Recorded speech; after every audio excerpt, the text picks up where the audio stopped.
Alrighty then.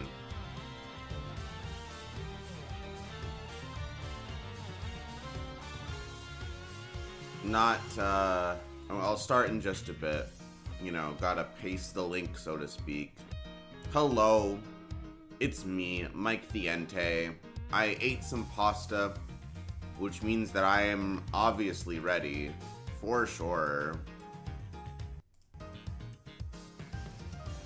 Hell yeah.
Oh, la, la, la, la.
You know, actually, I probably should upload a picture that's not, like...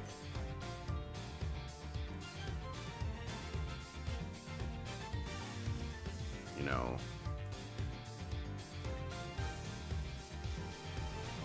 thing.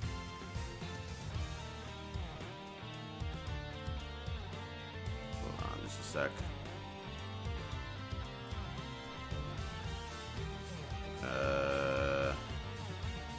Do I not have thing? Is it in there?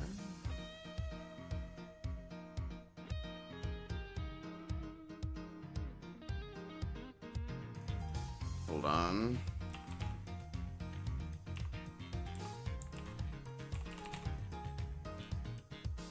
What? I really should have just made a thumbnail last night, huh? What if I just do one of these? Save that. boy.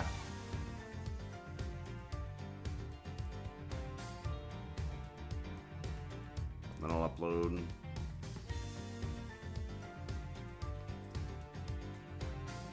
Get him up there.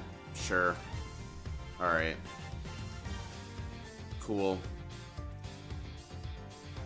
Now I can reopen Yuzu. Or not reopen, but rebroadcast it. Bwah. Ba-ba-da-ba-da-ba-doo.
Where is that other place?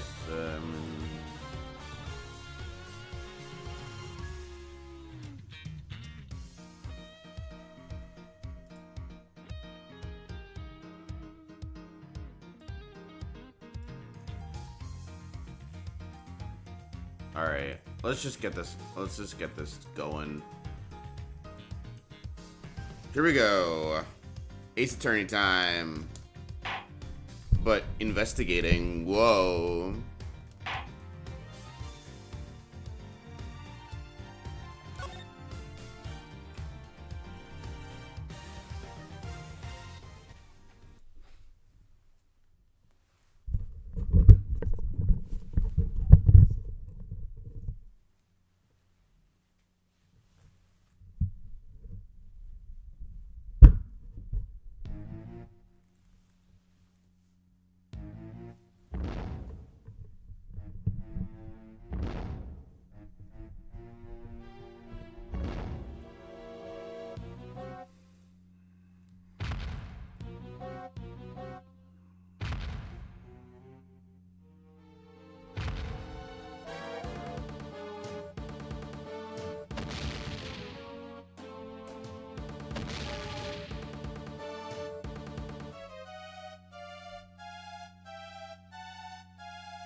So, what's next for the great Miles Edgeworth, huh? Wait, you are serious about not being a prosecutor no more, ain't ya? Yes, I am. No longer a prosecutor. It's hard to believe, and yet... I can't stop thinking about what Mr. the Killer said. Me either. Congratulations on another case solved. Yet I can't truly say it's been fully resolved, can you? This isn't over. We still don't know who the mysterious figure in the red raincoat at Gourd Lake was. Or who really wrote that letter. We've been dancing to somebody else's tune this whole time. Whose? Still can't let it go, huh? You're like a dog with a dang bone. Both of y'all are. Well, I got me some reportering to do, so I'll catch y'all some other time, I guess. Wow, you have a new story to chase already? You trying to patronize me, girly? You bet I got new stories, more than you can shake a stick at. A good reporter always has 3 or 4 leads bubbling away in the old scoop pop. Somebody, please! Whoa, what now? Please, you have to help me. Huh, do I know her? What's the matter? Has something happened? There's a body. It looks almost like a monster might have... A monster? Well, I'll be. Anybody else want the sweet, sweet smell of scoop soup? This way, hurry. What's happened now? What indeed? I suppose there's only one way to find out.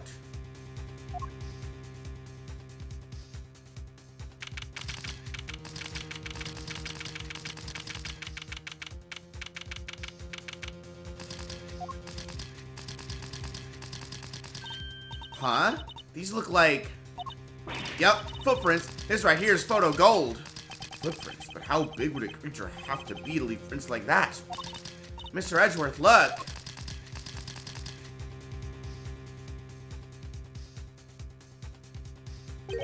Shilong Lang. What's he doing here? Wait, the guy on the floor, that's... No. Dijun Wang, the president of Zhongfa!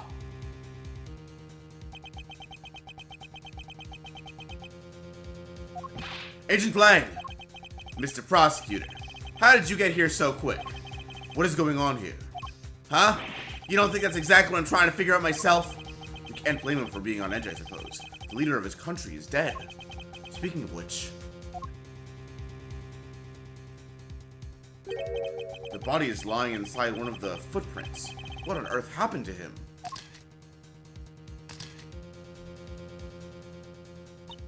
A monster? Monster. What the heck else you want me to say, huh? Them right there's monster prints, mister. That big old bad old Taurosaurus done stomped right through here. I ain't never been sure of nothing. Toro what? I suppose you mean you are sure? This right here's the scoop to scoop up all the other scoops and bury it 10 feet deep. Man trapped by giant monster. They'll leave with that every here to Honolulu. Ridiculous. There's no such thing as monsters. Wait. The honor is all mine, Mr. Edgeworth. I am Dijun Wang.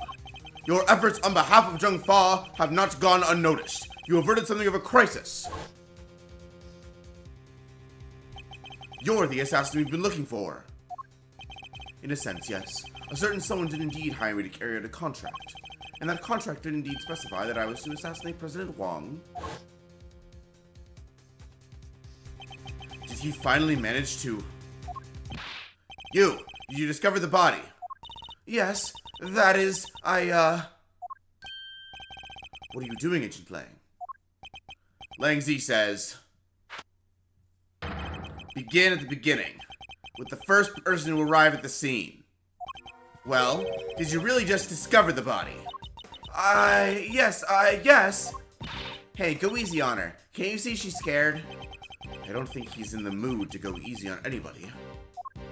Pah! Nobody's getting it easy today. Do you have any idea who that is lying dead over there? That's President Wang, the leader of Zhongfa. Hold it! Please, Agent Lang. You don't seem your usual self. In more ways than one, in fact. When we first met, you had more underlings than I could count. And you were known for your unrivaled arrest rate and your cool head under pressure. Now the underlings are gone, and you've forgotten the fundamentals of police work. What happened? Grr. What did you just say? Shouldn't you be looking over the scene instead of accusing the first person you run into? Or is it me who's forgotten the fundamentals? Gah! I don't need you to tell me how to do my job. I was just about to get started. Good. That seems to have calmed him down a little. We should take a look around too, Mr. Edgeworth. Yes, I think we should. At least until the police arrive. I'm not strictly supposed to conduct investigations anymore. Don't nobody need a new Lodic around. I told y'all who this. It was Orosaurus, my name ain't Lotta Heart. Wait. Not who did this. What did it? Yeah, that. Are you quite finished? We have an investigation to be getting on with. Step aside, please. You can't order me around no more, mister. You step out of my dang ways, more like it. Y'all mess with this here scoop mine, they'll be heck to pay and then some. Excuse me. The woman who found the body. Where do I know her from? You're Mr. Edgeworth, right? Do you remember me? Oh, yes, of course. We met on, that case. No way, you two know each other? Yes, as a matter of fact, we do. From somewhere. Great to meet you. I'm Kay Faraday, Mr. Edgeworth's assistant. Wow, I never knew you had your own adorable little assistant. I'm Penny Nichols. I work over at Global Studios. I'm in charge of props. It's nice to meet you. Ah, of course. One of my old aces involved a murder on the set of a Steel Samurai movie. She was a member of the crew and provided some key evidence. Our paths must have crossed several times while it was all going on. And yet, I'd completely forgotten her. It's good to see you again. So if you're here, I guess that means... That's right. We were on location filming for Global Studios. It's kind of a big feature, to tell you the truth. I was first in today, wanted to make an early start, but then I noticed something was wrong. The footprints and the body... We'll take a closer look at the body in just a moment. In the meantime, can I ask you to notify the police? Yes, of course, right away. I'll need to speak to her at length a little later. But first, let's go over the scene. There's plenty to look at besides the body. I'll need to examine everything in detail.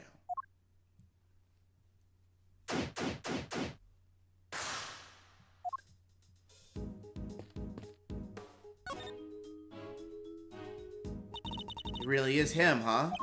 He certainly appears to be. The same man we met only a few days ago. So this time, the president really did get assassinated. If that is what happened, the assassin certainly chose an attention-grabbing method. I must scour the scene and watch all of the live streams before this one in order to understand what the hell is going on. No obvious wounds, but he's definitely not breathing. So it really was a monster. Trampled by a giant creature. Impossible. Huh? There's something stuck to the front of his clothes there. Yes, speckles of a yellow substance. I bet it's Monster Jewel. Yeah, that must be it. Please, Kay, can you at least try to be sensible? We'll need forensics to tell us what it might be.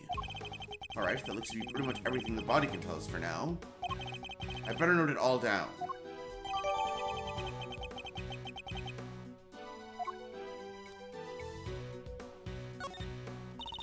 The body's surrounded by pieces of smashed up concrete. Yes, they look to have been thrown clear when the ground was broken. Phew, sent flying by the mighty impact of a giant creature's foot. Sure, assuming this was the work of a giant creature.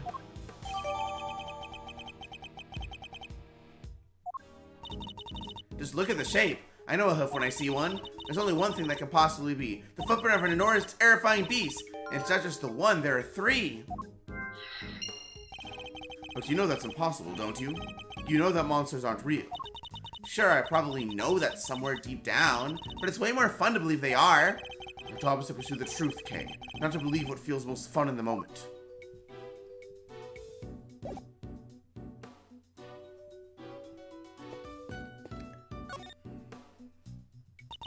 I'm sorry I got a little upset before.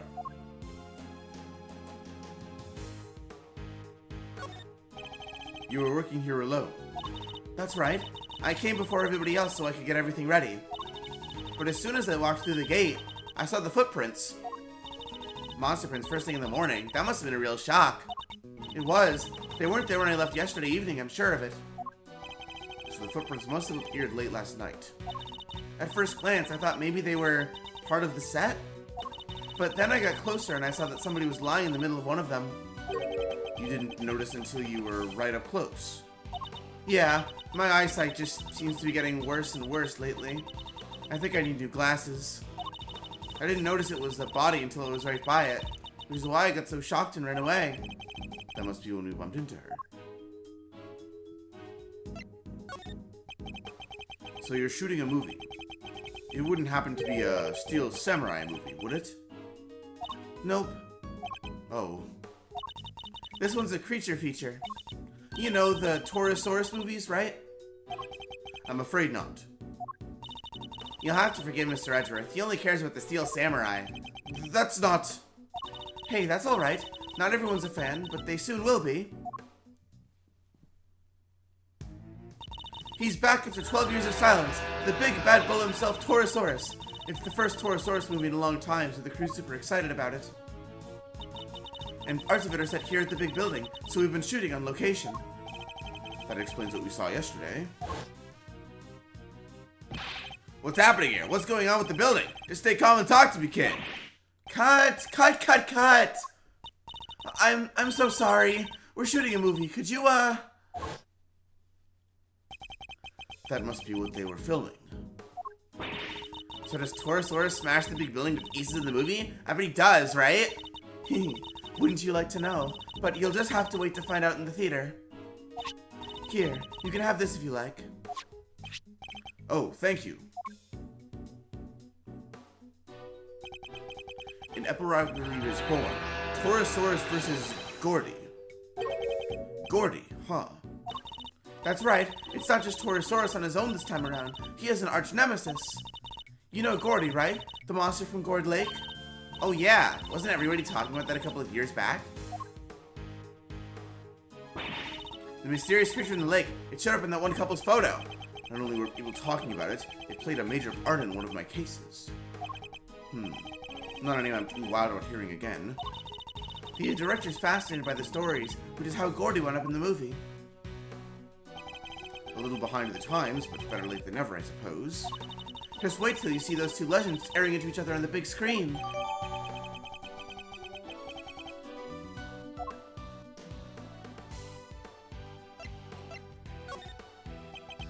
I think we need to learn a little more about the security situation here on set.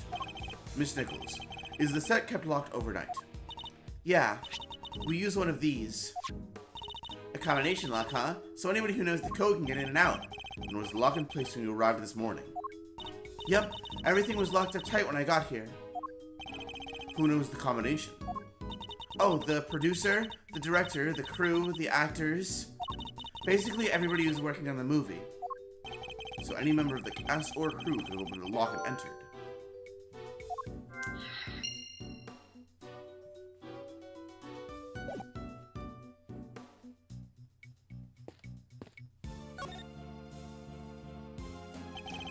I must scour the scene once again for some reason.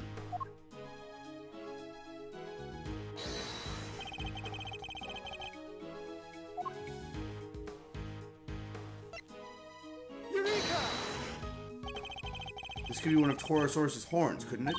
You're right, it totally could. Maybe it's part of a prop from the movie. If it is, it must be from something pretty big, judging by the size. What's it doing on the ground here? We should ask one of the crew. Maybe they'll know.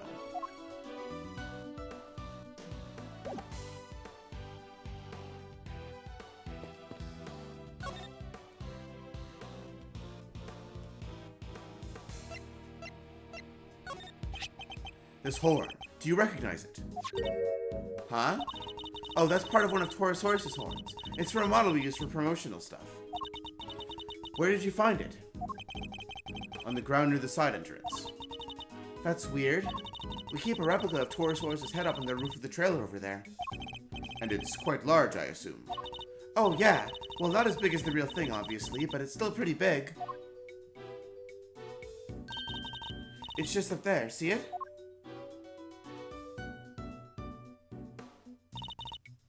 Right there. That really is big.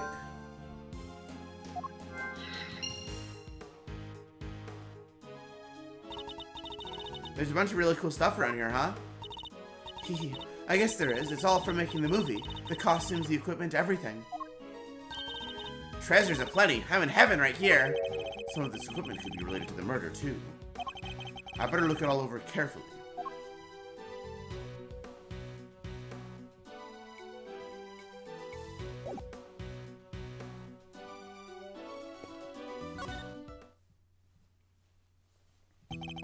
So, Mr. Prosecutor, we meet again. Yes, we saw you at the detention center the other day, too. You had some business to take care of, I take it, Agent Lang. You could say that. Nothing that need concern you, though. Ha! Yeah, you really have a habit of showing up in the wrong place at the wrong time. You're a bad penny, a bad omen, and a bad smell all rolled into one. Just stay out of my way, okay? I've got a president to avenge.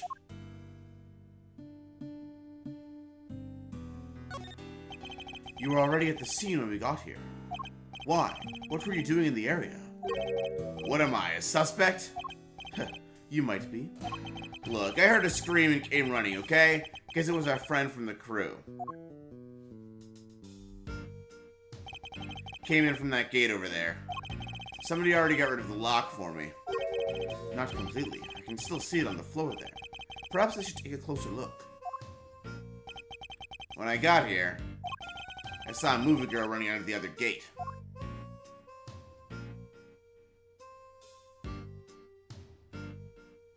In other words, he arrived right around the same time we did. So you had business here at the big building. Something like that. A date with destiny, let's call it. He was similarly enigmatic when we saw him at the detention center. Let me guess, you're a huge creature feature fan, so you came to see them filming the Torosaurus movie. Creature features? What do you think I am? Not the type of person who thinks a creature might have done this, I hope. I'm sorry about the president. You have my deepest condolences. Thanks. He was a great man. Zhengfa will be lost without him. You and he were close, correct? It all started when he hired my father. That was our big break. Our family kept him safe. That was our most important duty, and our most sacred. He gave my father medal after medal. They had to come up with new ones just for him. In the end, there were no medals left to give, so he made us the keepers of his last will and testament. Those medals, that duty, they're our greatest pride, our family jewels. Gah! Never thought we'd be unsealing that will so soon. Wow. It sounds like your family and the president were super close. But wait, when that whole thing happened back at the lake, you weren't with the president then, right? Look, a lot happened, okay? This was all 12 years ago or more. My father and the president being friends, our family being the ones who kept him safe. He just changed one day. It was like he became a different person. Now he doesn't trust the police one bit. I wonder what happened 12 years ago. But regardless of what happened, I still respected him. Zhengfa may not be a big country, but he held that place together. Damn it! What was the security detail thinking? I imagine you've already contacted the embassy. Of course I have. And the government. And my family. They'll be going crazy right now thinking about what needs to happen with that will. And things will be getting crazy here soon, too. Those bodyguards will be all over the place. If you're not a fan of trouble, I'd leave before they get here. Look, Mr. Prosecutor. These days, I'm a one-man outfit. A lone wolf. They won't be letting me lead this investigation. But I've still got fangs, and I can still bite back. I'll find whoever did this, and I won't let you or anybody else get in my way.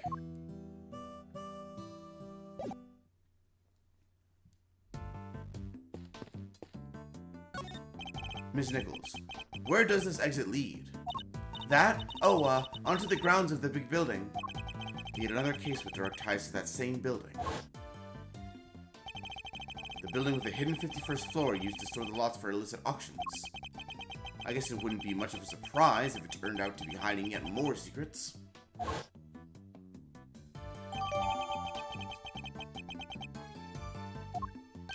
Huh. Look at this chain and padlock. Oh, look at that. Somebody kept the chain. They did. I'm sure it was still intact when I left yesterday. I'd say it's possible that this is where the killer entered from.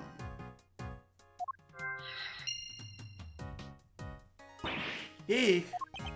Well, what's the matter now? Look at that huge dent! How did that get there? You're right. That is a big dent. It would have taken a sizable object to make it, and a heavy one, too. That wasn't like that yesterday, either. It wasn't. I guess that means the dent must have been made last night at some point.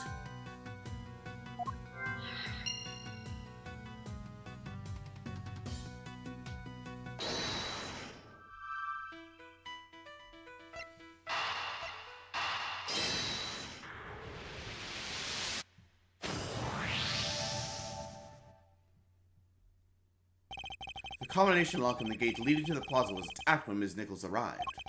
But the lock on the gate leading out to the side of the big building had been cut. What does this tell us? Easy, that the killer used the side gate. Precisely, and it tells us something else important too. Namely, that our culprit didn't know the number for the combination lock. You're right, it would have been way easier to come in that way if they did. But instead, they chose the classic thieves route, the lesser-known side entrance. This isn't a run-of-the-mill criminal, Mr. Edgeworth. We need to keep our wits about us. I'm not sure we should be excited about that fact, Kay. Anyway, we know that everybody working on the movie knew the combination, which makes it likely that our culprit wasn't a member of the cast or crew.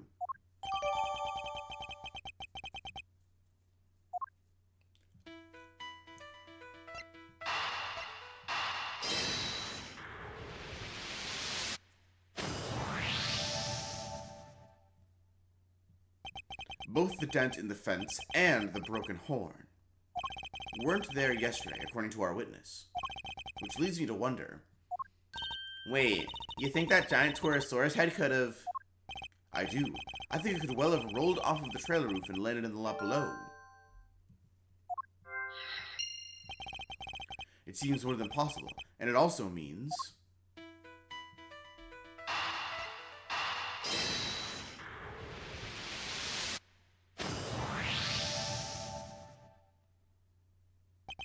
there's no sign of a murder weapon anywhere. Oh yeah, there isn't. Now, this is still only a possibility, but if the Torosaurus head somehow fell from the roof up there, yeah, that could kill somebody for sure. Ms. Nichols, would you mind if we took a look up on the roof of the trailer? You want to go up there? Sure, I don't see why not. Knock yourselves out. Oh, but don't do that literally. The steps can be kind of slippy. Alright, I'm done here. I've found out what I need to know for now. And what might that be, I wonder?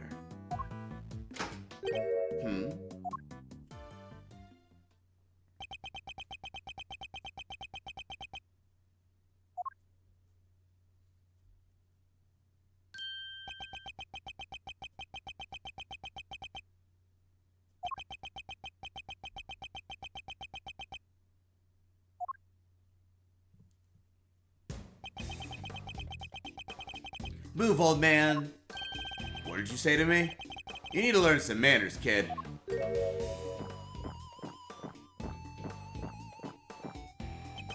No, you need to learn when you're in the way. Quit whining and get out of here. What the? I'm so sorry about him. Sean, apologize to the nice man. Tch. Come on, Sean. You know you can't speak to people like that. Whatever. Who the heck was he? A policeman, that's who. Why would you antagonize him like that? Ugh. Heh. I thought there was going to be trouble for a second there. I don't think I've ever seen anybody stand to Asians laying like that. Oh, let me introduce you all. Everybody, this is Sean Fenn. He's the star of the movie we're making. The star? This little boy. Hi there, I'm Kay Faraday. It's great to meet you. Sean, this is Miles Edgeworth. He's a prosecutor. A prosecutor? That's right, and a pretty famous one at that. If he's a prosecutor, where's his badge? Ugh, he certainly doesn't pull any punches.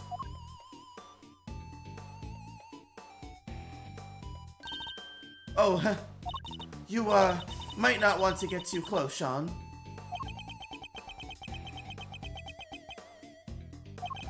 She's right. It's no sight for a child. But he's involved in all this nonetheless. I'll need to speak with him.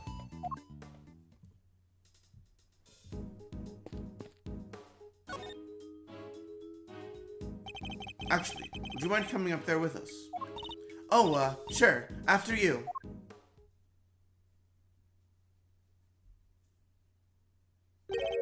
So this is the mighty Torosaurus. Huh? He looks different from before. Here, he's way cooler on the flyer. What's with the weird nose ring on this model? Oh, I forgot. You two aren't Torosaurus fans. This is the original Torosaurus design from 12 years back. Huh? So, what's the one on the flyer? That's the all-new Torosaurus. They gave him a makeover especially for the movie. He looks so much more contemporary now, don't you think? A makeover? He's totally different! This one's, it's just a cow. Well, he is just a cow. Or at least he was originally based on a cow. He's the Moonstrosity. Moonstrosity. Yeah, the cow, man's best friend, reimagined as a terrifying monster. It totally makes you think about our whole relationship with nature, right? That was the original concept. I think the concept might be a little lost on me. Me too, I'm afraid.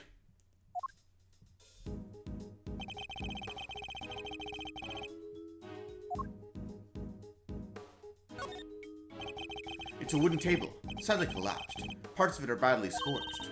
That's weird. The head should be on that table. But the legs are broken. Guess Torosaurus isn't going back on there now. The scorch marks look particularly bad with the legs snapped off. I think there might have been a fire up here.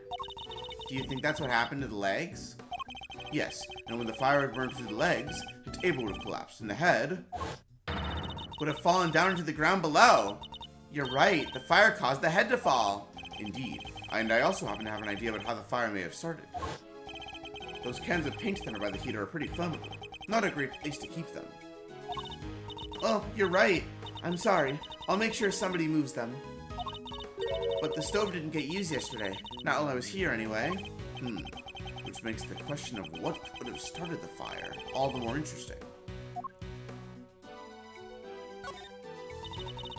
The model was made for promotional events, stuff like that.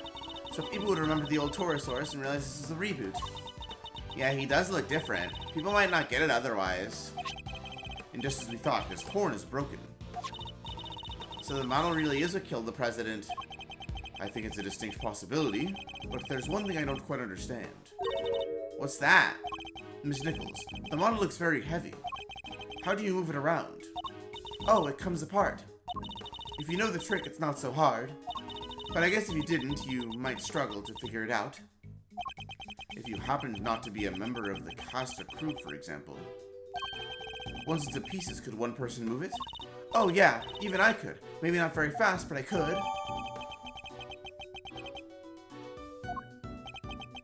I'm sure I remember that face from somewhere. Hey, Mr. Edgeworth. I know this cow. Funny, I was just thinking the exact same thing. We know it from the president's plane, of course. And from the auction. So President Wong's plushie was a soft toy version of the original Torosaurus. Can this really be just a coincidence?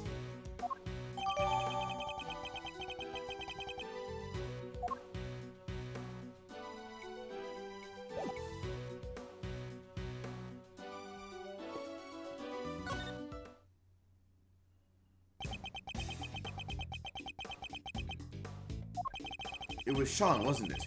Do you mind if I ask you some questions? Are you really a prosecutor? You just look like an old guy to me. I am. Old guy? Charmed, I'm sure. Badge first, then we talk. I don't have my badge right now. Then how do you expect people to believe you're a prosecutor? Ugh. Whoa, he's not the friendliest, huh? You want me to try talking to him? Why not? I doubt it could hurt. I never was good with children.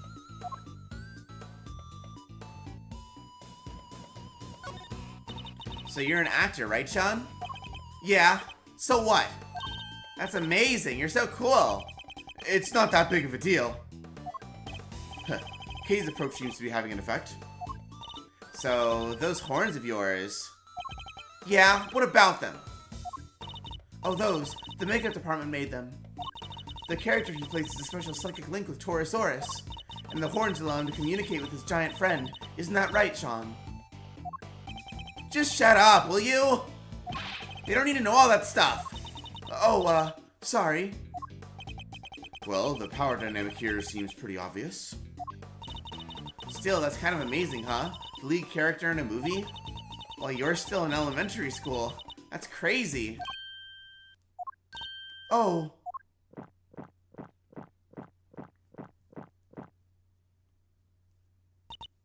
Sean's actually 13. He just looks a little younger. What? But look at him. He's so little and cute. And the backpack, I just thought... The backpack's part of his costume. He's playing a role, remember? Yeah, I guess he is, huh? But he is kinda small, you have to admit. Oh, we try not to talk about that too much in front of him. I said stop telling people so they don't need to know! I'm sorry. So it's all part of the role, except for the carton of milk, maybe? The dead guy. That's the president, right? Yeah. You knew him? A little. I met him once. He's meeting with presidents now. Guy was a real piece of work. Hey, you can't say that. It's not nice. What was so bad about him anyway? Huh? Don't want to talk about it. Fine, I guess. Oh, President Wong was working with us in the movie. Working with you. How exactly? He had a part, just a cameo, nothing big. So he came to look around the set one time. That would have been when Sean met him. Why put the president in your movie? We heard he was a huge fan of the original Torosaurus. So the studio offered him a little role. They figured it would be good PR. Last thing I need is amateurs on my set. I told you before, Sean. You can't talk about people like that. And I told you to shut your mouth. I guess he's none too thrilled about the idea of performing alongside non-professionals.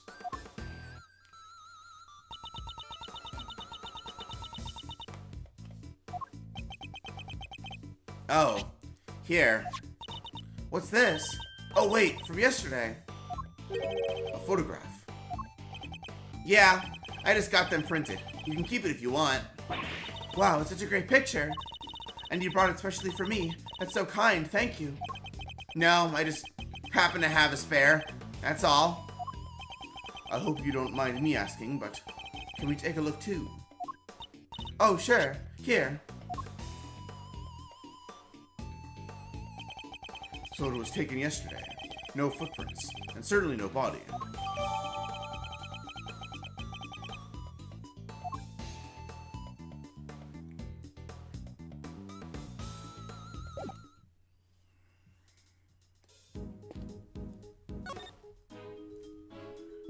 What is it now? Can't y'all see I'm busy? Girlie's room to work, you know. Why are you so obsessed with the idea that there was a monster attack? Monsters don't exist. Surely even you know that. What did you... You don't know what the heck you're talking about. Torosaurus is real, dang it. I know that for a fact. For a fact, And how is that possible exactly? Because I don't seen him. What? You saw Torosaurus? Where? How? Heck yeah, I seen him. The big bad bull itself. Right there in front of me. I was up on 51 over that there big building just yesterday, right? Gathering materials for your story in the garden auction. Yes, we remember. Well, you just Mr. Memory Man. That's right. I don't see it when I took that photo. Person in the red raincoat. Miss Ringer, right? Yep. Y'all see that blind right there next to Little Miss Redcoat? Well, guess who was on the other side of it at that very moment? That's right, Torosaurus. There's nothing there. Well, I can't really capture every dang thing. It was just a little too far away, that's all. But I seen it all right. Boy, did I. Torosaurus' big old eyes staring right at me, peeking right in at the window. A window-peeking monster. Anyhow, I don't got time to be shooting the breeze with y'all. I got snaps to snap. Reporters to report. Quit bugging me, will ya? Go on, get. That entire story was ridiculous. You didn't believe a word she said, did you, Mr. Edgeworth? Is it that obvious?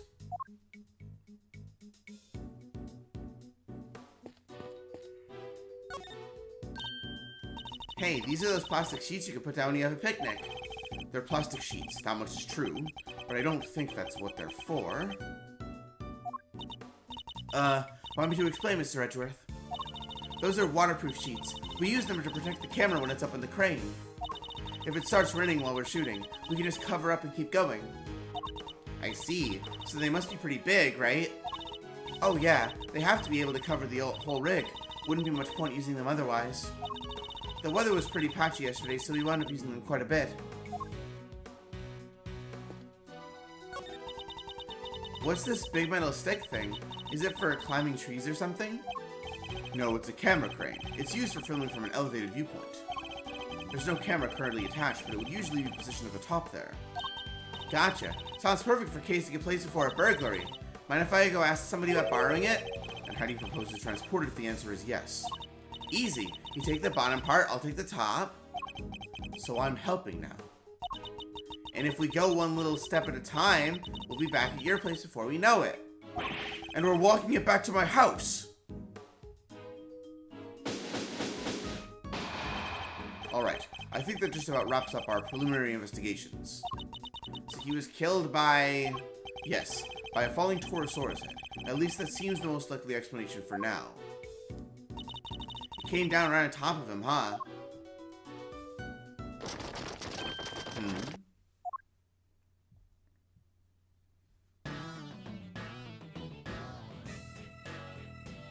Well, they took their time, but here they are. Police, bodyguards, the whole gang. Mr. President! It's a little late for that, don't you think? Curses! Who did this? Whoever it was made a big mistake. But I promise you this. They'll pay. I'm on their trail already. What? What do you mean? Our president may have been murdered, but that doesn't mean that extraterritoriality applies. The local police have jurisdiction. Luckily, I know the right people to talk to. And I just got myself second into the case. Lowly one-man outfit or not, I'll be working this one. It sounds like you already have an idea of where you'd like to focus your inquiries. More than that, I've already caught scent of my prey. Take a look at this. It's a printout from a security camera on the viewing platform at the top of the big building.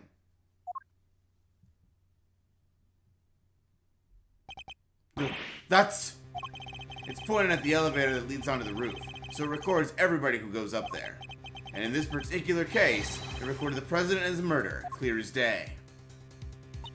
Well, what was Jessica Feld doing there? He's saying he suspects her of the murder. Mr. Edgeworth, I entrust my offering to the goddess to you, so that you may use it to call her final judgment unto Excelsius winner. But murder goes against everything she believes in.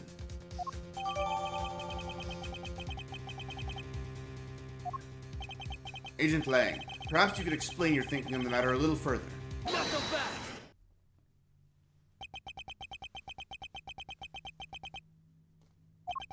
I heard a little rumor while I was over at the big building. It was about you, Edgeworth. You're not a prosecutor anymore, are you? Which means you don't have jurisdiction here. But you want to cross-examine me while I explain my thinking. Why would I agree to that? Curses. Hey, don't be like that. You were the one who was just talking about being a lonely one-man outfit. You know what? Maybe it should be you explaining your thinking to me. How come, even though you're not a prosecutor, you're still sticking your nose into this case? It's a valid question. Why am I still here? Perhaps I can clarify that with a question of my own, Agent Lang. Why are you so desperate to catch the person who murdered President Wong? Because above all else, you're an investigator, correct?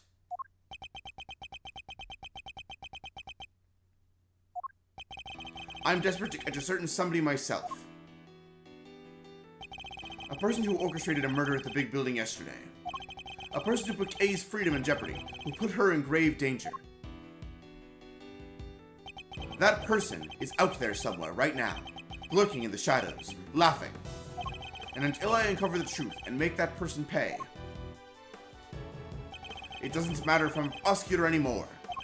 I'll keep fighting. Find the truth, and don't give up until you do. That's a rule I live by. Ha ha ha! Peh, you may have the look of a smart guy, but you're a fool just like the rest of us. Humph, a fool? How dare you? That was just what I needed to hear. Fine, you're in. I've lost my minions and you lost your fancy title. But it seems neither of us is prepared to give up on this investigation. Now, seeing as we're both so stubborn, how about we go head-to-head and thrash out the details? I'd be honored. But be warned, I won't be going easy on you. I have an assassin to catch, and not even you're gonna get in the way of that. Of course, I would expect no less. Let me show you the truth I tore from this case with my bare fangs.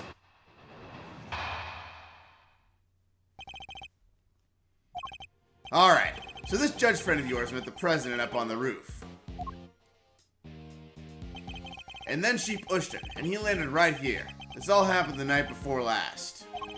The people had all been cleared from the viewing platform, so it was just the two of them up there. And that pretty much sums it up. No doubt about it. She killed the president. They were there completely alone. No bodyguards. None. I checked. His security detail had no idea he even went up there. He must have gone in secret. Maybe it was a conversation they didn't want anybody to hear. But what kind of conversation? How were the two of them even connected? Seems the president spoke to the owner of the building ahead of time. He had him set aside the viewing platform just for the two of them. And it was the president asking. I guess the guy wasn't about to refuse. So the last person to see the president alive really could have been... Yup, Gavel. Did you say her name was? Her. His argument certainly isn't completely without merit. But I noticed at least one glaring hole in his reasoning. That's where I'll need to focus my counterattack.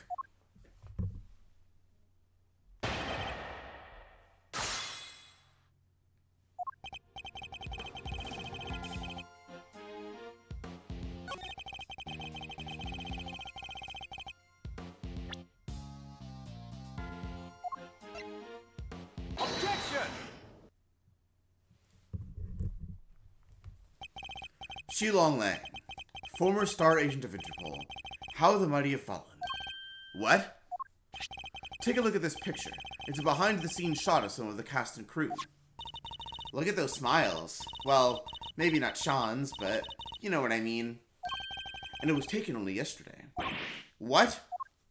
If Judge Gavel really did kill President Wong the night before last, the body would have been clearly visible in the background of this picture. What? Perhaps you should have taken a little more time to speak with those involved. After all, thorough witness interviews form the basis of any good investigation, as you should know. Ha! I don't think I've ever seen you so happy, Mr. Edgeworth. You really do love backing your opponent into a corner, huh? Fine, you got me. I must say, it's been a while. I almost missed it. Perhaps if you tried to stay a little calmer while conducting your investigations in future. Huh. Don't push your luck, Edgeworth. Langzy says... The righteous anger of Wolf lasts 100 years. I won't be calming down anytime soon. Not until we've caught the president's killer. I want the same thing. We all do. Nonetheless. The body appeared last night. You have to accept that now. And there's one other thing you'll need to accept. The president didn't die from a fall. That's right. He was crushed by the falling head of a giant monster. The incident occurred here on the movie set, not at the top of the big building. Says you. But that's just your theory. I'm not about to give up my own because of it. But it literally can't have happened the night before last. We just proved that with this picture. Did you? What if your friend Gavel pushed the president off of the big building the night before last, and then came down here to the movie set and hid the body somewhere? Here? But where? There's all kinds of stuff down here. Costumes, equipment, you could hide it anywhere. And then come back a day later, last night in other words, and take it out again. We just need to check the lot for trace evidence. We'll soon find where she put it. Objection! There won't be any need for that. What? This piece of evidence proves that Judge Gavel can't have hidden the body. Take that! Both entrances to this lot were locked. And we already know that the chain of the side gate was cut only last night. Gah. Judge Gavel had no way of getting in here to hide the body the night before last. Grrr! But the murder has to have happened 2 nights ago. Why are you so set on believing that? Because, if you remember, that picture was a printout from a video, and there was more.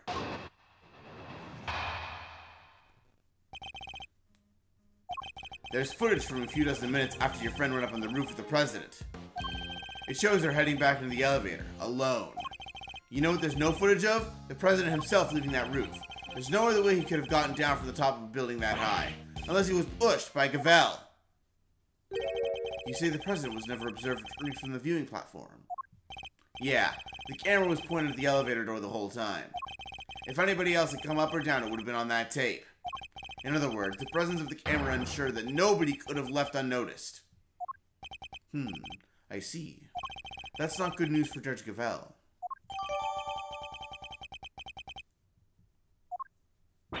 Vanishing from a rooftop hundreds of feet in the air? Yeah, that's a tricky one, alright.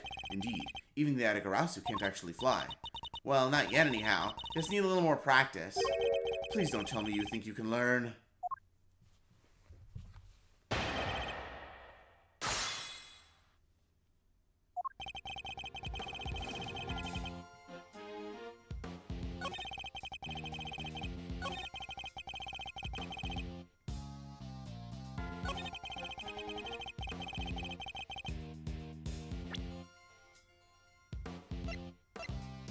Objection!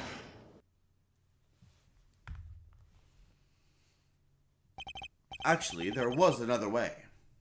Apart from the elevator? What do you mean? You're not about to tell me he flew. He didn't need to. It was much simpler than that. Assuming the president knew what we know, of course. Namely that the big building has a hidden 51st floor. What? That's right, a hidden floor. With a hidden entrance on the rooftop. If he left that way, he wouldn't have needed to ride the elevator. Knuckle back! What? But you said it was hidden, right? That it was a secret? How would the president even know about it? It's an interesting question, and one I don't have an answer to just yet. For now, this is just a theory. So, what are we talking about exactly? What is this hidden floor of yours? Sounds like the kind of place your little ninja friend would happily spend time in. No, I hate it there. Don't make me go back. Unfortunately, A's memories of it are far from happy. There's a secret storeroom up there where they kept the lost for an underground auction. The whole sordid scheme was uncovered just yesterday. An underground auction? What the heck are you trying to say? That President Wong was involved somehow? I don't have any proof, but I certainly think it's a possibility. Yeah, based on what we've seen of him, he totally seems the type. Arrow! He'd never do that. Not the president. Illegal underground auctions? No, he'd have nothing to do with it. Nothing. Well, what's gotten into him? I hope you two are feeling lucky. Because when people start saying stuff like that, I start biting. Eek! Huh. She ran away. You know nothing. Neither of you. You have no idea how much the people love him. How well respected he is. Is that really true? I guess we know what lurks behind that seemingly respectable public face. But the people of Junk Fog clearly don't. I wonder if I should tell him the truth about his beloved president. No, what good would it do? It would only upset him more. Forgive me, Agent Lang. I didn't mean to upset you. We spoke out of turn, both of us. I can only apologize. Apology accepted. And reciprocated. I'm sorry I got carried away. It's alright, Kay. You can come out now. Sorry. It's fine. It's not you I'm upset with. It's the animal who killed the president. Well, ain't you just a fine figure of a man? All patriotic and such, gotta tip your hat to that sort of thing.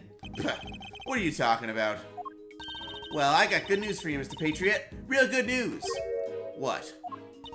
Ain't no way in heck your pal the president moseyed on downstairs via 51. Really? I was hunkered down in that there storeroom the whole dang time. Eyes peeled like oranges. Of course, she would have already snuck in by that point.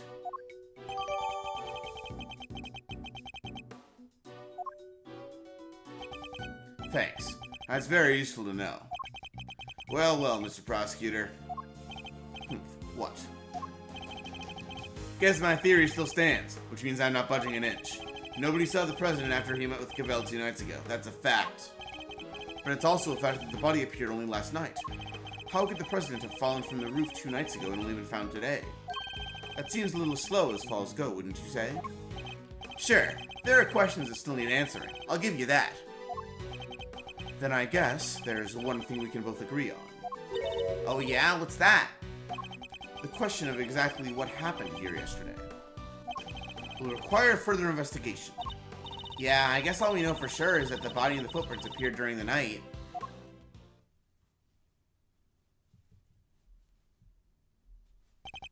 Agent Lang, we'd like to hand the body off to the coroner if you don't mind. Fine. He's all yours. Just take care of him, okay? Oh, one last thing. What? We found footprints near the body. I mean, footprints in the footprint, if you will. Little ones in the, big one. Human footprints in the monster print. Interesting. And what kind of prints? Sir, they were child's footprints, about the size of your average elementary school kid. What? Huh? Elementary school? No, it couldn't be. Well, what now? Miss Nichols. Oh, I didn't mean to butt in. Sorry. Was there something you wanted to say? What's she so scared of? There's something I have to tell you. You'll probably think it was pretty awful of me, but I'm sure it's nothing you need to be quite so nervous about. Well, what is it? Last night I came here. What? Eek. You mean you came back to the set? Why? Well, I was worried about him, so I came back to check. Check on Sean, I mean. Sean, the boy. Makes sense. Yes, you see, he stayed behind on his own last night to rehearse. Wow, he really takes it up seriously, huh? Well, this movie is his first lead role, and he's trying so hard to make it perfect. So she might have seen what happened last night. Around what time was this? Let's see, it was already after 10, I think. It looked like it might be about to rain, so I got a little worried and came down. And when I got here, well... You saw something, didn't you? Yes. Sean was there on his own, running his lines. And towering above him there was this long, like, really, really long neck. Neck?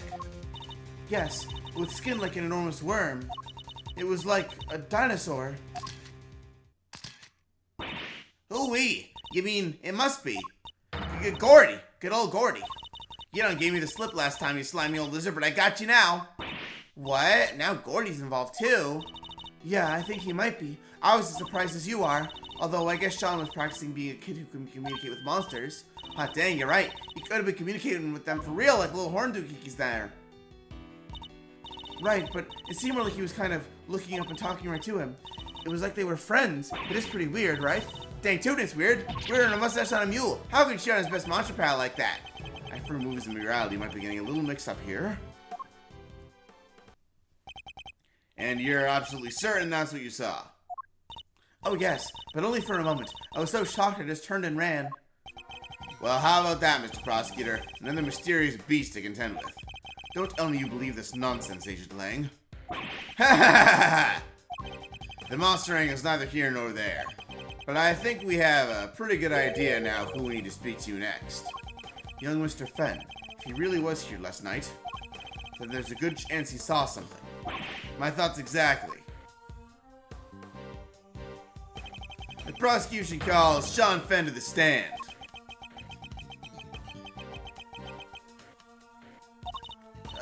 Sean ran off just a moment ago. What? We need to get after him.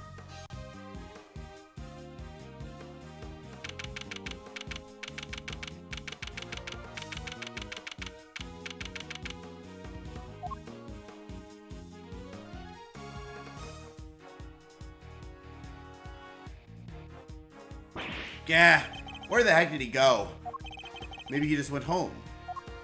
You're right. They won't be doing any filming today after all. Sure. Or maybe he went on the lam. Nah, you're just overthinking things, surely. He's a child, Agent Lang. There's no way he killed the president. Not on his own. And who said he was on his own, huh? Maybe a monster gave him a hand? Maybe he summoned one of his creature feature pals to help him. Yes, very funny. I'm not saying the kid did it. Not for sure, anyway. Not yet.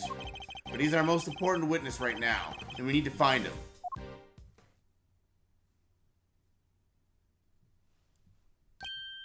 Mr. Edgeworth! Hey, it's Gummy. Oh, gah!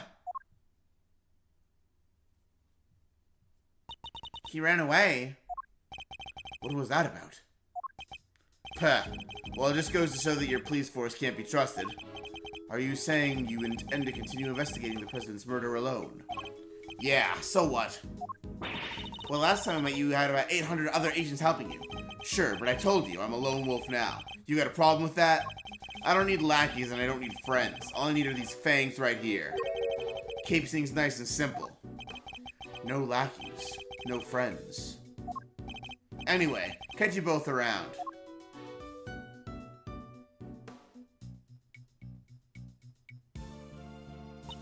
Heh, things just done got interesting. And it sounds like I got my work cut out for me. 2 big pieces on the prowl. Who'll wait? It's raining scoops. If I don't catch at least one, I ain't no shutterbug worthy of the name.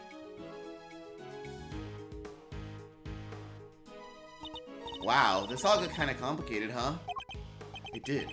The Torosaurus footprints were bad enough. Now Gordy? This might as well be a movie.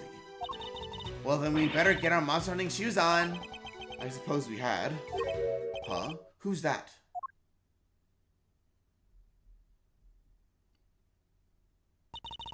That's one of Agent Lang's old team. We've come across a few of them on previous cases, but this one's on his own. Excuse me. Oh, Mr. Edgeworth. Long time no see. How come you're not with Agent Lang? Shifu? He's not technically my boss anymore. Really? What happened? You remember that case from a month or so back? The Edakarasu case. How could we forget? You made kind of a big mistake there. Came about as close to aiding and abetting a serious criminal as you can come and still keep your job. Indeed. I guess that was pretty close. Well, being Shifu, we took full responsibility. So they disbanded our team. Wow, that's harsh. But it explains why he's now a lone wolf, as he puts it. So, what are you doing here?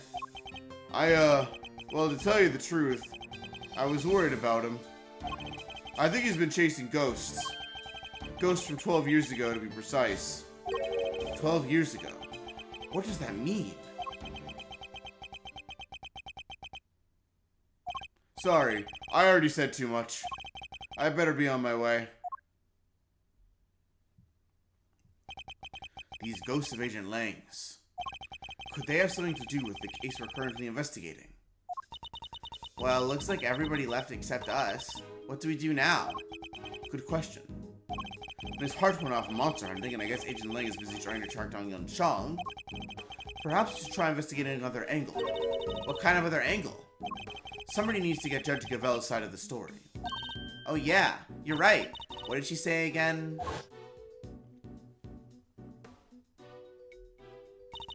Please forgive me, but I had better be on my way.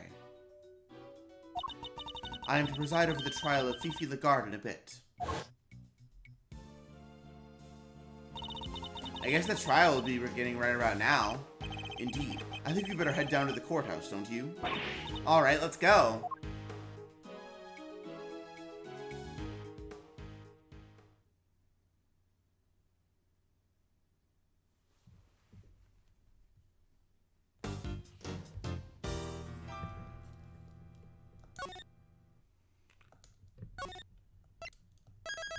God damn, this case is so long. Oh, and we're still in the quote-unquote beginning part. I love that. Oh, this is gonna be so cool. I love how brief this case is. Oh god, I'm not gonna be able to finish this. I have to go to Pokemon League this Saturday night. Also, yeah, no, I only read chat. I'm sorry. Hello, fried person. Yeah. I am live dubbing this because I'm scripting a video on each of the Ace Attorney Investigations games. I'm like 40% done with the script for the first game and 0% done with the script for this game. So it's gonna take forever for me to actually make those videos because I haven't even like done any actual recording or editing for those scripts beyond the dubbing. I use some of the dub lines in my big videos. I did an Apollo Justice video, something, like and subscribe, check out the channel, join the Discord, blah, blah, blah, blah, blah, blah, blah. Yeah.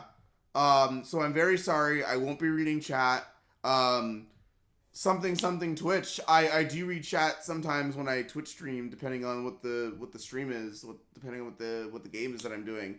But no, I'm very sorry. This is a performance right now. Sometimes I will do chats, but usually I just... I'm gonna drink water. I'll be back in like a minute probably. I have water right here, so I can just drink it. Everybody take some time to stretch and relax. I'm gonna do that. I'm gonna stand up. I'm gonna take off my headphones. I'm gonna put them back on when I'm done with this water.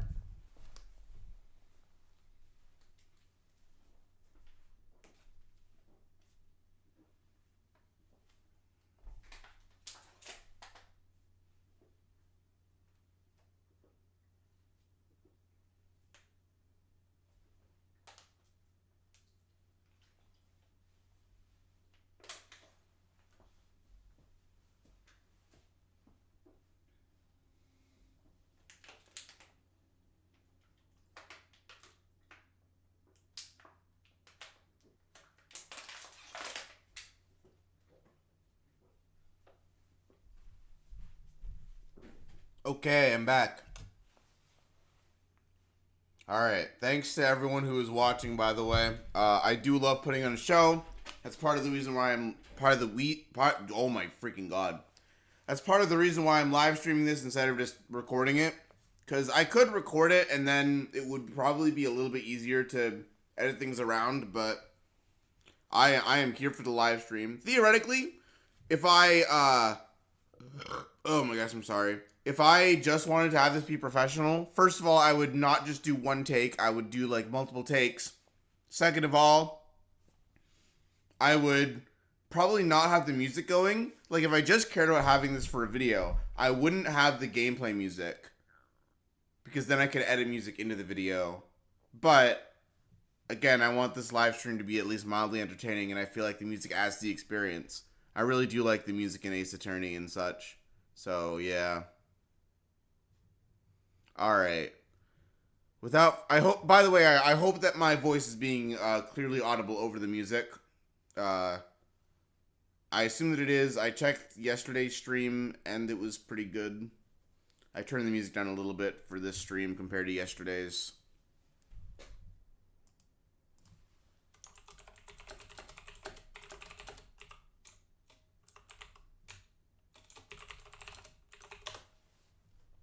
Alright. Let's roll. Back to the game.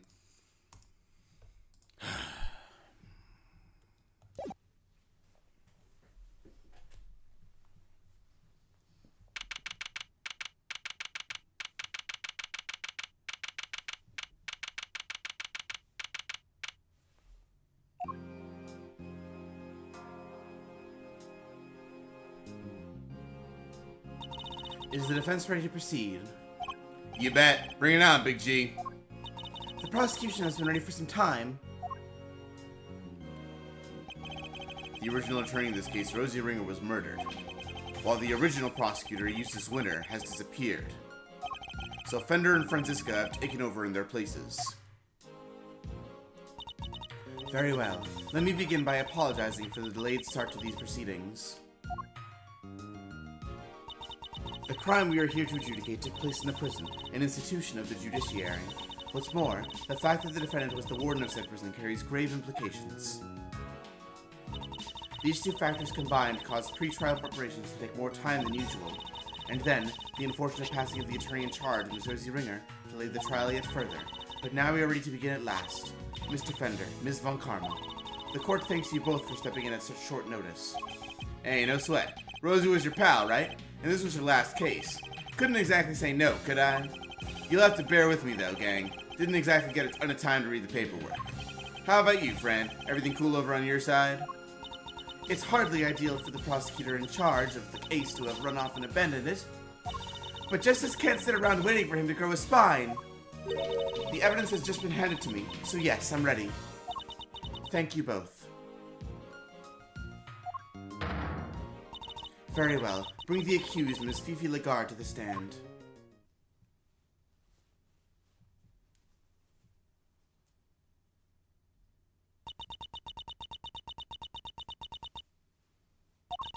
I invite the prosecution to make its opening statement.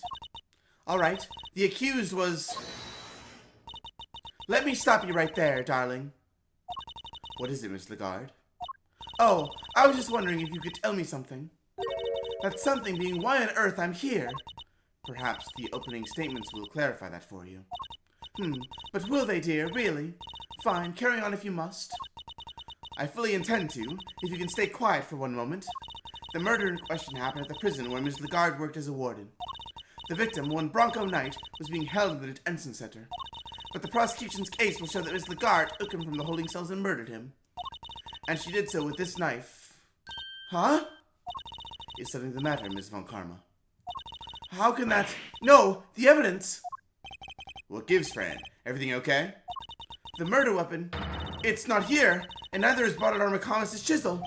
Well, say it ain't so!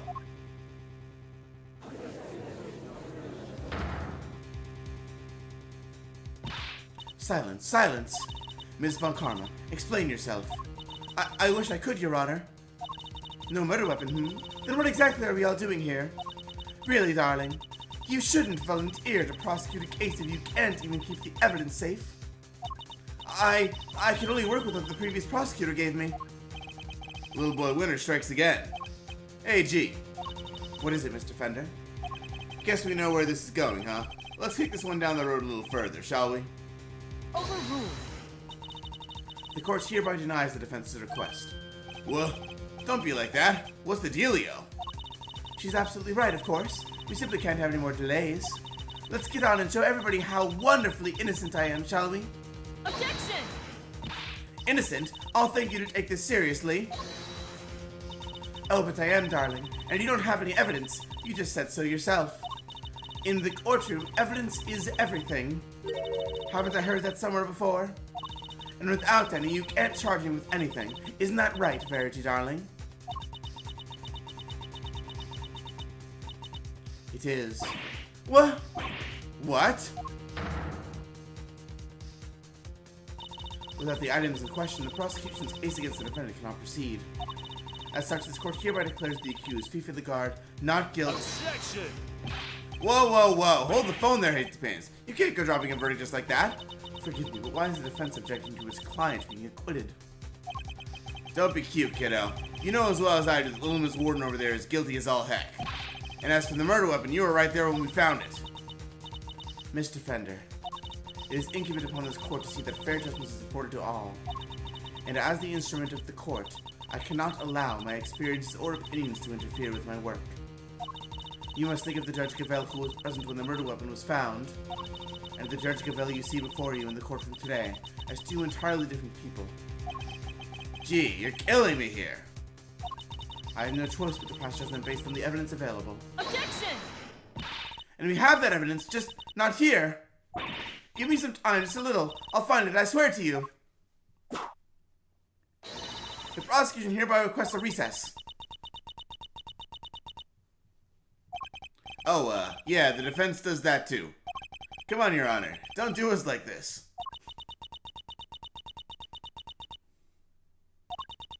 Very well. The court accepts the request. Really, Verity? You won't help anybody bowing to pressure like that, you know. There will be a 15-minute recess. I suggest that both the prosecution and the defense use the time well to learn how to voice act with inflection. Understood? Ew. Saved by the bell, huh? Very well. We will reconvene in 15 minutes.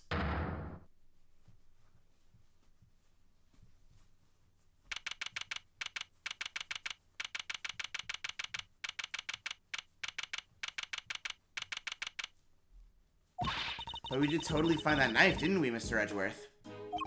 Yes, of course we did.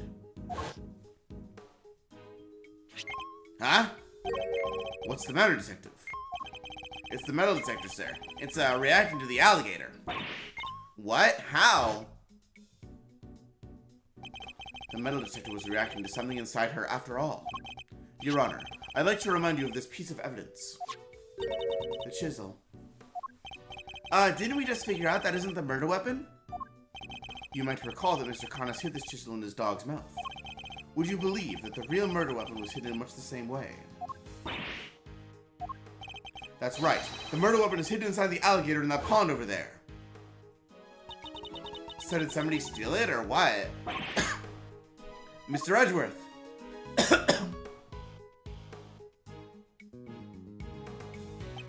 Miss Barry, Mr. Saint. Are you here to watch a trial? Yeah, we heard it was going to be a real fun show. Do you know where we need to go? It's the trial for the case I was nearly convicted for. It should be starting any minute now. We were late because of practice, but it's somewhere around here, right? Simeon, there's kind of a problem. They lost some evidence. The knife and the chisel. So they called a recess and kicked us all out of the courtroom. What? No, they can't. They're not going to arrest you again, are they? Don't say that. No. Gee, I forgot how easy it was to upset you. Huh? How dare he embarrass me like that? Speaking of easy to upset.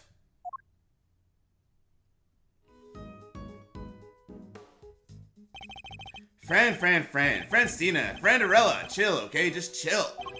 Come on, put the whip away. That's it. That idiot of a so-called prosecutor, I'll find him at all. I'll make him eat whip for breakfast, lunch, and dinner. Eat. Mouser, you gotta calm her down. Kid's going cuckoo. I guess I'd better at least try.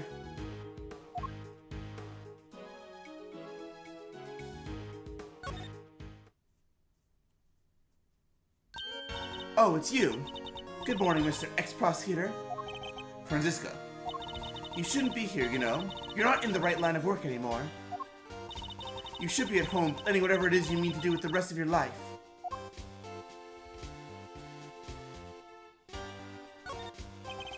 What are you going to do, Franziska? We only have 15 minutes. Don't you think I know that? And wipe that infuriatingly reasonable look off your face. You're like a news anchor calmly reading the news or something. And it's utterly exasperating. It's probably better that I don't rise to that. I never imagined you would be the one prosecuting this case, Franziska. Nor did I, but what a case. The murder of a presidential bodyguard. And by the warden of a prison, no less. The murder weapon was properly entered into evidence and everything. And yet, when you went to present the knife to the court, it wasn't there. That imbecile! Not only did he abandon his case, he made me look a total fool! Yeah! The next time I see the little coward, I'll whip him into shape. It's the last thing I do. You go ahead and do that, but quit hanging out on the people around him.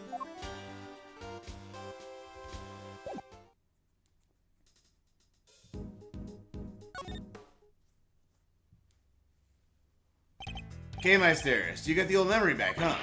Sure did. I'm me again. You had me worried 6 ways till Sunday. Not that other K wasn't a blast, too. Anyway, welcome back, kiddo. Bring it in. No. We need to be thinking about this trial right now, okay? Yeah, I guess things did go pretty pear-shaped in there, huh?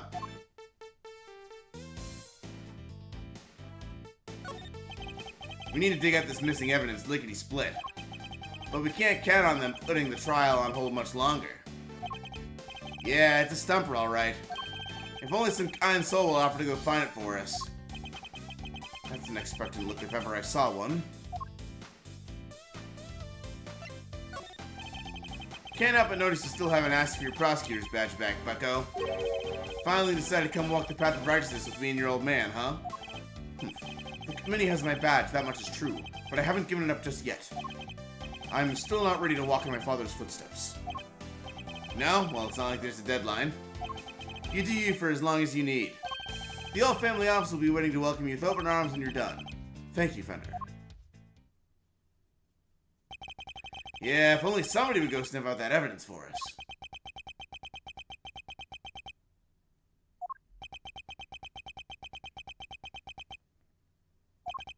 Fine, we'll do it. Way to go, Malzio. You're sure? I'll do what I can, but that might not be much in 15 minutes. Friend and me will buy you as much time as we can, okay?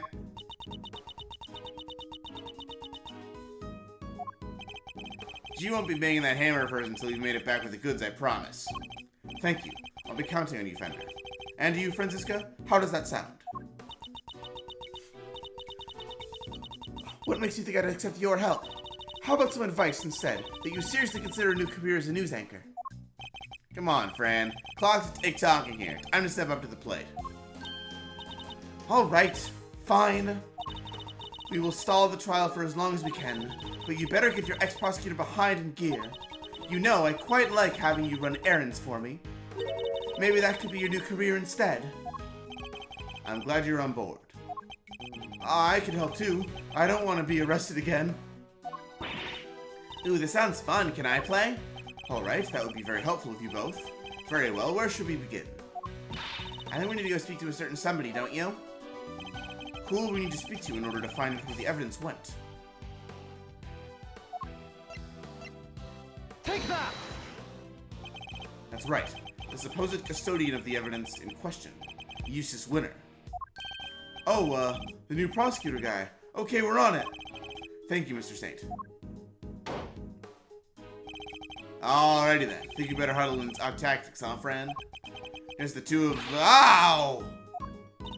Don't keep me waiting, Miles Edgeworth. I'll try not to. We'll be back as soon as we can. Oh, Franny Poo, wait up now. Alright, we need to find a Mr. Winner, and fast.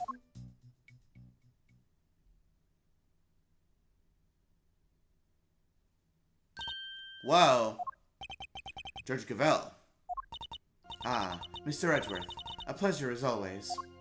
A pleasure? How's it a pleasure? And what was all that about just now? Okay, stop it. But Judge Gavelle knows that horrible woman is the killer.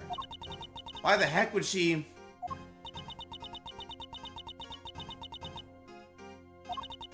Evidence is the only language that the goddess of justice understands. My own personal thoughts and feelings do not come into it. Is this all Judge Verity Gavelle is? You may believe my way of thinking to be heartless, but it is my way. To be this hard and unforgiving. There is something I'd like to ask you, if you don't mind. Please go ahead. What were you doing on the roof of the big building 2 nights ago? The roof. You met the president up there, didn't you? We've seen security footage of the two of you. And is there something wrong with that? Only that his body was discovered this morning, right next to the very same building. What? I think you understand what I'm getting at. You're considered a suspect. What happened between the two of you? Nothing. We simply talked for a few minutes. And when we were done, I left. I took the elevator back downstairs alone. That much we know to be true. As I said, we've seen the footage. And what business did you have with the leader of a foreign power? I'm not at liberty to say. I see. Well, I'm not at liberty to leave until I have answers. In which case, there's only one thing for it. She's hiding something, and I have to get it out of her.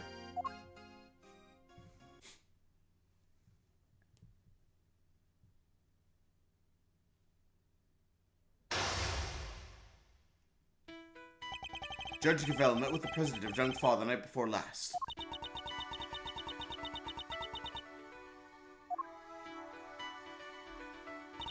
Yes, I admit it. We met on the roof of the big building.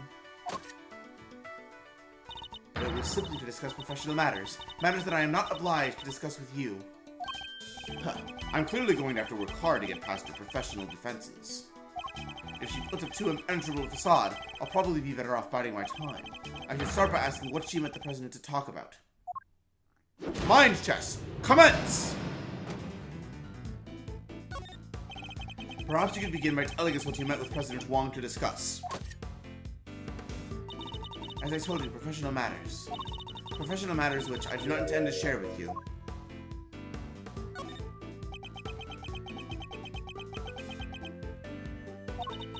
I'm so glad you understand.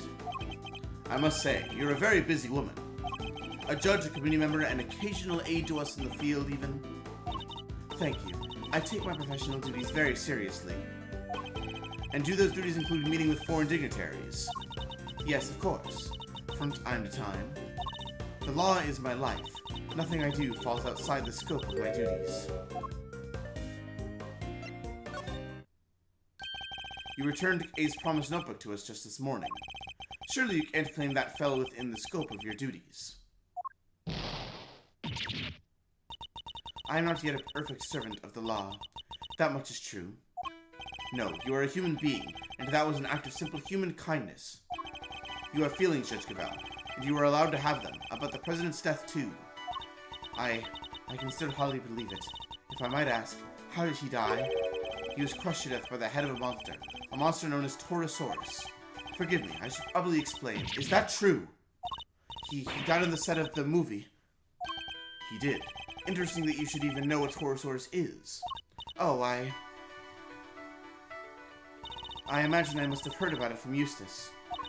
Something about them shooting a movie, somewhere near the big building.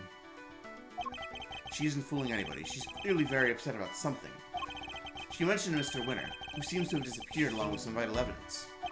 Perhaps if she won't tell us what she discussed with the President, we should try to find out what else she might be hiding.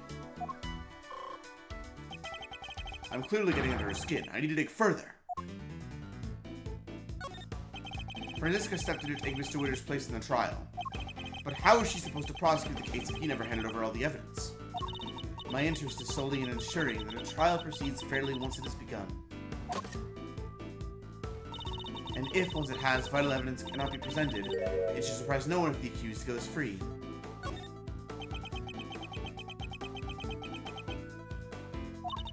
I am a judge, a servant of the law.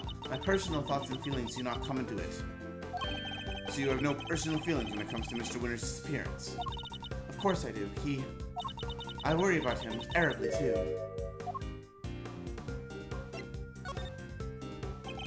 Wait, two? Does that mean there's somebody else you're worried about as well? Ah, I imagine their identity might explain your strangely agitated state. I don't know what you're talking about. I am a servant of the law, and my feelings are immaterial. We are all servants of the law, all of us who stand in the courtroom. But we're not superhuman. You, me, everybody else, we're just people underneath it all. Much as we'd like to bury our feelings and remain impartial, it simply isn't possible. You're right, of course. I am in no fit state to offer impartial judgment. Please, Judge Cavell, just tell us the truth. What's going on? What do I do? What do I do? I've never seen her lose her composure like this. I should ask her who this person is she's so worried about. Her professional mask is finally beginning to slip. Perhaps now I can get to the human being underneath. The person you're so worried about, is it Mr. Winter? He has not been seen since he discovered the truth about his father. Of course I am worried about him, but this could also be a valuable test for him.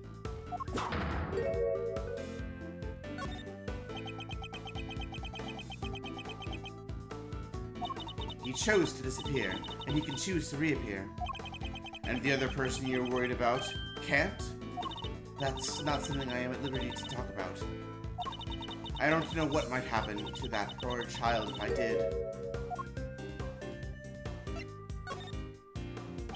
That poor child? Who are you talking about? Nobody. Please, it was nothing. Ignore it. Judging by the look on her face, I definitely shouldn't. I think that might prove to be a valuable clue. This person you're so worried about, is a Torosaurus. I really don't have time for jokes, Mr. Edgeworth. It's not a joke. When I told you how the president was killed, you seemed surprised when I mentioned that he was crushed by Torosaurus. But that was simply shocking learning how he died. And where? A half-built film set on an empty lot. It sounds as if something about where he died is particularly troubling to you. No, that's not true at all. It's just... film sets are places where dreams are made, and instead, a great man met his end there. I only hope that the utmost care is taken when the news is shared with the cast and crew.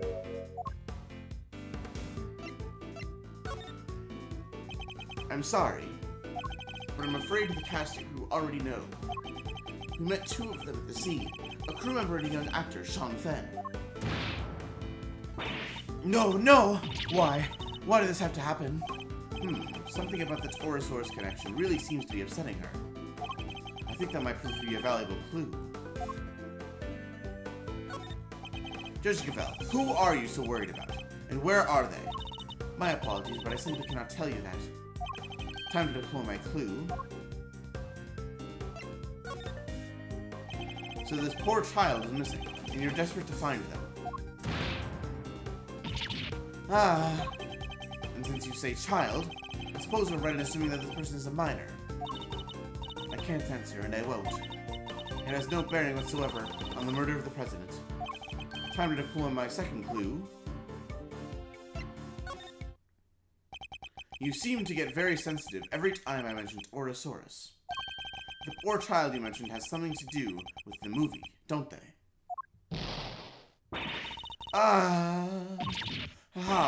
How did you? You're usually so cool and collected. Your discomfort told me everything I needed to know. Who is this poor child? You have to tell us. Very well. You figured out so much already. I might as well tell you the truth. The person I am so worried about, the person I am so desperate to find, is Sean Fenn. Sean, but why? That is more than I can allow you to know. Rich Gavel, you said you would tell us the truth. And if you don't give it up voluntarily, we will have to force it from you. I'm afraid you're just going to have to accept that. I need to get her to tell me why she's so desperate to find Sean. Are you a fan of Sean's, perhaps? Am I? Yes, I am. I am an ardent admirer of the work of Sean Fenn, child actor extraordinaire.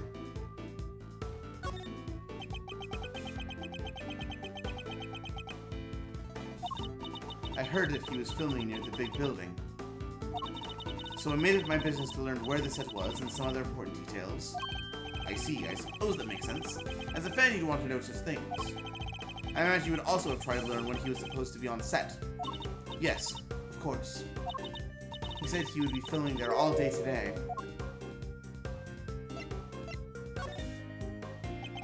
You make it sound like you heard that from Sean himself. I don't think he'd be sharing his schedule with a mere fan, do you? No, I misspoke. Ignore me. Every slip of the tongue she makes seems to be to do with Sean. And now we know she's spoken with him. That's an important clue. Do you know Sean personally? He is famous. I doubt there are many people who do not know him. I certainly didn't until today. Then you clearly need to be better informed. Perhaps I can teach you a few things. There is almost nothing I don't know about him.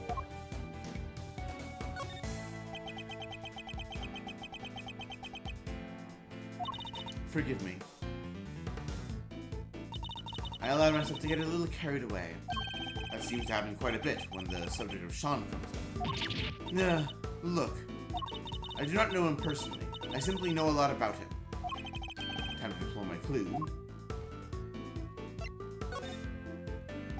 I can understand you're being worried about Sean, but you seem a little too worried. And you implied before that you had spoken to him.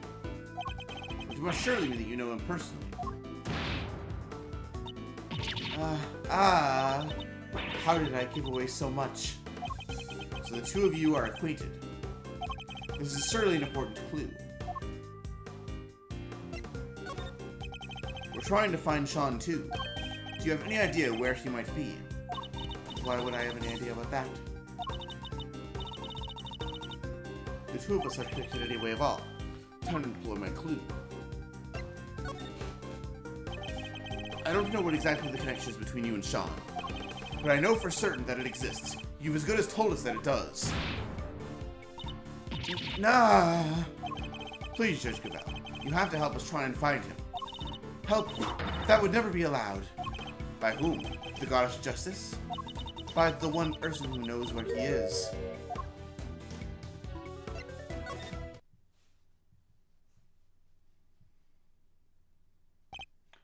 At last, the puzzle pieces are finally starting to fall into place. I know why you're so reluctant to tell us anything about your relationship with Sean. Admit it. He's been kidnapped, hasn't he?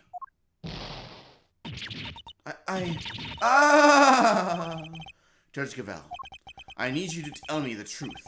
All of it. Very well. This time, I will tell you everything. Your intuition was correct. Sean has been kidnapped. I knew it. But why does that have anything to do with you? Sean is... He's my son. Well, what? Well, we may not have found out what she and President Wong were talking about, but we found out something just as important. Sean has been abducted. Not exactly the endgame I was expecting, but that's checkmate, nonetheless.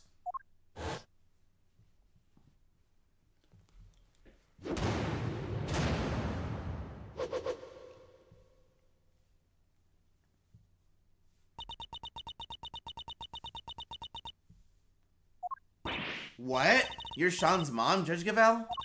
No way, come on, you're too young. It's true. I am Sean's mother. Look.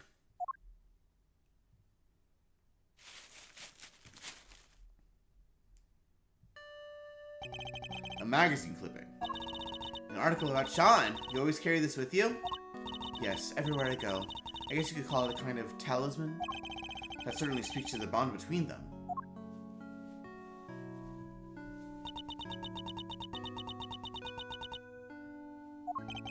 And you're sure he's been kidnapped? Unfortunately, yes. I received a phone call from the kidnapper just before the trial began. Did they make any demands? Only one, that Fifi the guard be found not guilty. Well, that certainly explains what we saw in there. And without any, you can't charge me with anything. Isn't that right, Verity, darling? It is. Without the items in question, the prosecution's case against the defendant cannot proceed. As such, this court hereby declares the accused, Fifi Lagarde, not guilty. That's why you came so close to declaring her innocent. I have failed in my duty to the law. I am a judge. If I cannot arbitrate with impartiality, I make a mockery of justice. And yet, I tried to force through a ruling based on nothing but my own self-interest. Judge Gavel. The goddess must be furious with me. But I just couldn't do it. I couldn't sacrifice my son on the altar of justice. I couldn't remain impartial when it mattered most. Of course you couldn't. Are you crazy? Kay. Nope, Aaron could just give up on their child like that. If that makes the goddess of justice mad, then I'm sorry, but she's wrong. If she really thinks that way, then she's the guilty one. Isn't that right, Mr. Edgeworth? Yes. Declaring the goddess guilty. That's bold. Kay is right. As I told you, though we all serve the law, we are also only human, and none of us could or should be expected to sacrifice a child for the sake of a verdict. Thank you, both of you. But the trial must continue. There is no escaping that.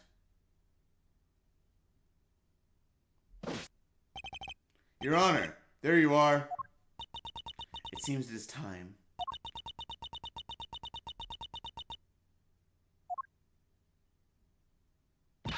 Judge Gavel. My dad was a prosecutor.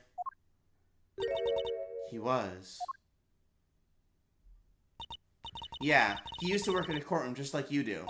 And I was thinking about what he would have done if he was in your position right now. If a prosecutor were forced to insist that a suspect was guilty, that would... I know what he would have done. Anything, that's what. He would have done anything to get me back. He would. So what I'm trying to say is, you can trust us. What do you mean? To get him back. To snatch him from the jaws of danger. I'm just looking at a Garasu, and if you agree to trust me, I promise I'll get him back for you.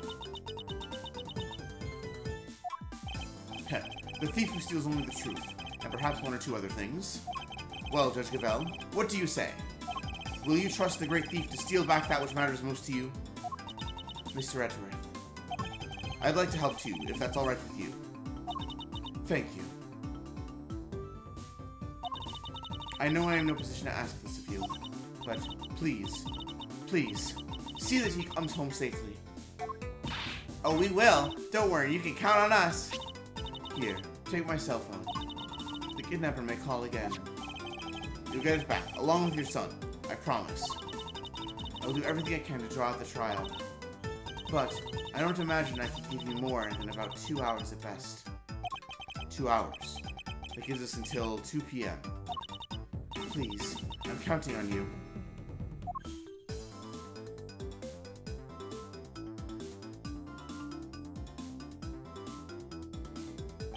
Huh. And hero of the Great Thief was a sabbatical. Well, hold on to your hat because she's back in business. Alright, let's do this. My first commission. I can't afford to mess it up. In that case, you better start looking right away. Where to begin? Gah! Where the heck did he go? Maybe he just went home? You're right. They won't be doing any filming today after all. Sure. Or maybe he went on the lam. Perhaps you should see if Sean left any clues behind at the big building. Hey, what are you doing giving orders? This is a Great Thief operation. I'm in charge now. Is that so? Then what am I? You're my assistant. First assistant to the Great Thief Yatagarasu. Talk about an honor. I can only get it to Thief's assistant. Alright, let's go to work. Team Yatagarasu, move out.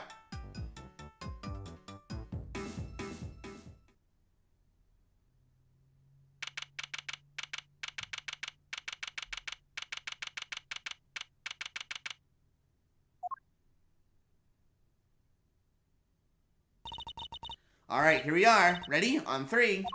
Just follow my lead. You'll be fine, okay? What exactly are you talking about? Even in the depths of night.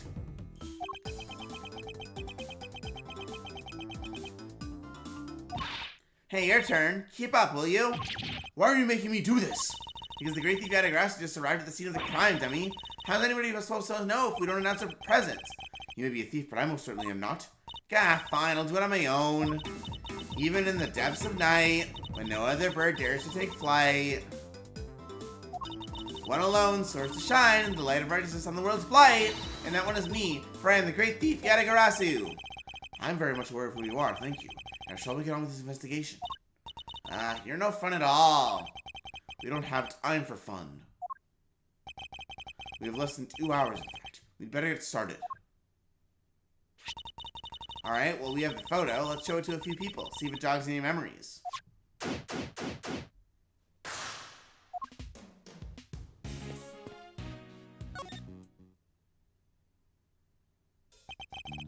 Oh, hey Mr. Edgeworth. Long time no see. Wait, you're... This is Will Powers.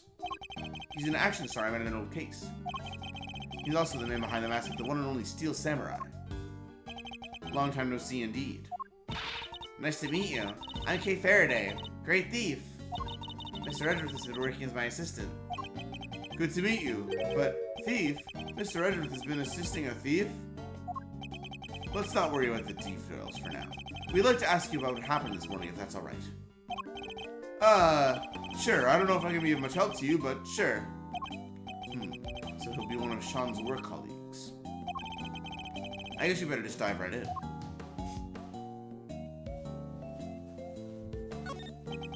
I heard you were investigating this one, Mr. Edgeworth. Well, yes. But I'm not the prosecutor in charge, of course. But if you're Keiju's assistant, I guess this is her case? No, that's simply... I can see you're an intelligent man. You're right, of course. I'm in charge of this one. Don't encourage her. Alright, I'll need you to give me straight answers. First of all, this case. Have you noticed anything weird? I mean, perhaps you can give me your impressions? Is that supposed to sound like me? My impressions? I guess my main concern is no offense to the victim and all, but... Is it all over for the production? Are we done? I can't help but worry. I think it's probably safe to assume that you are. At least for now. Right. I knew it. What a bummer. We don't have the location for much longer either. Because you were due to finish shooting soon.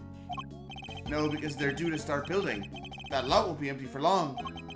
They were letting us use it while they got ready to make a start. I guess the plan was to shoot the rest on a lot back at Global Studios. I've been so worried about everything. What with people spreading all these rumors too?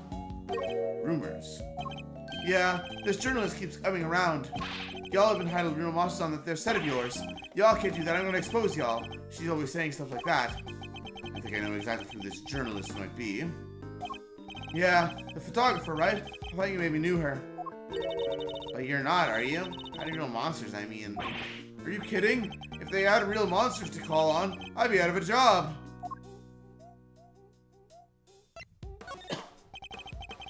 So you've all been working hard on the movie. Yeah, it's the first time I've been on a reboot of an old series.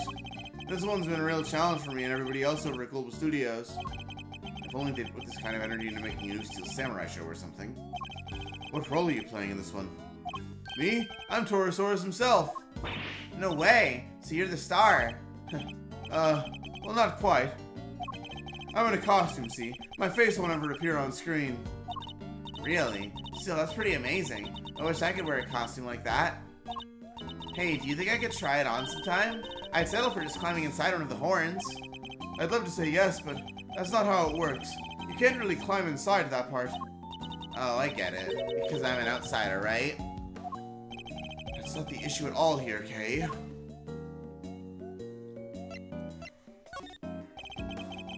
Can I ask you a couple of questions about Sean? Sean? Oh, sure. Penny told me what happened. He just disappeared, right? Yeah, sounds like him. Does he do that a lot? Yeah, kinda. If we take 5-minute shoot, you look around sometimes and he's just gone. Do you have any idea where he might have headed off to? Sorry, no. I did see him leaving the set, though. Huh? You did? And where was he headed? He got on the set bus. But I was checking some equipment over, and by the time I looked back up, he was gone. The site bus. I wonder if he left any clues behind. You mind if we take a look inside the bus, Mr. Powers? Sure. You'll have to excuse the mess, though. Alright. Let's see what we can find.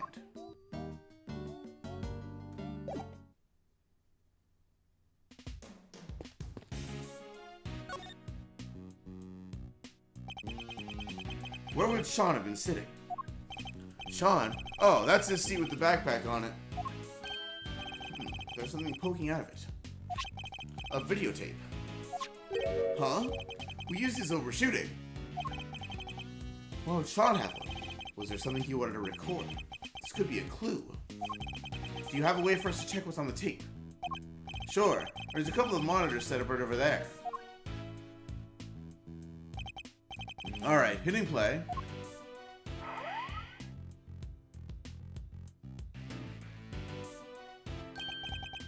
Sean, is he rehearsing his lines?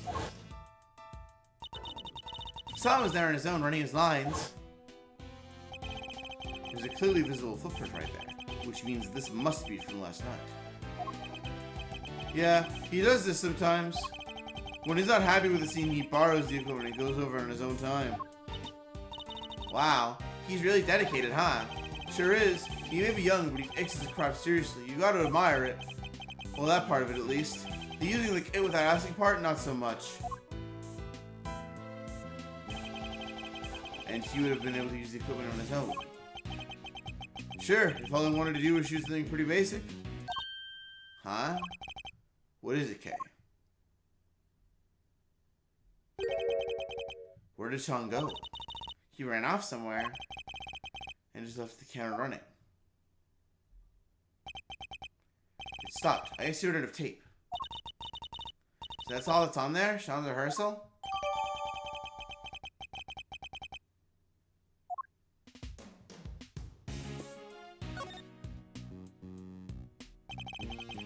There's an army of film equipment here. Are you getting ready to shoot something? No, nothing scheduled for today at this location. It's just a case has gone missing. A case? What is he talking about? Yeah, all the stuff there is normally stored inside a large case. But I look away for 5 minutes, and it's wandered off somewhere. Sounds like there's a thief around here. What exactly was taken? This is crazy for hell. Why only take that? I would have been more interested in what was inside it myself. I guess whoever took it must have needed the case more than its contents. Did they need to put something in it?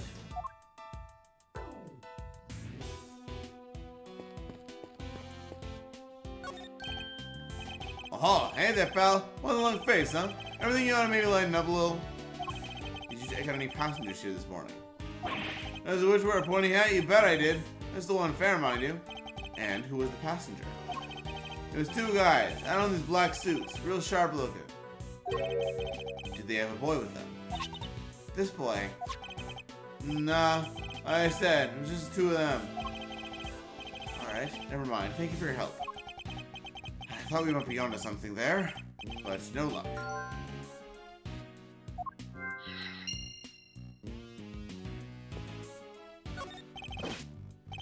Good day to you, Prosecutor Edward, sir. Huh? I am not a prosecutor anymore, but he doesn't need to know that, I guess. Good day to you too, officer. Can I ask why you've been posted here?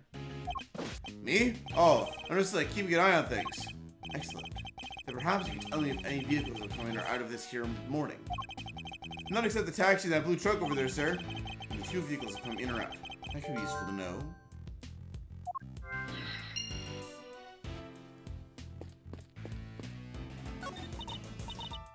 Sean, you in there? No sign of him here either. Kinda thought that basket on the back of the truck there looked suspicious. She's not wrong, it does.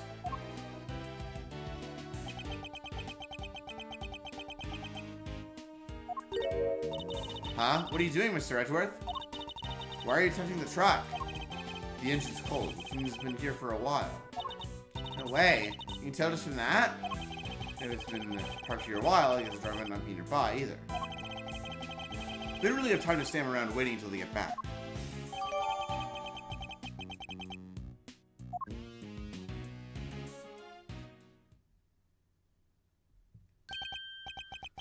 It's 1/2 midday already. You think Judge Val and the others are doing okay? I'm not sure. How long is it realistically possible to drag out proceedings, I wonder? I have to find Sean.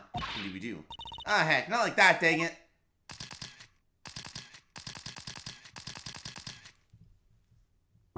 How do you think we're gonna get us a scoop like that? Sorry, Chief, not bad.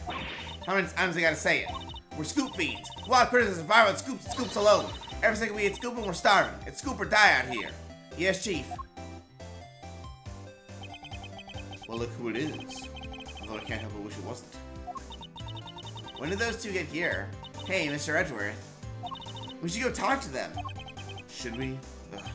Fine.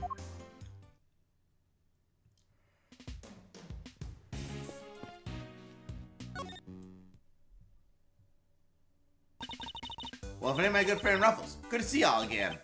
And you, Miss Lloyd. But how come you're here if you don't mind me asking?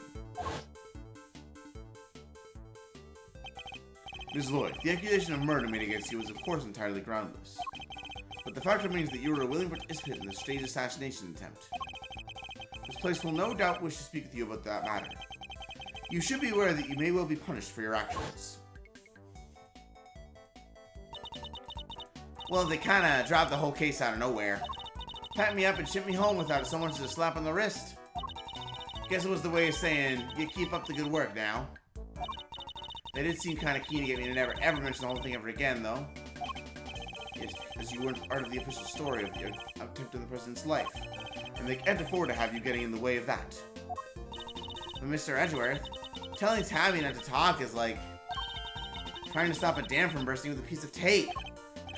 Not exactly the most delicate way of putting it. Or the whole thing, of course. Every last detail, plus a few of my own. Handing into the paper hopes all high and all. But nothing. Not a peep. Was somebody putting pressure on them? Or were the details you added a little too gratuitous, perhaps? Both seem equally plausible, unfortunately.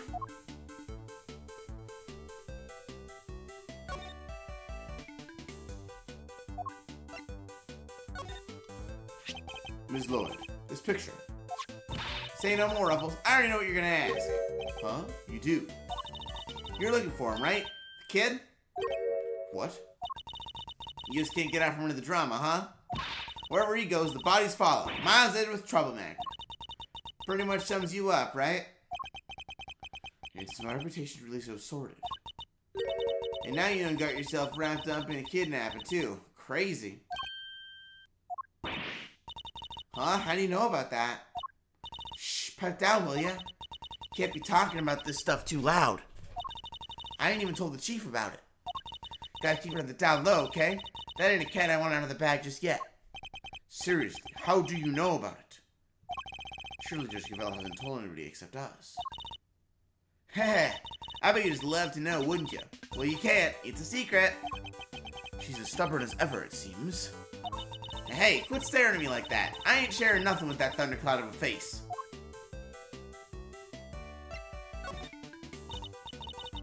So you know something, right? Sure do. Truth is, I done saw it. Little kid being bundled off by two shaded characters in black suits. What? Do you know where they went? Nope, don't got a clue. It was kind of far away when I spotted him. Lost sight pretty quick. Dang it. Still, at least we know something about our kidnappers now. Yes, 2 men in black.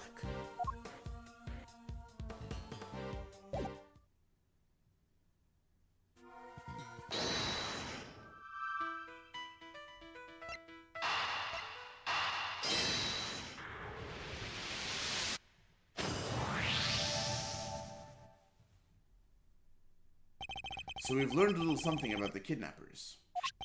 Ms. Lloyd saw 2 men taking Sean away, and the taxi driver remembers giving 2 similar-looking men a ride. They must be the same people, right? I'd say it's a distinct possibility, yes, but there's one thing that doesn't make sense. The taxi driver said specifically that the 2 men didn't have a child with them. Oh yeah, that is weird.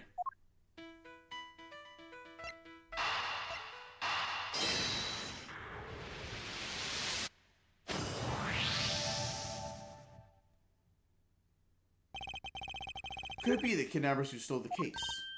Wait, you mean... Yes. What if they put Sean inside it? He's little enough that he fit, I guess. So the reason the taxi driver didn't see him might be that he was loaded into the trunk as baggage. But why do they need to hide him? I imagine they might not have planned to originally. But they didn't count on there being a police presence here in the plaza. Right, that makes sense. They didn't want the officer on duty to see them going off with Sean. So they took a rather drastic measure. That must be it. Alright, let's go see what the taxi driver can tell us. The 2 men you told us about. Do they have any baggage with them? Boy, did they. A giant case. Wasn't easy getting anything in the trunk, I tell you. That settles it. They must have been the kidnappers. Where did you take these 2 men, if you don't mind me asking? Look, I can see this is important. How about I give you a ride there? That's a great idea. Come on, Mr. Edgeworth. All right. Thank you. My pleasure, folks.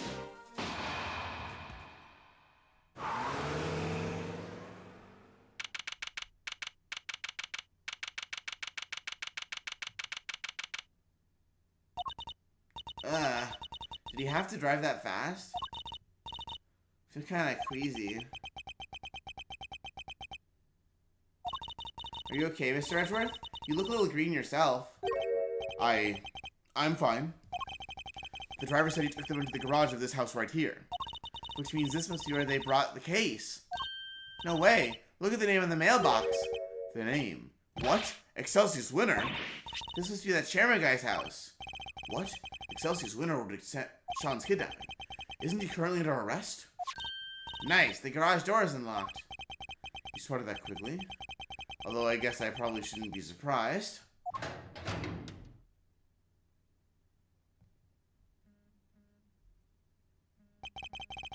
It smells of engine oil in here. I guess Winter Senior must be something of a motorhead. Anybody home? No? Anybody? What are we, Kate? Common house thieves? You take that back. We're great thieves, and don't let me ever hear you say different. Have some self-respect, Mr. Edgeworth. She didn't like that at all. Anyway, it seems nobody's around, which hopefully means we're not at risk of being arrested. Don't let your guard down yet. We're only just getting started here. Now let's find us some treasures. Are we supposed to be looking for Sean? Look, a treasure! These are mechanics gloves. They're designed to be worn when fixing vehicles or working with machines. They're covered in oil that looks like it must be from a machine too. And strangely dirt. An awful lot of dirt. I doubt they would have gotten like that from motorcycle maintenance. I hate the guy, but I have to admit, I like his gloves a lot. You think we can maybe come up with a good excuse to, borrow them? I was going to take them into evidence, but now I'm not so sure that's a good idea.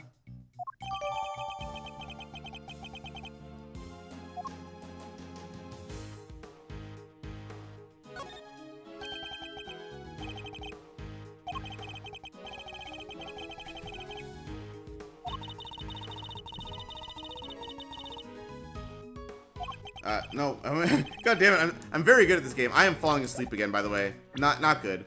I think, whatever. The moment has passed. It's the case. And it's possible that he's still here. Then you better find him. My reputation as a great thief is riding on this, and yours as my assistant. Sure it is. There's a sledgehammer, a shovel, and a bunch of other heavy-duty tools here. That thing makes Judge Gavel's hammer look puny. If I ever become a judge, I'm getting one like this. I doubt you'd make yourself very popular swinging one of those around in a courtroom. Really?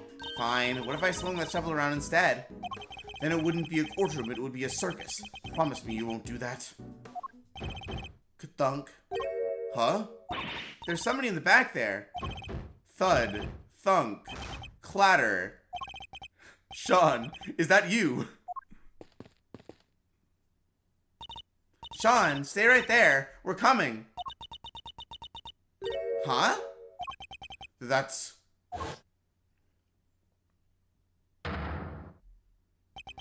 But, Mr. Winner? What? What's he doing here?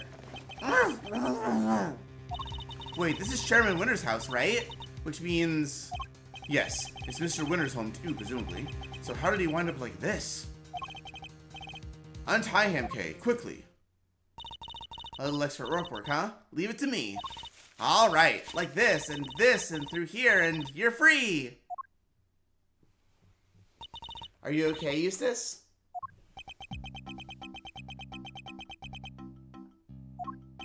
He looks like he's been through hell. How did you come to be tied up down there? I don't know! You found me, why don't you tell me? Because we don't know, which is why we're asking.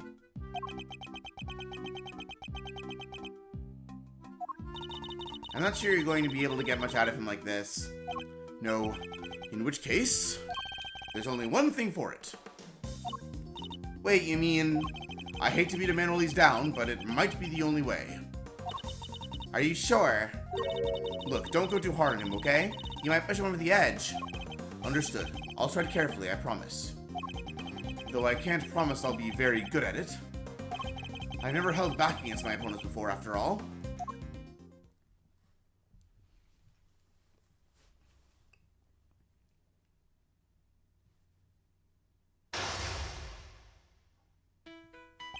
The last time we saw him, he was running out of the courtroom. How did he wind up here?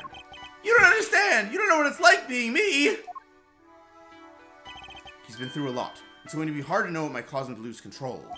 In which case, I guess I may just have to quietly listen to what he has to say. Why me? Why am I always the last one to know? The butt of every joke! He clearly has questions. I'll have to do my best to try and answer them. But he's also clearly in no fit state for this. I'll need to try and finish this quickly. I should figure out what he needs to hear and try to calm him down.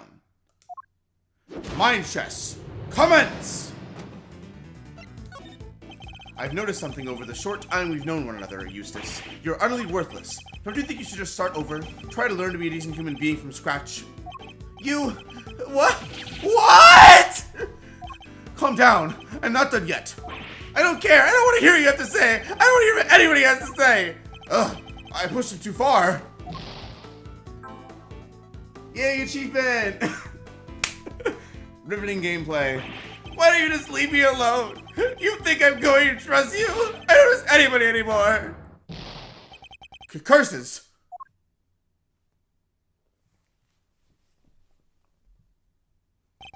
I can't give up just yet. I have to keep after him.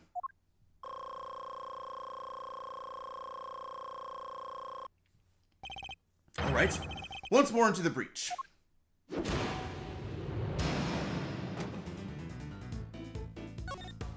Just take a deep breath and tell me what's on your mind, Eustace. No, I will not! Even if I did, it's not like you'd listen to me!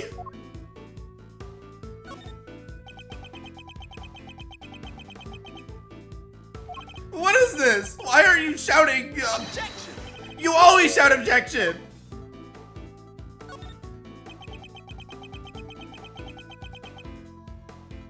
What? You're really going to listen to me? Learning the truth about your father can't have been easy. I can only sympathize. That was the hard part! The hard part was losing everything I've ever had a single morning.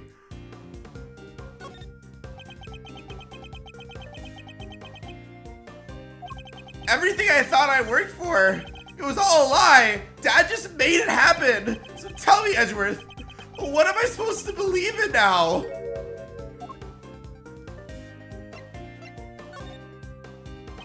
You can lose faith in everything but yourself. That you have to believe in. But you don't have to do it alone. Experience I can't give you, but knowledge that I'm happy to offer. I had some time to think while I was tied up like that, and I realized something. I'm not cut out to be a prosecutor. I'm incompetent? I don't even know the right word.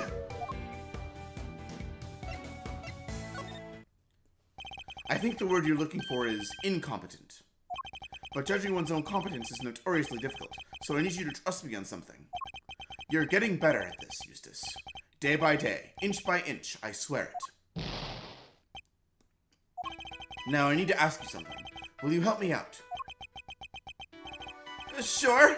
What do you want to know? Well, first of all, thank you for calming down. Next, I want you to tell me about your kidnapping. I need you to be as detailed as possible, Eustace. Tell me everything you remember seeing and hearing.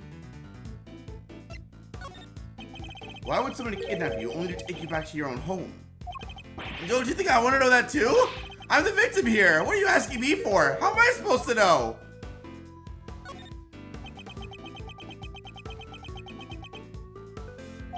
They locked me up in that box and locked me up in here. I was scared. So scared. Did you happen to overhear anything your kidnappers might have said? I think one said if you want to blame somebody, blame the guy who owns this house? The owner of this house. That's your father, isn't it? It is! I guess it is, huh? Oh, I get it. The kidnappers were people who hated my dad. That's not it, at least not based on what else we know of the situation. But there was some kind of link between the kidnappers and Winter Senior. That could be a clue. Do you have any idea who your kidnappers might have been? No, of course I don't. If I did, I'd have told you already. Time to deploy my clue. Your captor wanted you easily at hand, and where could be more convenient than one's own home? I hate to break it to you, Eustace, but the kidnapping was ordered by your father. What? You don't think he wanted me out of the way? That he was going to kill me?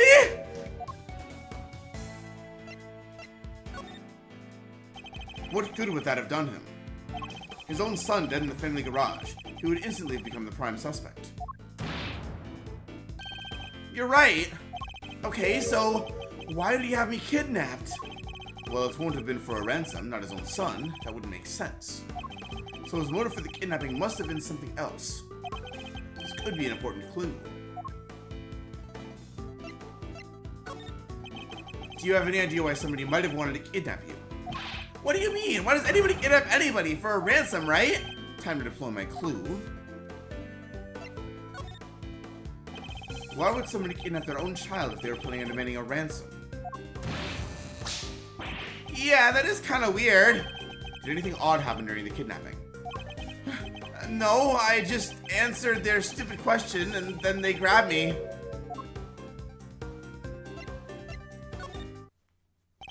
Their question.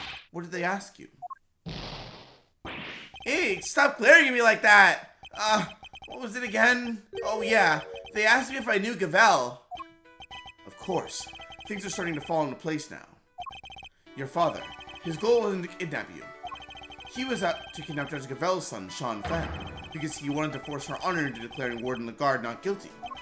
Wait, Gavel is a son? And it was also Lagarde to be found not guilty? I think you were mistaken for Sean, and that's why you were kidnapped. What? You mean I went through all of that by mistake?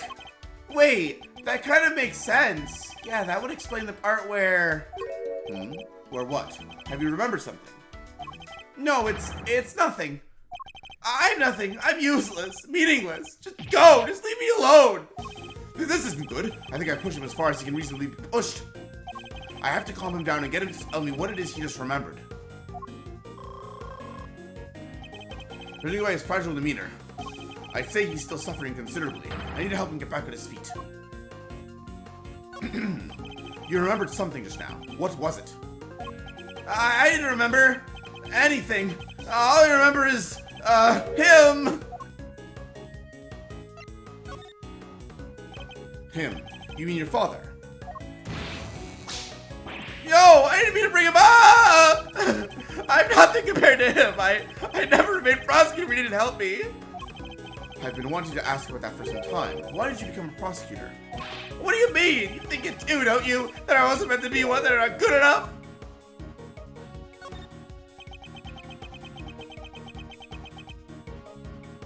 So say something, will you? You chose this path. Why? You must have a reason. It's not like that. There's no big reason behind it all. The reason is stupid and dumb and not important.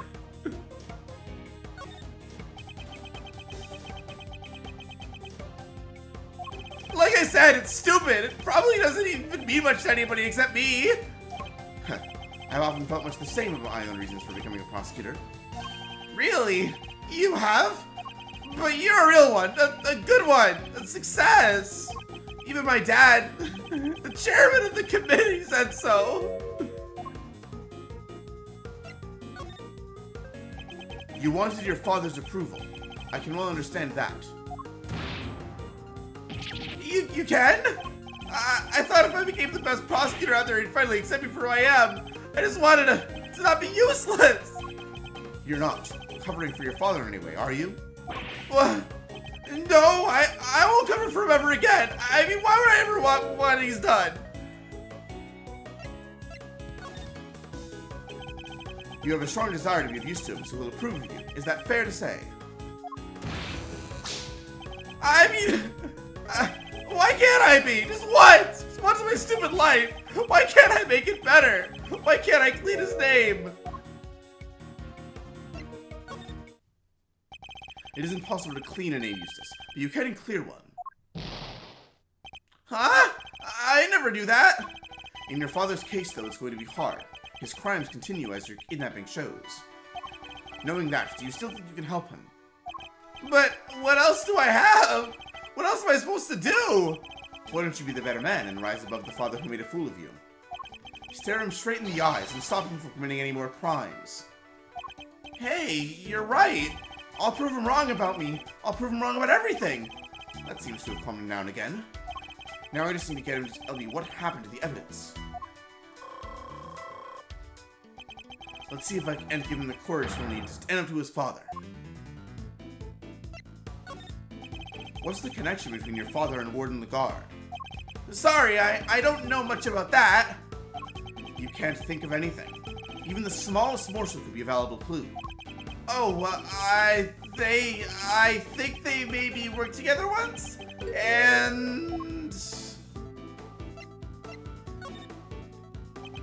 And what is it? What else have you remembered?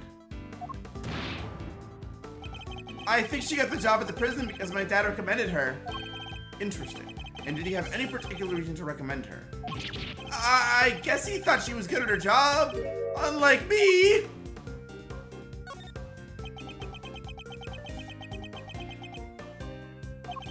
I think they knew each other from back when he was the chief prosecutor. What was he like back then? Was he different at all? Oh, he was amazing. There wasn't a piece of evidence he didn't know or a case file he hadn't read. An intimate knowledge of cases and the evidence pertaining to them. That could be an important clue. Key pieces of evidence from the guard trial failed to make it to the courtroom. As the prosecutor in charge, they were your responsibility. Did you misplace them somehow? No, that's not what happened. You haven't heard my side of the story.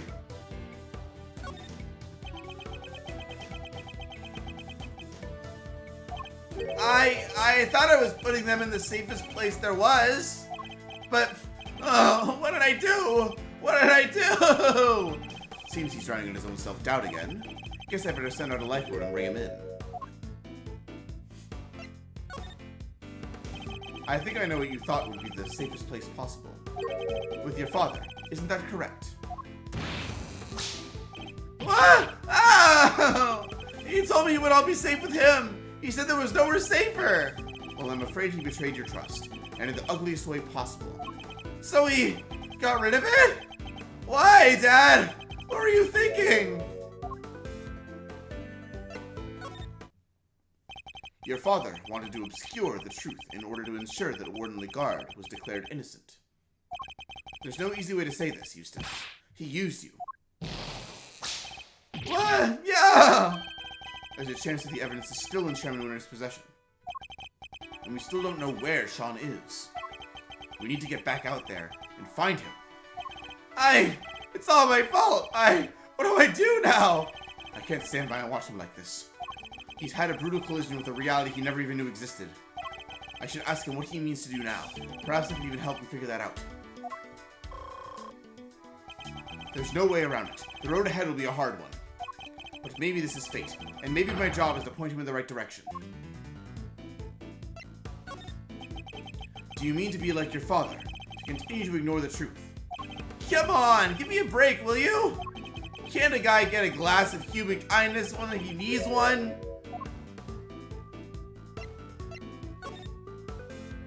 Are you talking about the milk of human kindness? I'm afraid that's not quite how the phrase is used. Huh? It's not... Listen, talking with you like this, it's helpful for me too. There was a time when there were truths I didn't want to face up to either. But a good friend taught me the error of my ways. That's nice, but I don't have anybody like that.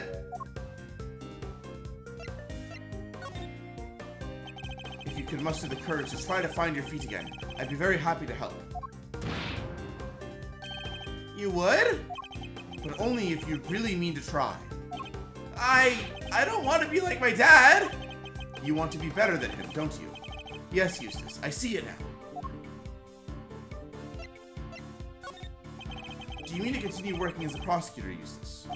I don't even want to think about that yet. After all, I only ever became one because of my dad. I probably shouldn't even think about carrying on, should I?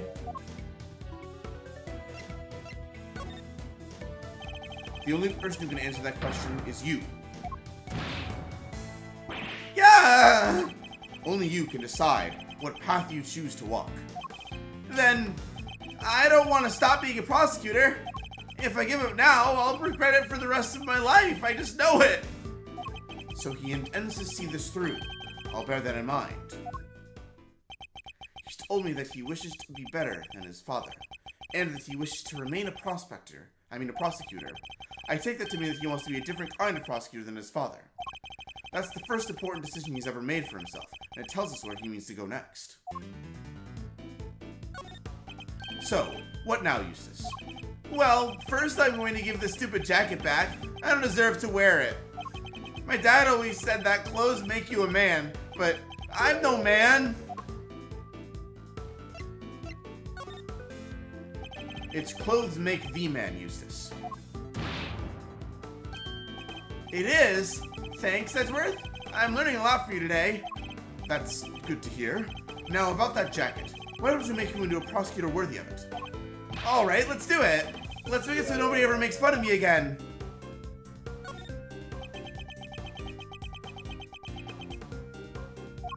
But how? How do I get there? Tell me, what do I need to do? I just don't know. I just don't know. If only he'd remember his own words from a few minutes ago. The decision he made should serve as a good guide as to what he should do next. You want to remain a prosecutor, but walk a different path from your father, correct? It won't be easy, but the path you have chosen is that of the true prosecutor. And now that you have chosen it, when the time comes, you'll know exactly what to do. You're lucky. I myself still haven't quite decided what to do with my life. But you have, and it's a choice you made on your own. Now all you have to do is believe in yourself, and aid in the path you've chosen. Wah! Mistaken for Sean and kidnapped by his own father's underlings, and losing his belief in himself as a prosecutor after his father stole his evidence. He's been through so much in the span of a single day, more than I can imagine. Well, it took a little longer than I thought it would, but that's checkmate.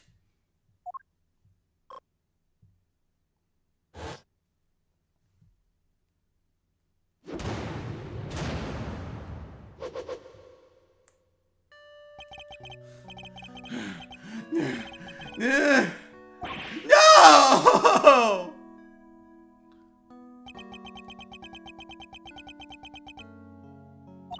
Wow. I don't think I've ever seen him move so fast. He's particularly speedy when it comes to running away from things, it seems.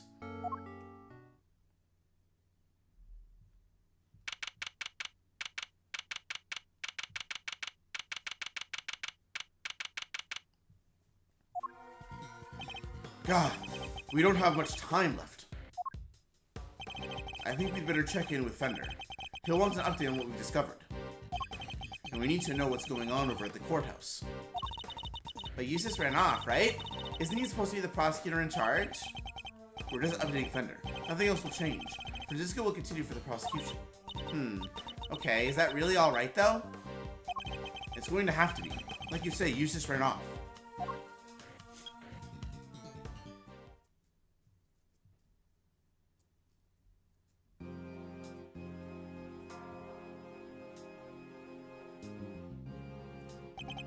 Look, I hate to be a stickler for the details, but let's go over this just one more time, shall we?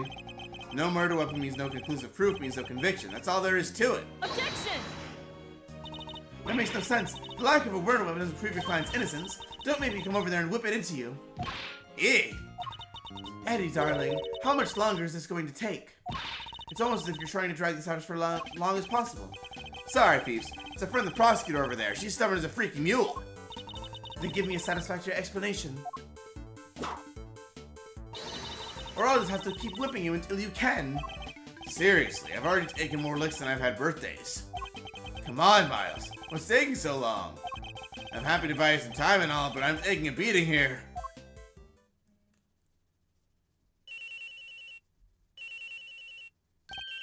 Nope, sorry, G. This one's important. Mind if I take it?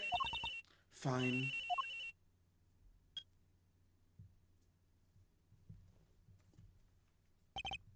Fender. Miles and Reno. Boy, I'm ever glad to hear your voice. How are things at your end? We found Eustace. Sweet! And the knife? And the chisel? Unfortunately, he entrusted both to his father's care. Which means that Chairman Winter is the only person who knows where they are. Chairman Winter. But why would he... We're not quite sure of the specifics just yet. But we do know that Chairman Winter and Warden Lagarde have some sort of connection they'd rather others didn't know about. Gotcha. Alright, guess the next move will be to get Excelsius Winter on the stand. Best to hear the deets from the proverbial horse's mouth, right? I'll keep looking for the missing evidence. And for Sean. Well, shake a leg, will you, big guy? Can't keep this one from going to the judges much longer. We're a gnat's whisker from a verdict here. Understood. I wonder how long Jessica Gavel's nerve can hold. This can't be easy for her. We need to hurry. How are things over at the courtroom of doom? They're going to call Chairman Winter to the stand. Who knows how that will go for them? Yeah, he's already stooped to evidence stealing and kidnapping. What else is he capable of? Exactly. Perhaps we should look over any evidence we have relating to him just in case it might help. Good idea. Alright, leave it to me. Presenting a hot new piece of evidence fresh from the evidence oven. The gloves we found in his garage. Yes, I was thinking about those. Anything else? What about the case file from the IS-7 incident?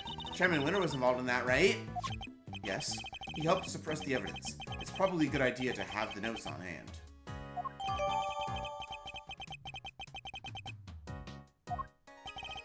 Excellent. And do we have anything else? We sure do. Last but far from least, there's this. Yurgetic Arasuke. Okay. I asked for evidence related to Chairman Winter. Can you please try and take this seriously? Says the guy who spends his life presenting people with evidence that has nothing to do with anything. Ugh, that's different. Wait, that's Eustace. Huh? Hey, what are you doing here? What? Rude. He totally ignored me. What was he doing in the big building down there? Let's go inside and see if we can figure out what he was up to. Yes. Good idea.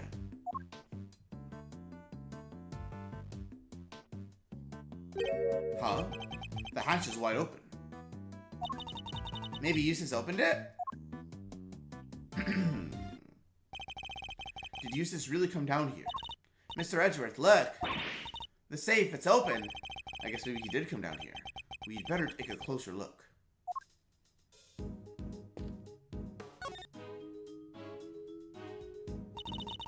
There's some stuff left in the safe. I think we better take a look, don't you? The owner will just have to forgive our prying. Is it a document of some kind?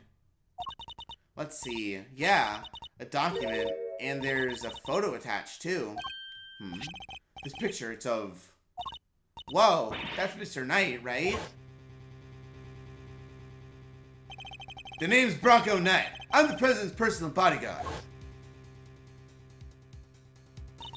Why is there a picture of him in here? And what's this paperwork about? I'm not sure. Let's take a closer look. You are right, darling. There's some sort of connection between Knight and Canis. As you know, we've been trying to find out who Canis plays the silly correspondence chess games with. Well, now we know. I'll be pulling Knight into my office for a thorough grilling tomorrow. And I'll make that worm admit he's Canis' lackey if it's the last thing I do. So you do your bit too, and retrieve the package we laid to rest 12 years ago. I'm sure it's still right in front of the planter where we left it. It seems to be some sort of report on Knight. Yeah, and it must be from right around the time he was killed. We know that Knight was killed while being interrogated in the prison warden's office. I think we can safely assume that this document was written by Fifi the Guard, don't you? I'd say so, but who was it written for? Oh, I guess whoever owns the safe? And I'd say that's likely to be the auctioneer, Excelsius winner himself. Proof that they really did know each other. Indeed, and not only that, it proves another connection. Huh? The Guard and Winner were trying to flesh out Mr. Canis' henchman. Oh, you mean Bottom Canis, right? The assassin guy with the soft spot for dogs? Yes, something links the three of them. Something they don't want anybody to know. But what? I don't know yet, but I suspect it has something to do with this case.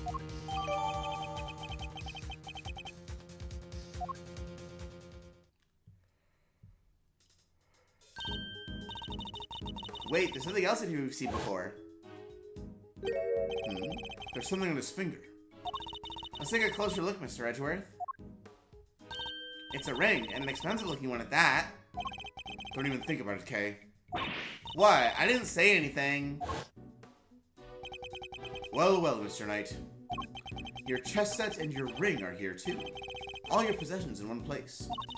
So basically, the safe was full of evidence from the murder at the prison. It would seem so. Which means the missing knife and chisel might be here, too. Knife, chisel, knife, chisel. No dice. There's nothing else here apart from Mr. Knight's stuff. Really? Curses. Knight may be dead. Curse you, Edgeworth! Our game isn't over yet. But he left unfinished business behind him. I think we need to find out what it was.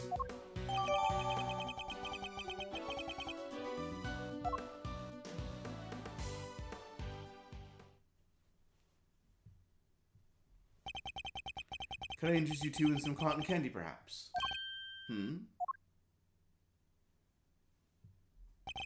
I have ice cream, too. But if I recall correctly, you weren't much of a fan. You? The killer! It's wonderful to see you looking so well, Mr. Edgeworth. Well, what are you doing here? It's just as I said. I'm selling cotton candy. Can I really not interest you in some? Parting Clouds, it's called. Very apt. Sweeter than death itself. And so delicious, you'll feel you parting the clouds en route to heaven. He's the last person on Earth I'd accept candy from. I was hoping to ask you about my little message.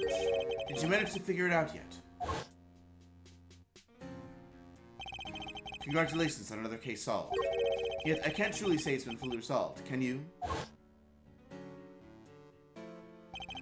Have you been watching us this whole time? Watching you? No. I prefer to think I've been watching over you.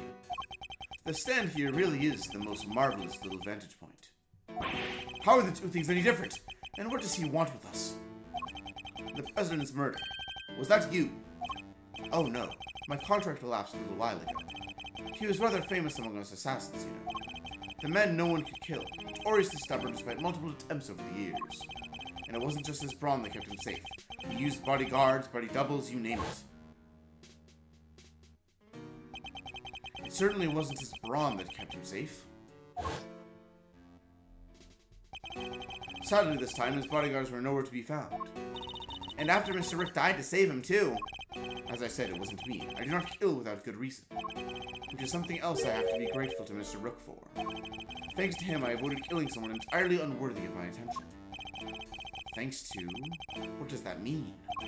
The person who hired me deliberately misled me as to the identity of my target. A betrayal of trust for which I won't soon forgive them. That is why I'm currently doing all I can to track them down. And do you know what I think? I think you and I are looking for the same person. Is he talking about whoever it was that killed the president? And who is this person, if you don't mind me asking? Oh, come now, I can't tell you that. It's against the rules. Revealing the identity of a client is out of the question. I'd hardly stay in business long if people couldn't trust me now, would I? But that doesn't mean there's anything to stop me from catching up with them in my free time. And what are you gonna do when you find them? Why, dish out a little justice for the betrayal I suffered, of course. What? What are you saying? What's going to happen to them? I think you can imagine. Well, this hasn't exactly been a pleasant catch-up. Ah, but I shouldn't leave you completely in the dark. There's something you ought to know. Our mutual friend Bonadar McConus. He escaped 3 days ago. What?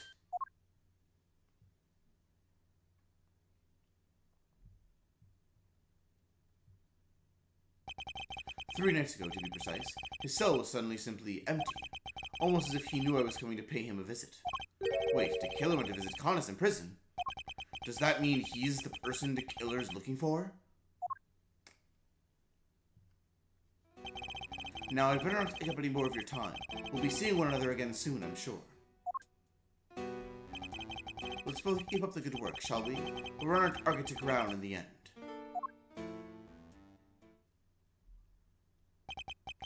First a killer, now Connus.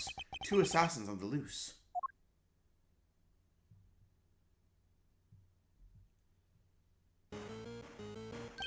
Huh? That sound. Mr. Edgeworth, it's Judge Gavel's cell phone. Could it be Sean? How's it going, Miles? Whoever it is using a voice changer. Who is this? It's your friend in the red raincoat, of course. Red raincoat?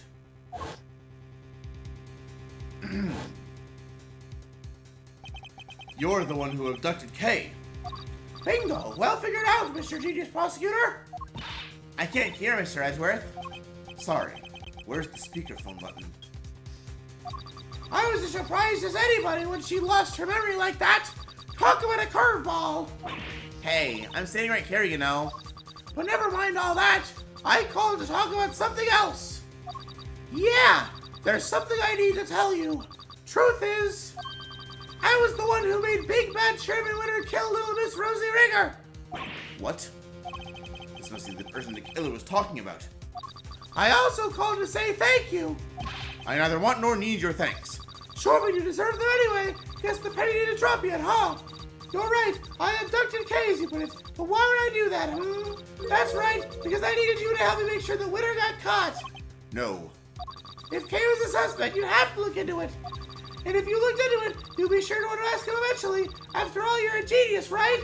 Everything worked out exactly like I planned. Oh, but there's something else you should know. Something you didn't figure out yet.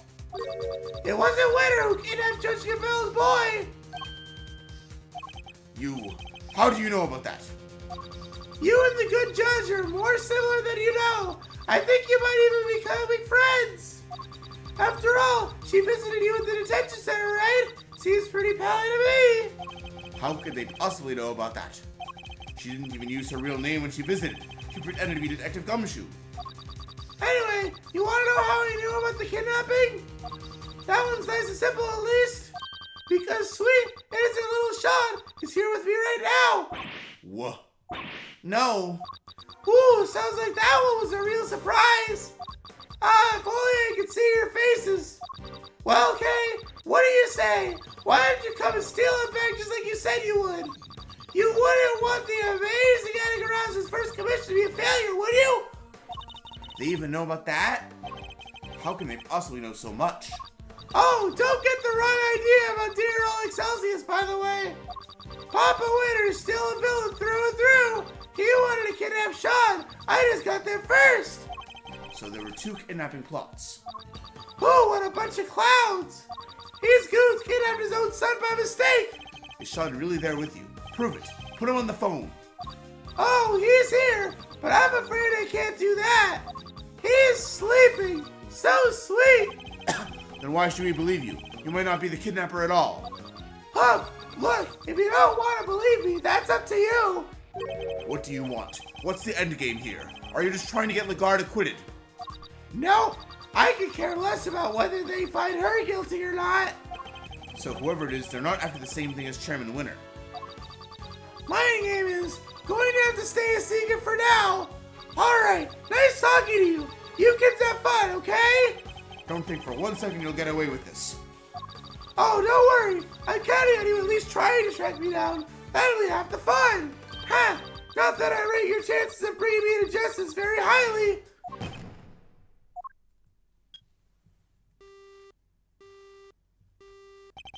Ugh. Who was that? I wish I knew. But they didn't give us enough to figure that out. Deliberately, I imagine. What? So we really have nothing to go on? That's not fair. They sure know a whole lot about us. Indeed they did. You're right. It was uncanny how much they seemed to know. How is it possible that they were party to so much that happened in private? Right? They knew everything about the whole kidnapping situation, too. We need to figure out how. Where were they getting their information from? Let's consider this carefully. What were the things they knew? You and the good judge are more similar than you know. I think it might even be becoming friends. After all, she visited you at the detention center, right? Seems pretty pally to me. You wouldn't want the amazing Anagarazu's first commission to be a failure, would you? They even know about that? Ooh, sounds like that one was a real surprise. Ah, if only I could see your faces. That's it. Based on the specifics they mentioned, there's only one possible answer. I've got it, Kay. I know how they knew. Huh? Really? Whoever it was, they must have been able to hear us somehow. It's the only possible answer. What? Like they were eavesdropping on us? Think about what the kidnapper said. Ooh, sounds like that was a real surprise! Ah, if only I could see your faces! If only I could see your faces. That means they couldn't, so they weren't filming or following us. Okay, so what, they hit a bug somewhere? Let me take a look at the stuff in my bag. Where could they have concealed it?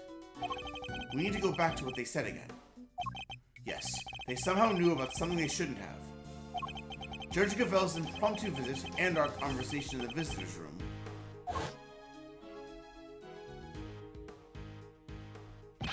Judge Gavel, please, Mr. Edgeworth. Take a seat.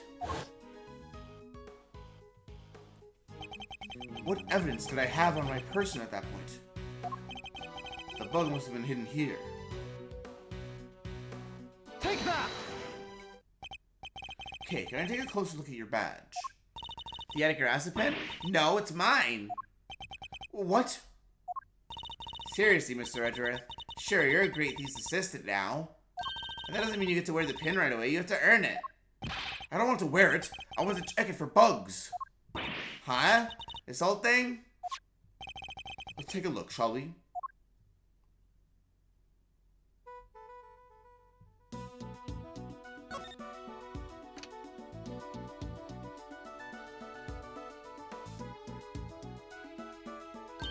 Huh? Whoa! So I was right.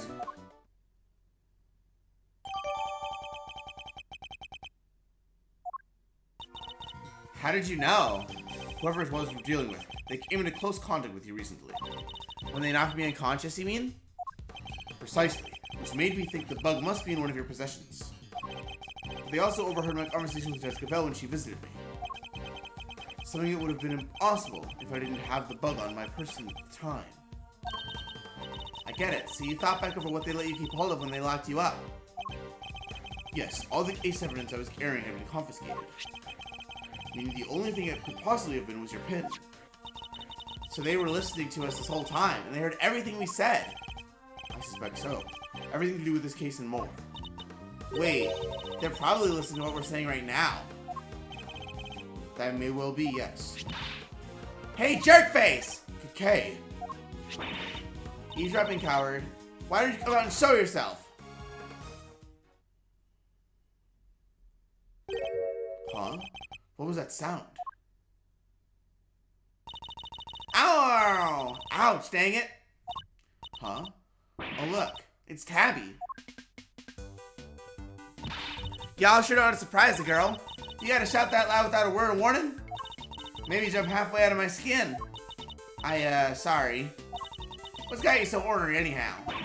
Get a load of this. Seriously, it'll make your blood boil. It will, huh? I'm all ears. I wonder if we might be better off keeping it to ourselves, Kay. Assuming we don't want to be all over the front page of tomorrow's paper, that is. Oh, thanks. Nearly walked right into that.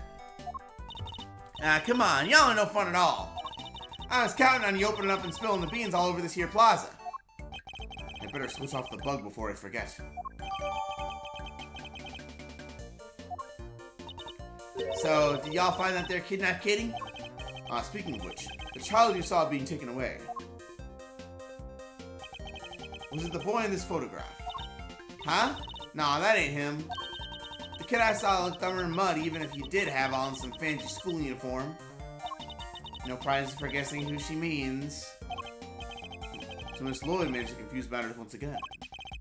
I think we better take another look around. Back to square one.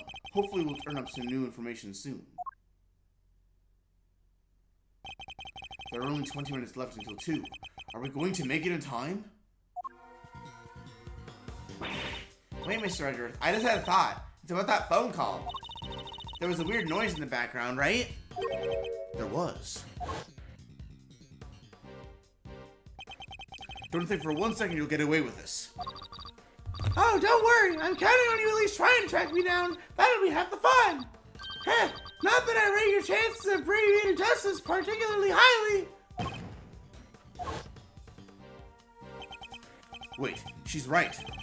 We heard a loud bang right at the end. Could that provide a hint as to the kidnapper's location? Loud bang you say. I see. God, will you stop eavesdropping? Boy, you never get any cuddlier, do you, Ruffles? I guess I'll need to speak with Miss Lloyd, too. Much as I don't want to.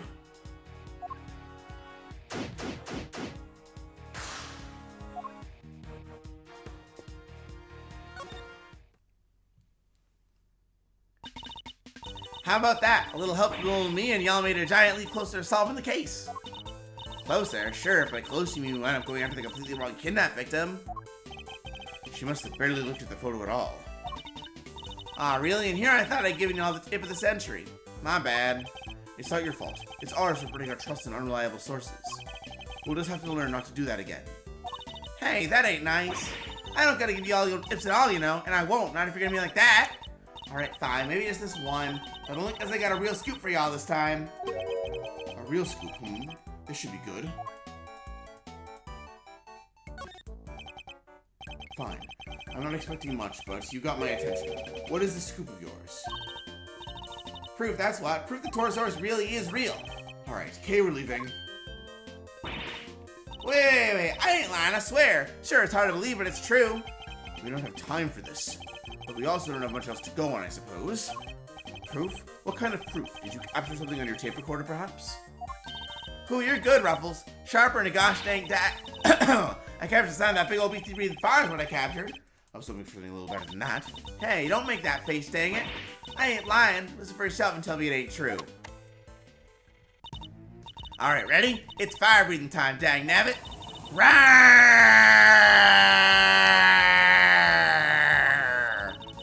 There. Kind of hard to tell over the shouting, but it could have been something breathing fire, maybe? And tell me, Miss Lloyd, do you see this fire-breathing something with your own eyes? Well, not exactly with my eyes as such, being as how I wasn't precisely close by when it happened. Surely the real Torosaurus would be pretty hard to miss no matter how far away you were standing. Well, see, I was far away, but also recording via what you might call non-standard means. Would you mind explaining what you mean by that? Yeah, I really dug myself a hole here, huh? See, I might could have rigged me up a little wireless intercept hoping to do a little scoop detecting. That's so sad. Poor insect. Not an insect, Kay. An intercept. She was listening out for radio signals. It would have allowed her to listen on any nearby transmissions. Me and the chief been down here at the big building sniffing around these last couple days. Looking into Miss Hart's tip about the underground auction, I assume. Which would mean that you've been listening in on all the radio signals in the area too. Sure have. Which is how I want to hear the most thunderous ear-split noise you ever did hear. The power to feed the electricity in the air. This was it. Torosaurus at last! You made up everything except the roaring sound, didn't you? The long and short of it is that you didn't actually see anything, correct? Hey, I don't need to see things. I'm a writer, you hear? Anyhow, I kept listening until down the line comes. Your pal there's voice hollering to beat the band. Eavesdropping coward, why don't you come out and show yourself? Huh? What was that sound?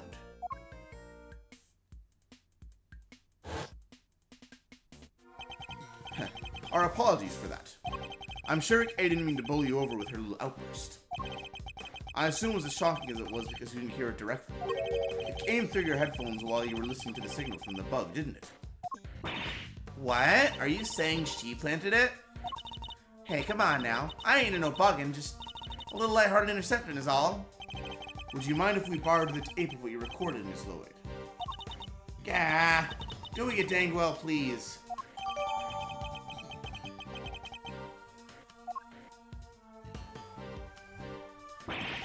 Oh, Mr. Edgeworth.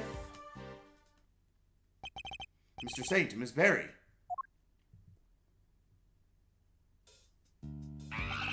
How's the search going? Did you find him? Not yet. Poor Sean. Sean?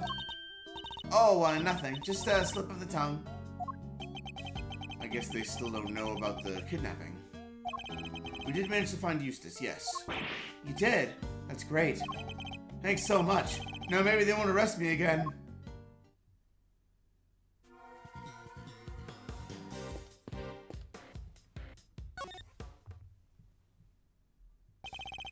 You're amazing, Mr. Edgeworth. How did you find Prosecutor Winner? With some serious investigative magic, that's how. It was pure luck, actually, but never mind.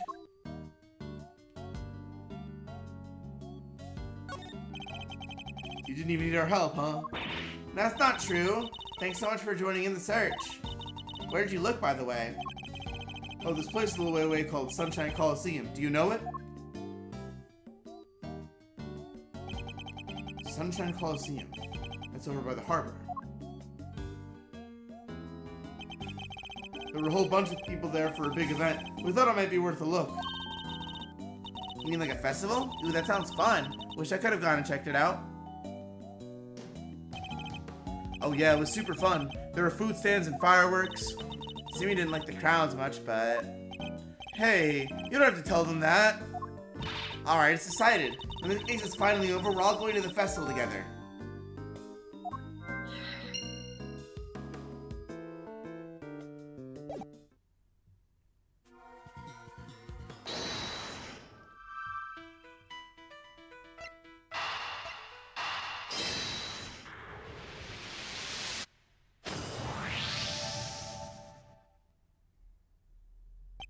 Mr. Saint, you mentioned fireworks before. Huh? Fireworks?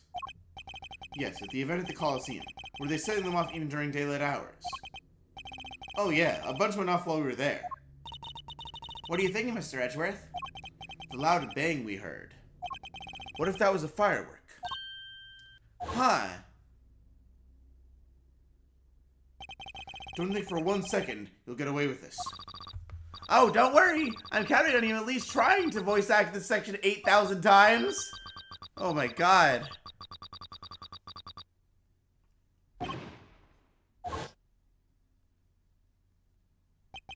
For the bang to be clearly audible over the telephone, it must have been pretty loud. Which means fireworks, means the Coliseum. So the kidnapper was near there, right? But how near? If the fireworks were that loud, you could probably hear them from pretty far away.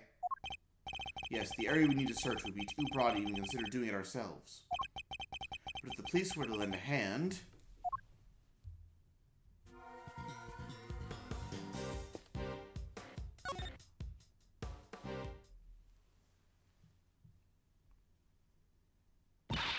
Stop, Gummy. Why are you running away from us?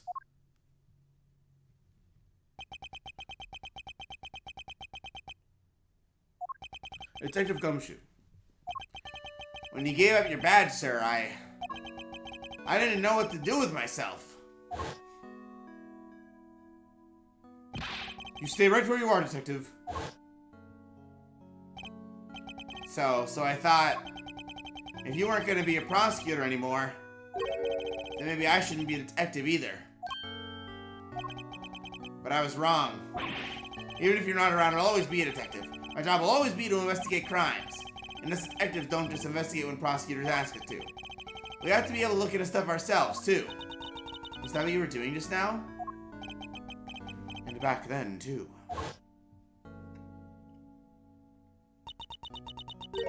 You should thank your former subordinate for what I'm about to share. In his desperation to help Kay Faraday, he gave me a valuable piece of information. Detective Gumshoe did that. So Rosie Ringer's autopsy report. When I went down to the detention center to see how Kay was doing,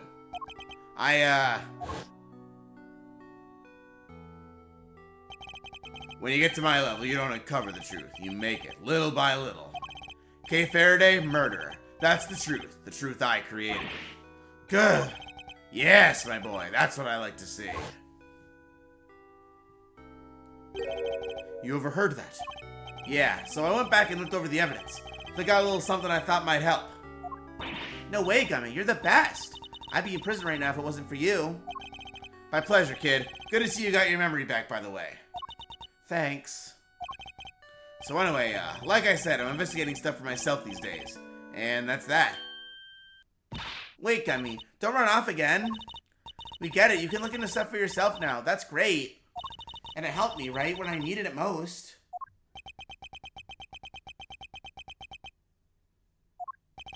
But right now, we need you to work with us. I'm no longer a prosecutor, or indeed in anything, but we're investigating a case regardless. And I ask you this not as a prosecutor, but as a friend. Detective Gumshoe, will you help us?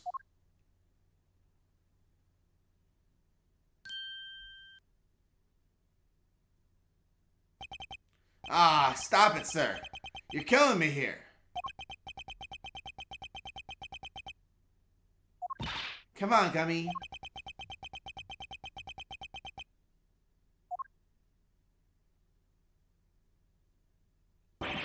Alright, I'll do it.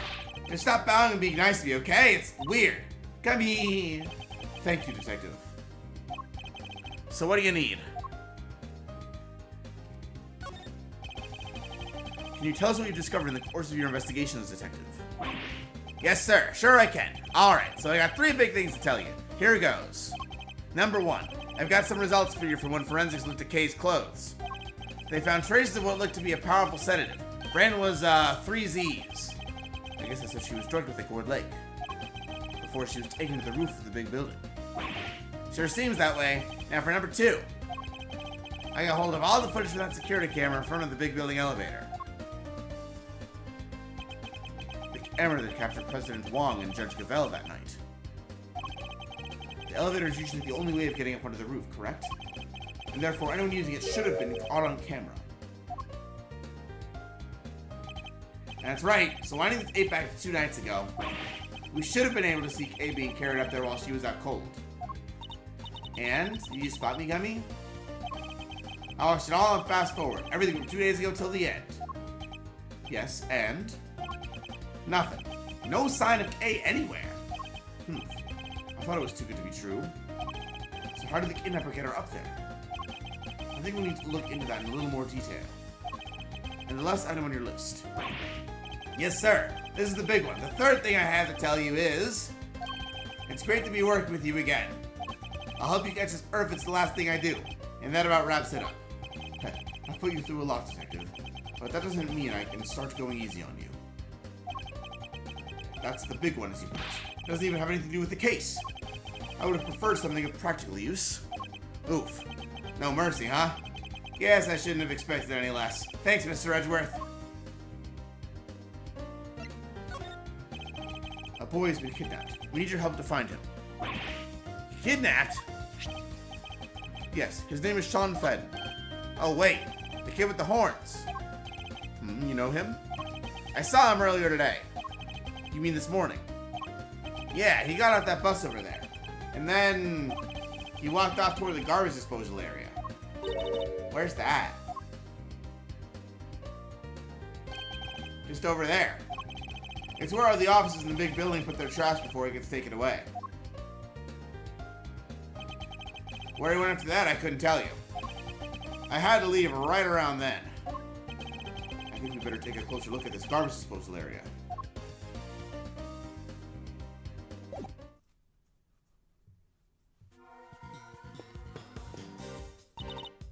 So Sean walked off in this direction, huh? It would seem so, yes. Perhaps we'll find some clues here as to his current whereabouts.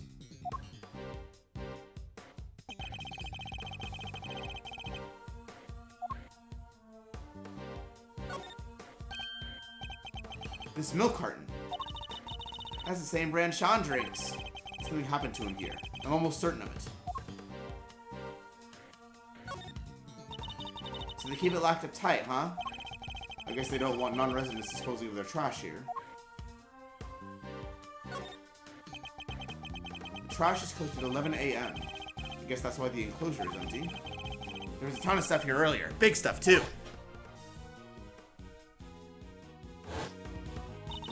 Today must be the day they take the big stuff away.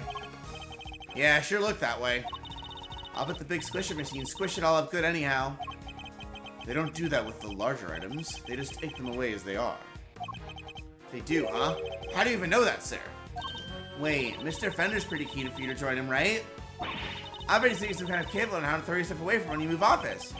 You're spookily insightful sometimes, Kay. But only sometimes. Based on what we've seen and what Detective Gumshoe told us, I think there's a strong possibility that Sean was abducted from the garbage disposal area. Yeah, it's kind of out of the way of prying eyes, huh? But why would Sean even come here in the first place? I imagine he must have had something to dispose of. But the truck's already come and gone. Guess we'll never know what that something was now.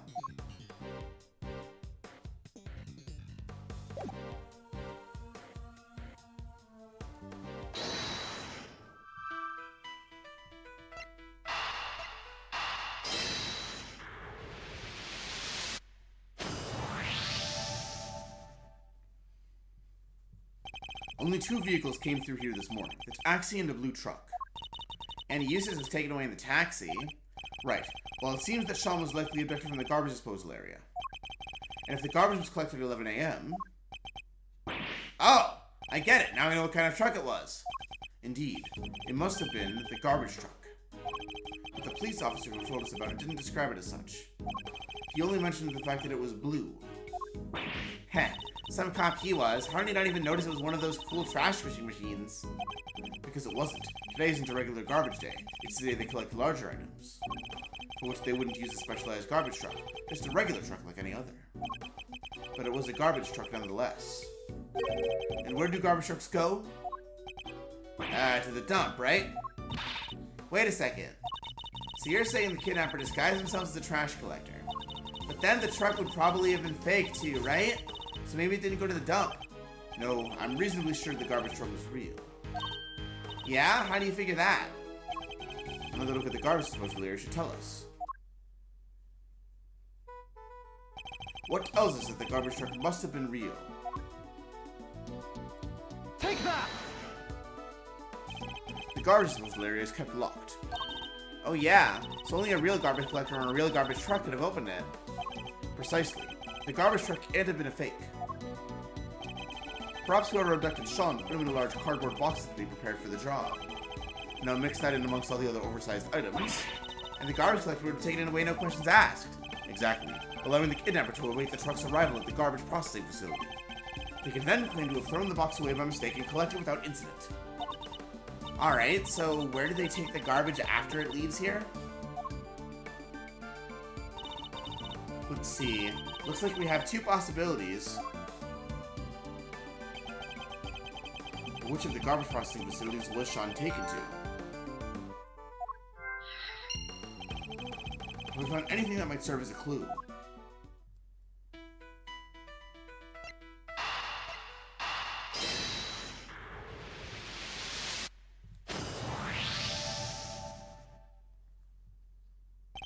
So based on the loud bang we heard on the phone call, we know that the kidnapper was somewhere in the vicinity of Sunshine Coliseum. And one of the garbage facilities is right by there, too. I think it's likely that's where Sean was taken. Which means the kidnapper must be holding him somewhere near there. Detective Gumshoe. Yes, sir! Could I ask you and your men to search the area around the garbage facility? It's not like you to ask, sir. Feels a little flat, if I'm being totally honest. Why don't you give me a good old-fashioned order, huh? Like you used to?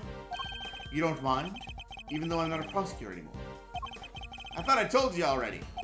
A detective investigates for himself, not just for prosecutors. Thank you.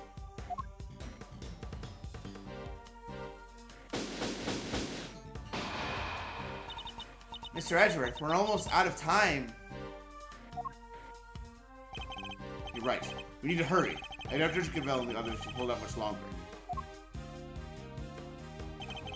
I'm counting on you, Detective Gumshoe. I won't let you down, sir. It won't be an official search. But I'll put my best guys on it. You can count on that. I'm coming too, Gummy. I promise I'd snatch Sean from the jaws of danger, and that's just what I'm going to do. I'll head back to the courthouse. Who knows? I may be able to drag proceedings out just a little longer. Alright.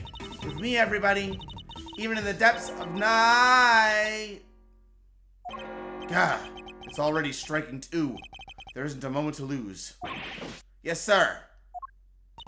But I didn't finish. When no other bird dares to take flight.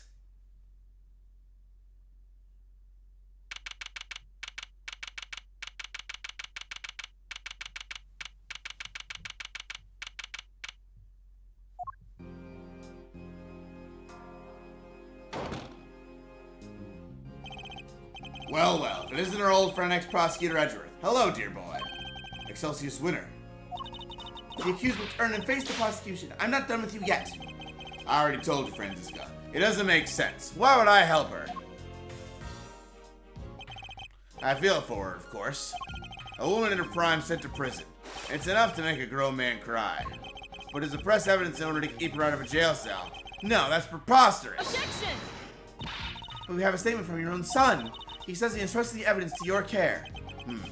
I'm afraid I don't know what he's talking about. Or why he'd say such a thing. I don't know what's gotten into him lately. Objection! What if I could prove that you and Warden the Guard are much more closely associated than you claim? I'm sorry, prove? I think we've been over this, dear boy. You're an ex-prosecutor, remember? Are you even allowed in this part of the courtroom anymore? Miles Edgeworth, I'm the one prosecuting this case. What are you thinking, barging in like this? I'm sorry, Francisco, but it's important. May I speak on behalf of the prosecution just briefly? What are you doing? Judge Cavell, I come before the court with important new evidence. I ask that you allow me to present it. Oh! Have you lost your mind, dear boy? There's no way this could be allowed. Objection! Well, the defense hopes you let him, G. Just saying. What's the thinking over on the prosecution side there, friend Dango? Fine. The prosecution has no objections. Objection! Your objections are neither here nor there. This isn't a democracy. It's a courtroom. And this is flagrant contempt. Isn't that right, Verity? No. As long as Sean's still missing, she'll feel she has no choice but to go along with whatever Winner wants. If only there was someone telling her he might be found at any moment. Judge Gavel, I would ask only this, that you trust in me and in my assistance just this once. Speaking of which, where is Kay Faraday? She's currently searching for the most important piece of evidence of all. Objection. Nonsense! There's no more evidence to be found. You're just stalling for time. Objection. The most important piece of evidence of all, huh? Hey, G. I don't know what this evidence is, but maybe we should trust in Miles' little pal. What do you say? I mean, I say little pal, but she's way more than that. She's the one and only great thief out of Garasu.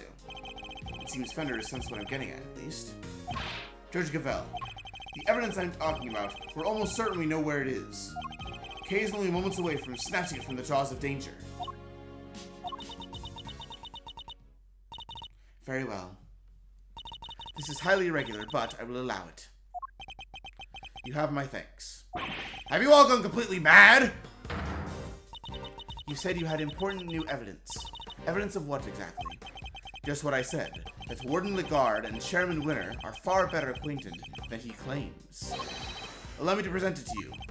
What proves the link between Excelsius Winner and Fifi Lagarde? Take that.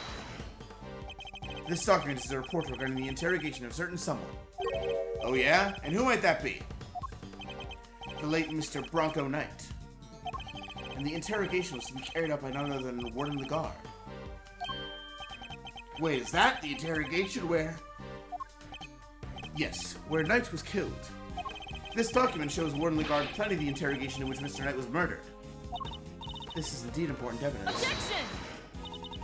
Miles Edgeworth, you referred to the document in question as a report. Would you care to elaborate? To whom was this report addressed? A very good question, Ms. Von Karma. And the answer is the most important new revelation of all. We recovered this document from a safe in the storeroom on the 51st floor of the big building.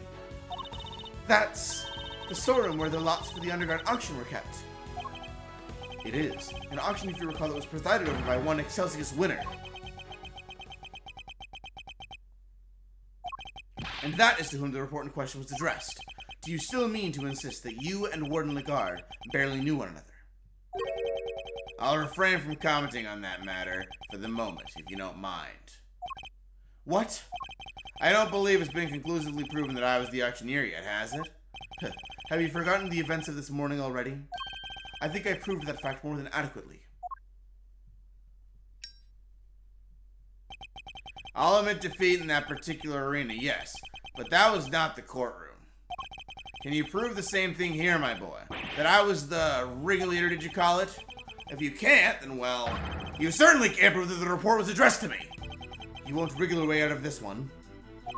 So unfair. Tell him, Verity, please. I'm not being slippery at all. I'm being entirely reasonable, wouldn't you say? Unlike you when you permitted Mr. Edgeworth this bizarre interlude. That was most unlike you. It's saddening, truly it is, to see you failing in your sacred duty to the law. Almost saddening enough to make me want to take drastic measures.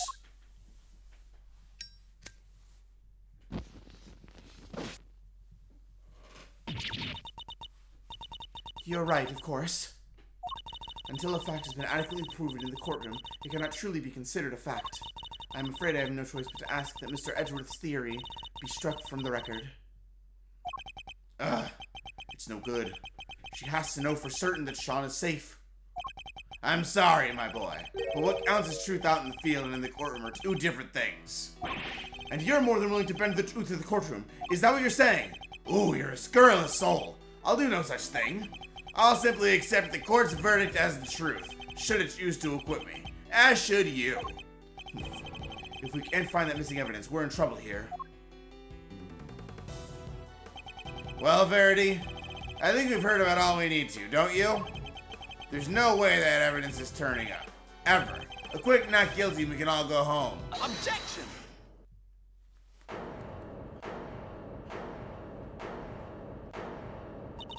Who said that?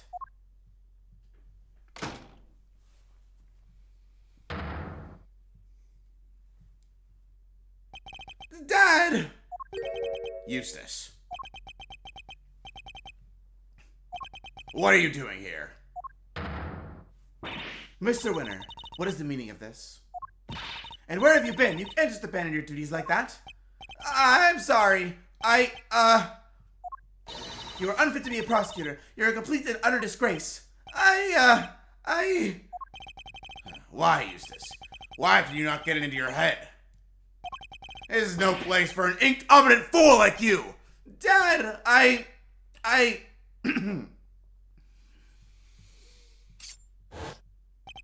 brought some vital evidence! So, can I please, take my place at the prosecutor's bench? Pretty please? Well, Eustace. This is certainly a surprise. Objection. Oh, Eustace, my boy, what's gotten into you? There's something different about you. What's going on? Dad, Come on, my boy. Spit it out. What is it? Do you want Daddy to play catch with you? That's it, isn't it? Alright, why don't you run along home and I'll be with you soon. Get back on the stand right now! What's gotten into you, child? You're shaking like a leaf! Objection. Judge Gavelle, the prosecutor in charge has arrived along with important new evidence. This trial is far from over. Surely you can't call an end to proceedings just yet.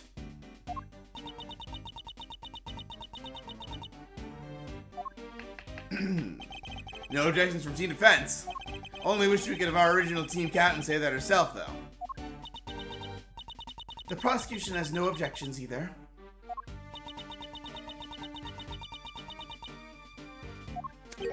You think this farce is going to continue? There's no chance of that. None at all. Isn't that right, Verity? He still thinks he was successful in his bid to kidnap Sean, but we know different. Sadly, as long as the boy remains missing, nothing changes. Judge Gavelle's hands are still tied.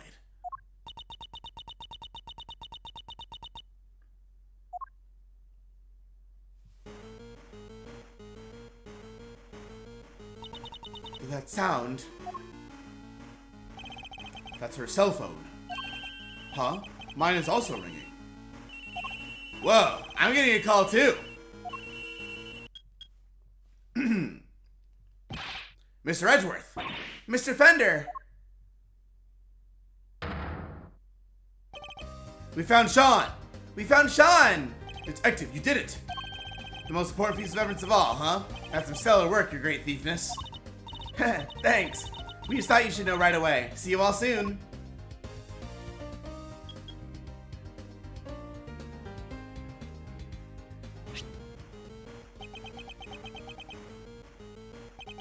Judge Gavelle, it's for you.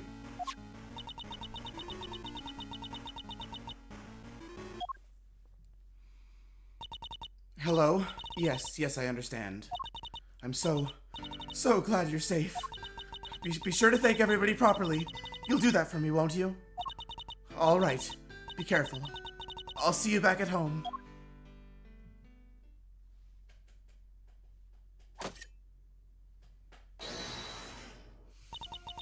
The proceedings will continue. I feel a certain freedom returning to my hammer arm. Grr! No! How? Is this some idiotic joke? It is no such thing. The witness will return to the stand. And Mr. Winter will step up to the prosecutor's bench. Yes, ma'am.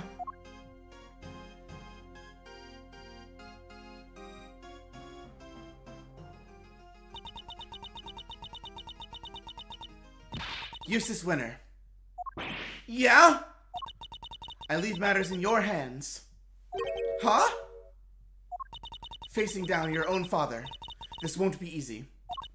I'll be looking on with interest. Don't disappoint me.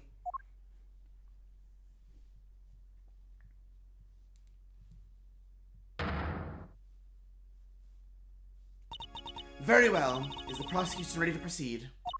Mr. Winter, you mentioned some evidence that you wish to present to the court. Yeah, so, the knife and the chisel... Whoa, you tracked down the missing murder jigs?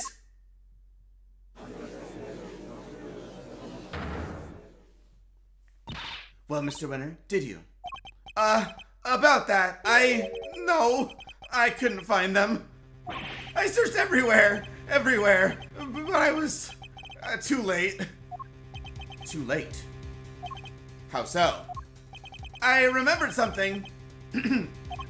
I saw Dad in the garage this morning. He was carrying something wrapped in newspaper. Where are you going, Dad? Oh, Eustace. I was, just on my way to throw out some trash. And then I heard this tinkling sound. Tinkling, huh? Let me guess. The bell for Mr. Cronus' chisel. You need to tell the court that you believe the witness disposed of the evidence. I tried my best, but I was too late. I'm sorry. You said you looked everywhere. Everywhere where? Literally everywhere. I even went to the dump. I got down on my hands and knees and dug through the garbage. I figured that stuff had to be in there somewhere. Wait, that's Eustace. Huh? Hey, what are you doing here? Wah! Rude. He totally ignored me. So that's what he was doing. And he even went so far as to search the dump. But all I found was this. And this is a little pungent for one thing. Yeah, and you're a little on the right side yourself, kiddo. I can smell you from here. Well, what do you expect? And the knife? It's probably somewhere in all that trash. But there was too much to go through on my own. Very well. The court will accept the item you have presented into evidence. Oh, you really have outdone yourself, Eustace. You never fail to disappoint, dear boy. You dug through rotting garbage with your bare hands, and that's all you have to show for it? Ha! Yeah. Ah, you drive me to tears. Really, you do. Objection! Might be a little soon to turn on the waterworks just yet, Dad. Let's take a closer look first. If you wish to waste your time, be my guest. Hey, Eustace, Miles. Do this devastatingly handsome old defense attorney a favor, will you? Hit this guy full in the face with the truth. It seems Fender's on board. Good. Then let's see if we can't find an opening. Mr. Witter, could you show me the piece of evidence you found? Sure.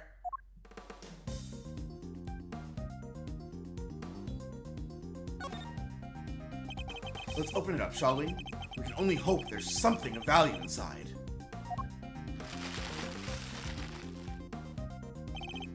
Could this be the bell that was on Mr. Cronus' chisel? Perhaps there's some trace evidence that can prove that one way or another. It's so good. Look at it. It's spotless. Well, Mr. Witter? Do tell. Was there anything interesting inside your little scrap of paper? Of course there wasn't. Why would there be? Why was it even accepted as evidence? It's literally a piece of trash. Sorry, gentlemen. The truth hurts. We're Eustace's efforts for nothing. It's true the bill may not be of much use to us as evidence. Nonetheless. Come on, Edgeworth. We can't give up yet. As calm and collected as ever, I see. Miles, unlike my poor idiot son there. I would assume that the prosecution has nothing more to say on the matter. Very well. Objection! Not so fast, Cavell. We're not done yet. There's one thing we still haven't looked at properly. Really, my boy? You want us to believe there's more? Desperation is never a good look, you know. It seems Eustace isn't quite ready to give up just yet. And for once, I think we're both thinking of the same thing. Namely, that we might not necessarily be dealing with a useless piece of trash. We can't know for sure without looking more closely, but if I'm right, we're talking about... I'm talking about the piece of newspaper the bell was wrapped in. Seems really worth thinking the same thing. Ah, it's beautiful, really it is. Ear-jerkingly so. Some might call it heroic optimism. Some might call it clutching at straws.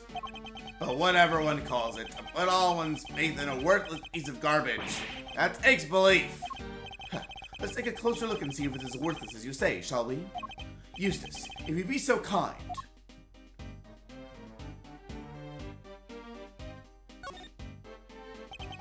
are these finger marks.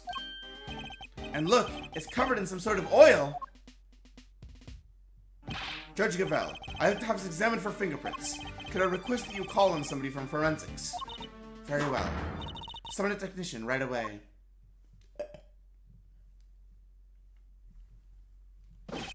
I have the results, Your Honor. It's been confirmed that these are finger marks.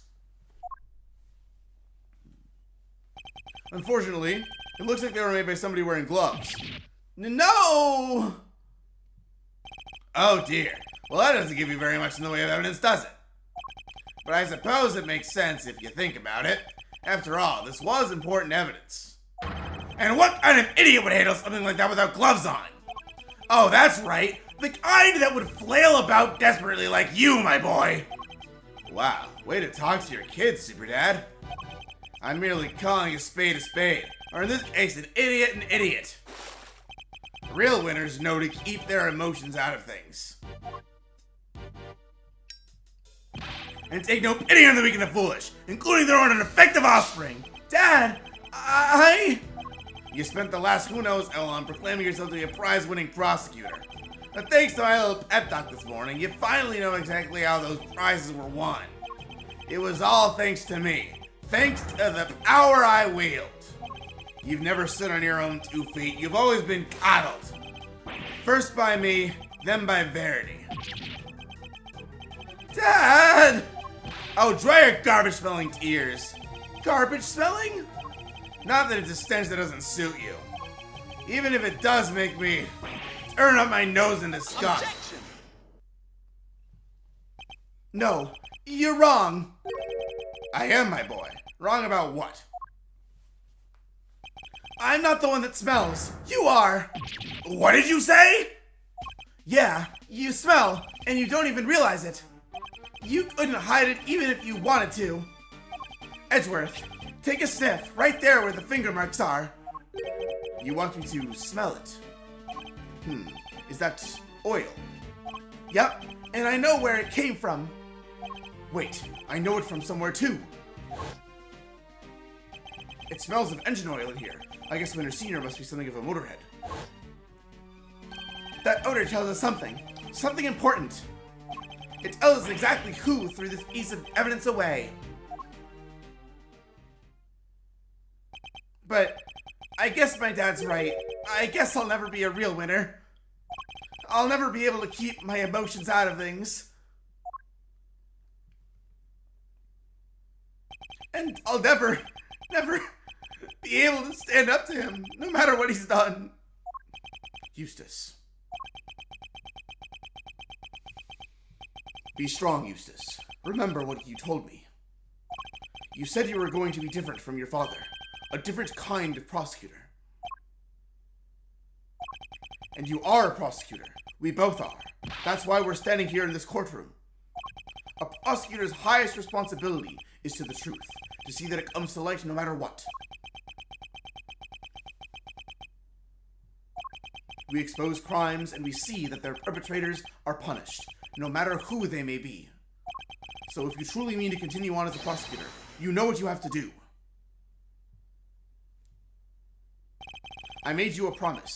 I said that if you could summon the courage to find your feet again, I'd help you.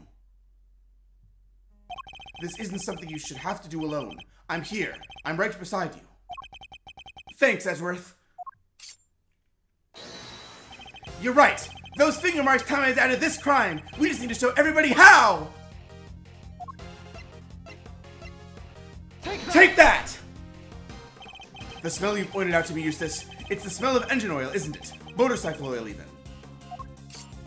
Yep, and we both smelled it before in the same place. Yes, in Chairman Winter's garage. What's more, these finger marks feature some distinctive patterns, don't they?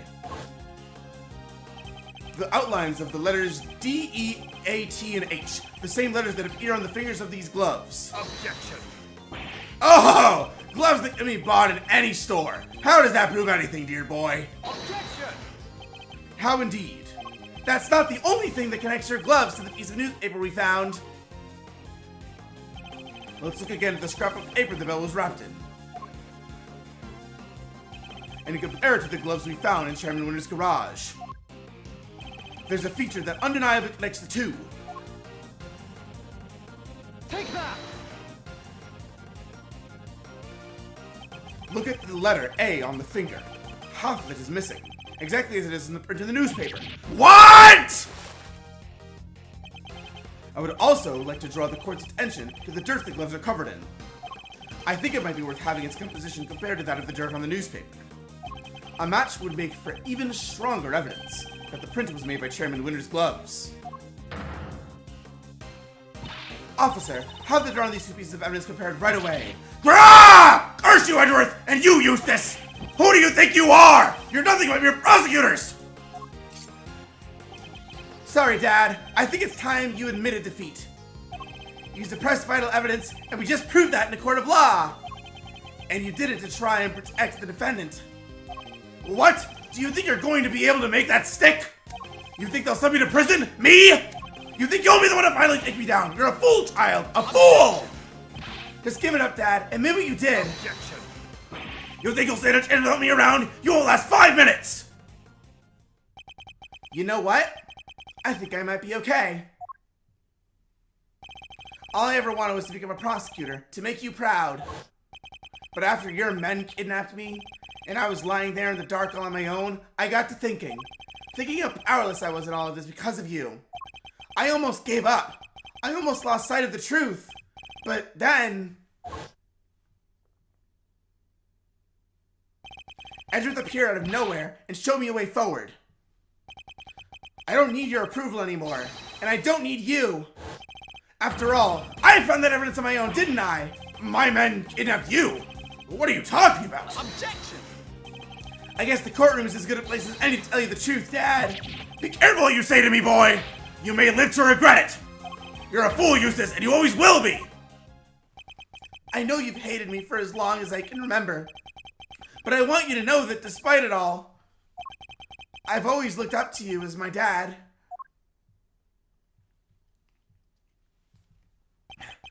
Thanks for everything, Excelsius. And goodbye.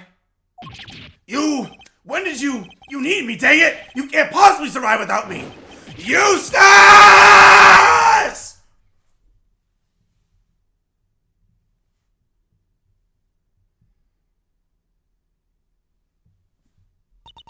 The court hereby accepts that vital evidence in this case was suppressed by Chairman Winter.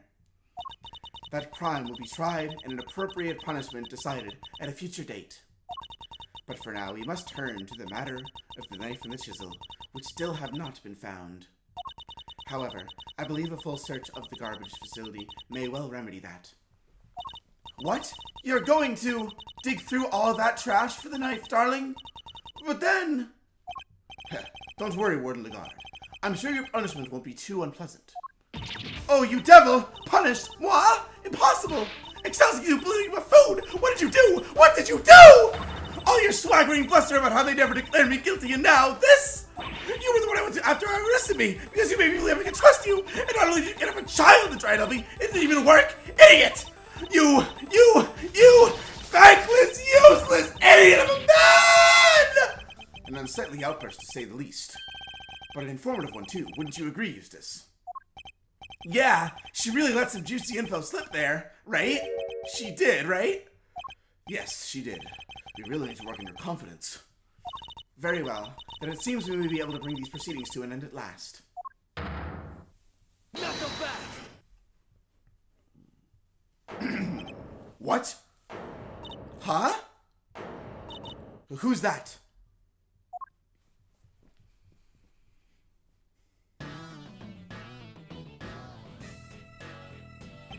Sorry, Judge Gavelle. Your happy ending will have to wait. Lang Z says, the end of the trial is not necessarily the end of the matter. Who are you? Just a lowly lone wolf investigator by the name of Shilong Lang. And you have some sort of objection to these proceedings, I take it? Ha! Not really. Your suspect over there is guilty for sure. Guiltier than you know. Lang? Like the Lang from 12 years ago? Yep. Good to see that you're finally about to pay for your crimes. Even if it did take a while for you to get what was coming to you. Agent Lang, explain yourself. Are you familiar with the SS5 incident? I certainly am. It happened 12 years back. Wait, 12 years?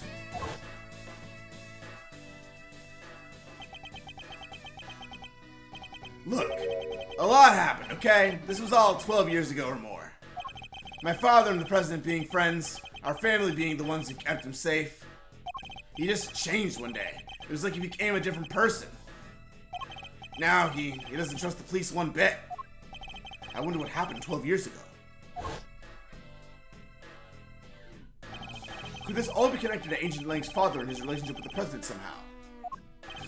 Fifi Lagarde and Excelsius Winter. In the flesh. I've waited a long time for this day. After all, you're the ones who threw my family name into the dirt. Are we to assume that you have some personal connection to the incident in question? I do, but I'm not here to talk about the past. Not yet, anyhow. Right now, I'm here for you, Gavel. Me? You and one other person.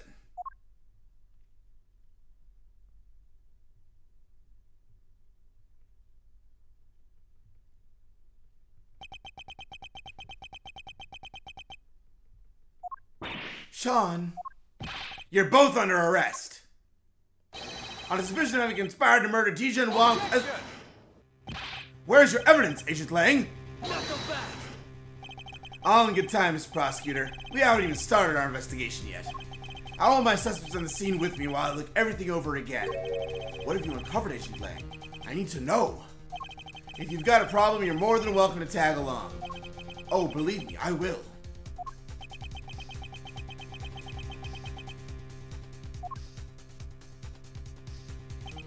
The end of the trial is not necessarily the end of the matter. We certainly haven't come anywhere close to solving the mystery of the president's murder, or uncovering the truth behind these so-called monster sightings. Oh, don't worry! I'm reading this for the 5 billionth time! Are you kidding me? Oh my god. We don't need a flashback to this! My voice is already killing me. Or figuring out who that was on the phone. Yes, I'd say the matter is far from over yet.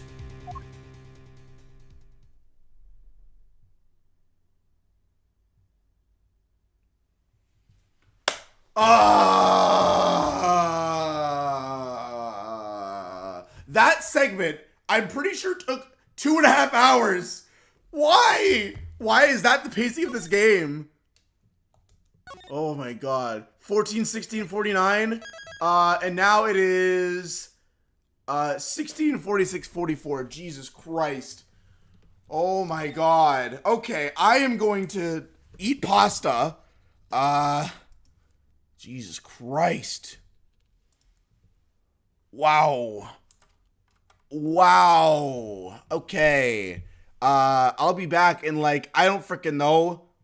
10 minutes. No. 15 minutes, okay? It's 12:09 right now. 12:25, I'm coming back. Okay? Okay. Woo! I don't know how to do like a clock. I don't know what, like, I know there's like a thing you can do to make a timer happen, but I don't feel like it. Oh wait, I can just use live split. I'm a pro gamer. I'm so good. I'm so good at this. Where's live split? Right here. Ka-chow, baby. Open live split. Yeah, I'm gonna drink water. I'm gonna eat some pasta. Waiting for live split. Okay.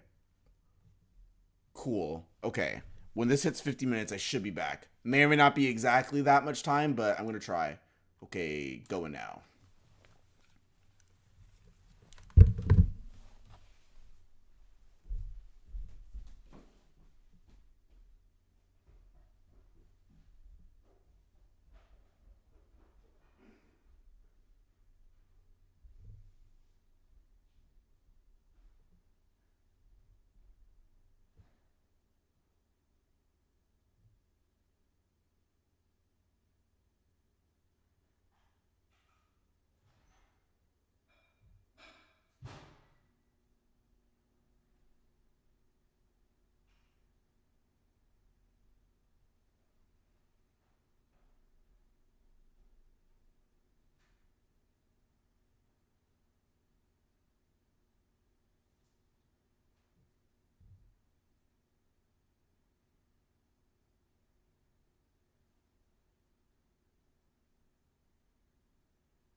I'm putting shoes on because it's cold as hell in here.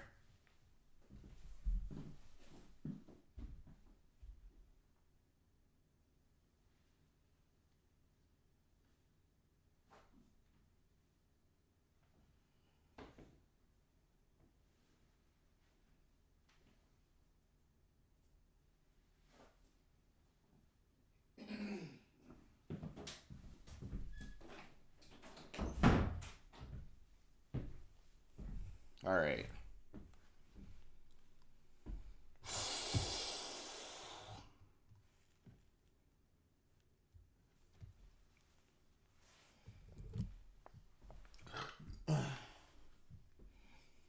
Okay.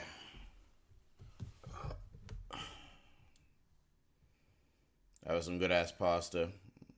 I'm glad that I made 2 bowls of pasta yesterday and saved a little bit of each of them. Because now I've had pasta for breakfast and pasta for lunch. This is definitely a recipe for very good health. Very good dubbing. Oh, this is going to be so good. Yeah, I definitely should have, I don't know. I don't even know at this point. Just turn down the brightness a little bit. Maybe that'll make it a little easier on my eyes, so I won't get tired as easily. Can only hope. Only hope. Alright. Let's do this. Get rid of live split. Cool.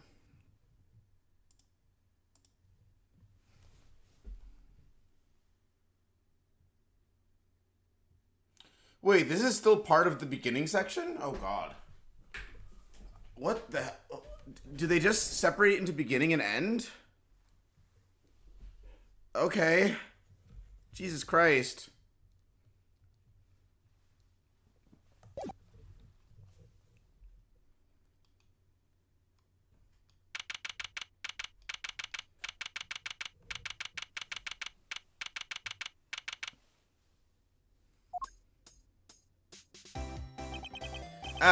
Could you maybe calm down a little?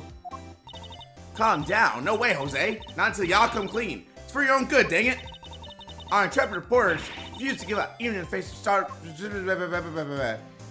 of really good voice acting. Oh my god. Oh my god. Ah. Okay, hold on. Let me calm the hell down. I'm just gonna start that section over. That's a reset for me. Take 2. Do not save. Wow, that was horrendous, actually. Oh, look at him. There he is. There's Mozilla. I mean, the Torosaurus. He was Mozilla in the fan translation.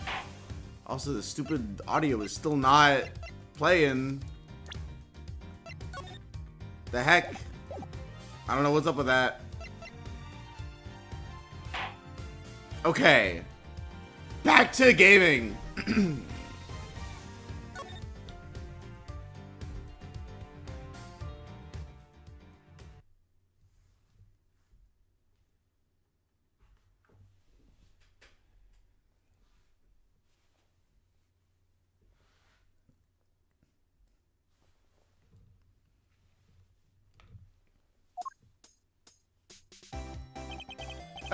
Could you maybe calm down a little? Calm down? No way, Jose. Not until y'all come clean. It's for your own good, dang it. Our intrepid reporters refuse to give up, even in the face of repeated stonewalling from the crew. Look, you ladies need to stop harassing these people, or I'll have to ask you to... You cops sure got a lot of nerve. Y'all are the ones that let Torosaurus run wild. Hoping to hide the fact that they bred this menace themselves, the staff cling desperately to their story. Look, we're really not breeding anything. This is the movie set. Says the gal almost hasn't seen Gordy with her own dang eyes.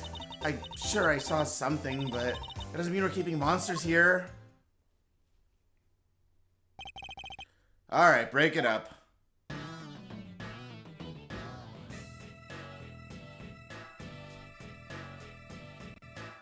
Oh, Mr. Edgeworth. And Sean. Y'all are on the trail of this here monster infestation too, huh? No, we're on the trail of a criminal. Lang Zi says, the darkness of a criminal's heart can sometimes be compared to a monster. That is to say, a killer is no different from a monster, really. Agent Lang, this is highly irregular, sir. We can't allow members of the public onto the crime scene. These people are important witnesses. I need them to be here. Well, Agent Lang, here we are. Where do you intend to begin?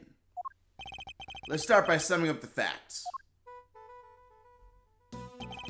President Wong's body was discovered here this morning. He hadn't been seen since the night before last. Yes, he slipped off without his bodyguards noticing, if I remember correctly. So he was missing for over a day. And the last person to see him alive was you, Judge Cavell, on the roof of the big building.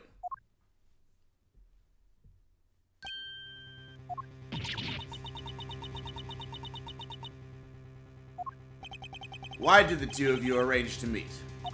I'm sorry, but I can't say. Not even to defend yourself from an accusation of murder. Why? Why can't you just tell us? Please, Judge Cavell, we're trying to help you. Ha! She can't say because she'll only incriminate herself more. I know you had something to do with the president's murder, and I'm going to prove it. Objection! You said yourself that the body was only found this morning. How do you explain the time that passed between Judge Cavell's meeting with the president and then? That's exactly what I'm hoping we're about to find out. I'm particularly interested in what happened last night. So why don't you tell us exactly how it all went down? Sean Fenn? Me? You know you were here on the set last night. You were, Sean. We have testimony from the woman over there, and forensic evidence from the footprints that proves it. You came back to run your lines, right? What? You were spying on me? I'm sorry. I was just making sure you were okay. It was late. I was worried about you. How many times do I have to tell you? I don't need you to worry about me. Sean, I still wait to talk to an adult. She was trying to look out for you. Apologize this instant. Sorry. I've told you before, I won't have you speaking to people that way. Wow, this is a whole new Judge Cavell. It seems she's just as strict with her son as she is with those who break the law. Are you listening to me? If I've told you once, I've told you 1,000 times, you must.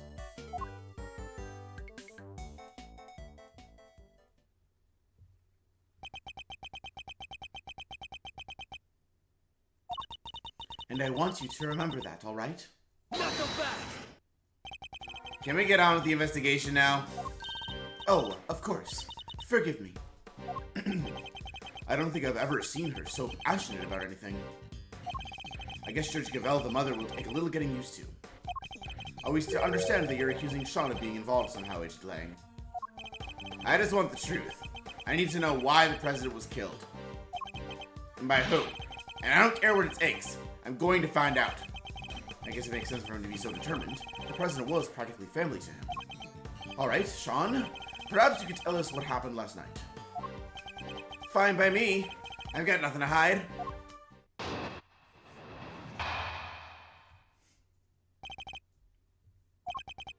I had a bad day yesterday. Messed up a couple of takes. We were scheduled to shoot the same scene again today. So I thought I'd put in some extra practice. And that's what I did. It's that simple. It's not like I haven't done it before. I was fine. Nothing happened. You've been rehearsing late at night again. But when I called you yesterday evening, Sean, you said you were at the hotel. You called him. Around what time? It must have been 11 p.m. or thereabouts. It's one of our rules. When Sean stays away from home, we have to speak every night. Yeah, well, I wasn't at the hotel. I was here on set. So you lied to me.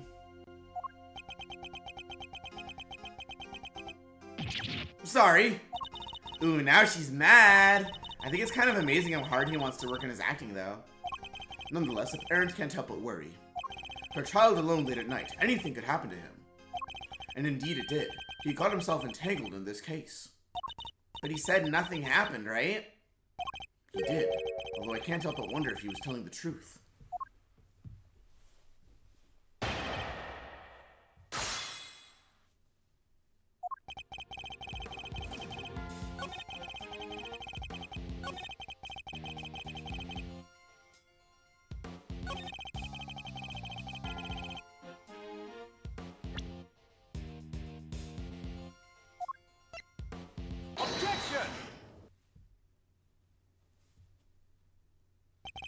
Nothing happened.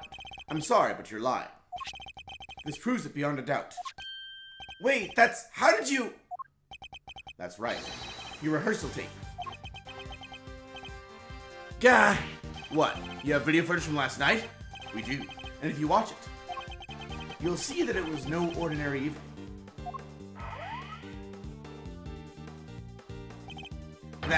There's a footprint there already. There is, and I'm not sure that's an everyday sight, even on a film set. Sean, why would you keep this from me? No reason. Not so fast.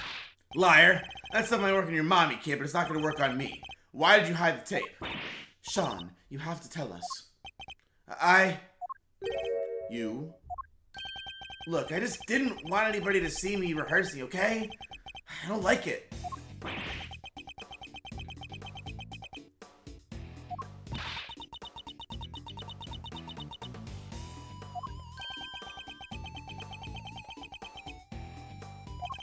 So you were embarrassed, is that it? Yeah, what's so weird about that? Not so fast. That's why you didn't hand over vital evidence? Sean, how could you? Yeah! Give me a break. You know about it now, don't you? Sure, the footprint was there, but I just ran my lines and went home. That was it. What, nothing about the giant monster footprint section was weird? It's a giant monster footprint! On the set of a giant monster movie. It's not like there isn't all kinds of the weird stuff around here. I don't buy it for a second. Chief, there's something hinky about this kid. Sure as I'm saying it right here.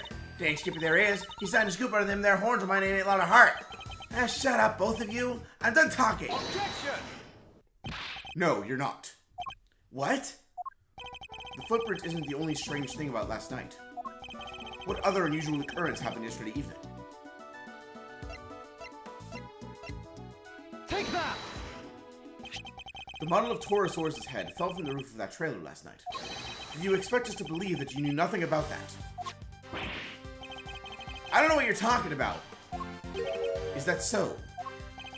I told you. I ran my lines and I went home. That was it.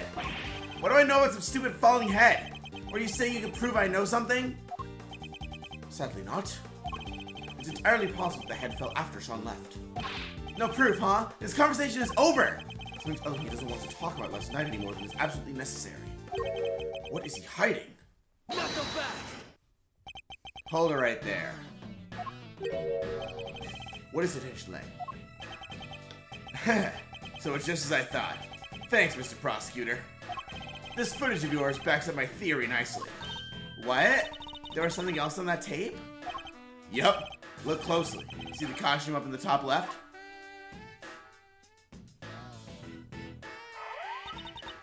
Oh yeah, the Torosaurus suit. Something's different. Do you see it? I'm not sure. It's just kind of hanging out and looking a little saggy. Oh, and the zipper on his back is done up tight. The zipper. Huh? That's... Yeah, I guess you all see it now, right?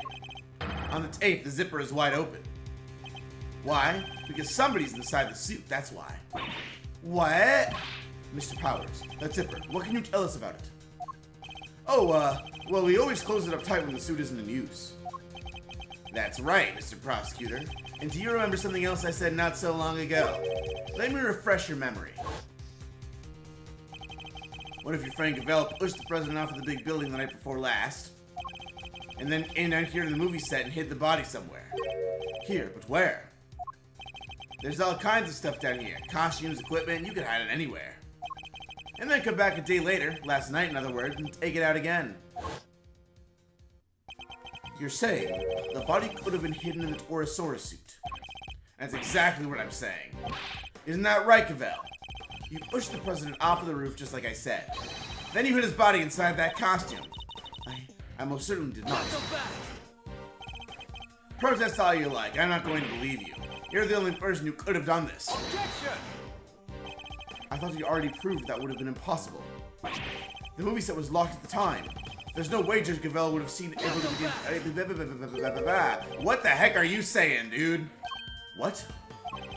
I'm the one who can actually speak well, and I think you're gonna like this little theory.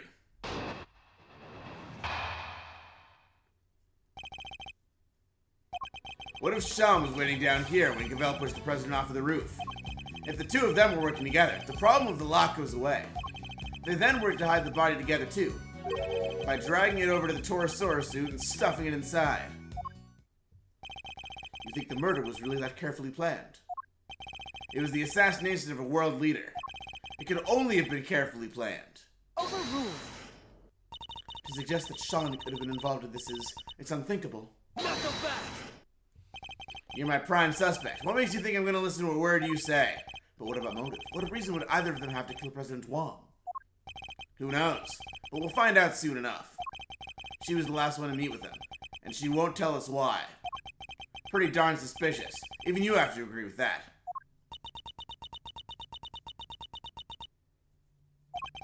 Judge Cavell, I don't suppose I can convince you to share any more details. My apologies, but that is the one thing I cannot do. However, rest assured, should that ever change, you will be the first to know. So please, you have to believe me? Yeah, murderers have a habit of saying that. What about you, kid? Any weak excuses to offer? If so, now's the time to get them off your chest. Heh, I've got nothing to say to you. I'm innocent. Both as tight-lipped as each other, huh? But let me guess, you're still going to try and stick up for them. It's true. Judge Cavell's actions certainly make her seem suspicious. But nothing she has told us amounts to a motive for murder, or even the suggestion of one. No, and like I said, I'm leaving motive aside for now. For the moment, I'm focusing on means and opportunity. And for my money, these two ought to be working together for the little plot to succeed.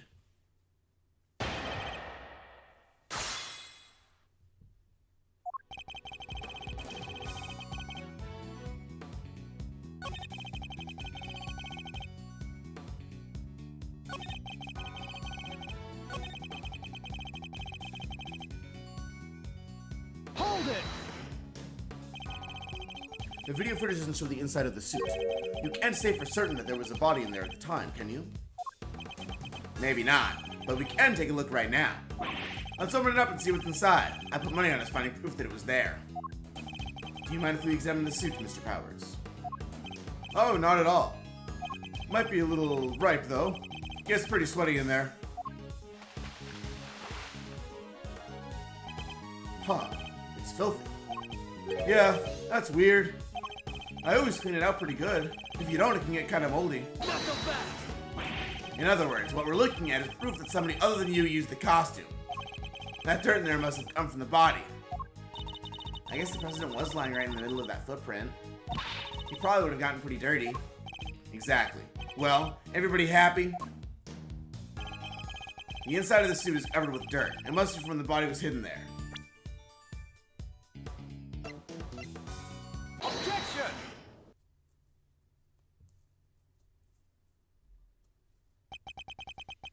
So our assumption is that the inside of the suit is dirty because the dirt came from the body. Would it be safe to say that's the case? Why? Is there a problem? The part of the suit directly in front of the opening is particularly dirty. Yeah, it really is. But look at the victim. The area of his body that would have been in contact with that part of the suit isn't dirty at all. If the victim had been crammed in there as you suggest, his chest would surely be covered in dirt. Gah! Fine, so what's your explanation? How did all that dirt get inside there? Based on the videotape, there may well have been somebody in the suit at the time. So who was it if it wasn't the president? Come on, Kay, think. Where was it? Is something the matter, Kay? I've seen dirt like that somewhere else, I'm sure of it. I just can't think where. Dirt with weird little gray bits in it? Gray bits. She's right, there is something mixed in there. It was stuck to something else we looked at. Lots of it. Stuck to something we looked at. An item of evidence, maybe. It's probably worth checking. Because one of the items we found had a similar kind of dirt stuck to it. Take that. As Kay pointed out, the dirt in the suit contains small flecks of something gray. Uh-huh. And? We discovered similar flecks stuck to an item belonging to somebody we recently had dealings with. The item in question being these gloves. You're right. The dirt does look similar, but so what? What are you saying this stuff is? What exactly are these gray flecks of yours? I believe the gray flecks are... Surely they're flecks of concrete. Oh, like all the little broken up bits around the footprints, you mean? Exactly. And who did the gloves on, which we found similar dirt and gray flecks, belong to? Chairman Winter! We found them in his garage. That's right. We visited the garage at his home earlier today. And we found a pair of mechanics gloves covered in dirt. And if I recall correctly, a sledgehammer and a shovel, too. Why would a pair of mechanics gloves be covered in dirt? I'll tell you why. Because somebody wore them while they used that hammer and shovel. They smashed through the concrete to the dirt below, staining the gloves with both substances. Wait, so you're saying... Yes, that we finally know what these footprints really are. It seems highly likely that they were dug by Chairman Winter. Not so fast! Highly likely? Pah! If that's so, then tell me this. Why the heck did he make them? What purpose could they possibly serve? Why indeed, I imagine you must have been... I think you must have been digging something up. I imagine events unfolded somewhere like this. There was something on this lot that he needed to unearth. In order to do so, he cut the chain on the side entrance and gained access from there. He then used the sledgehammer and shovel to dig the 3 footprints.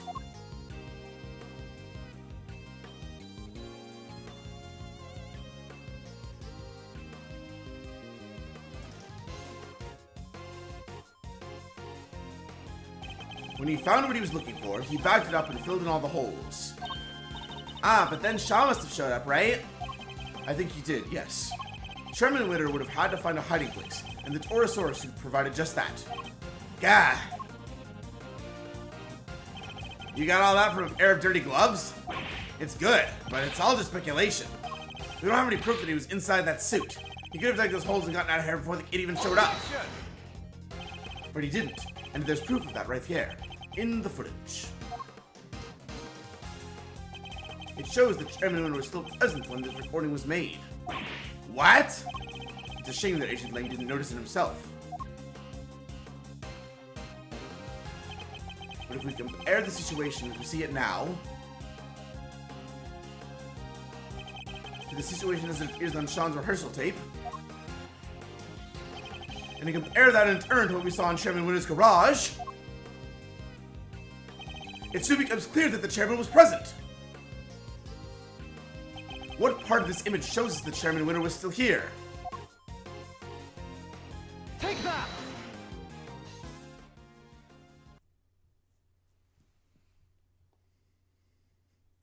Look at the bag next to the Torosaurus suit. We saw the same bag in Chairman Winter's garage. The same bag, the dirt on the gloves. That has to indicate a connection, surely. I think that pretty much seals it. It was Excelsius Winter in the suit. And if he was in there, the President's Party can't have been! Ayah! Good. It seems I've convinced Agent Lang of the flaws in his theory. Somebody get to Chairman Winter's house right away! We need to know what's in that bag. Yes, sir!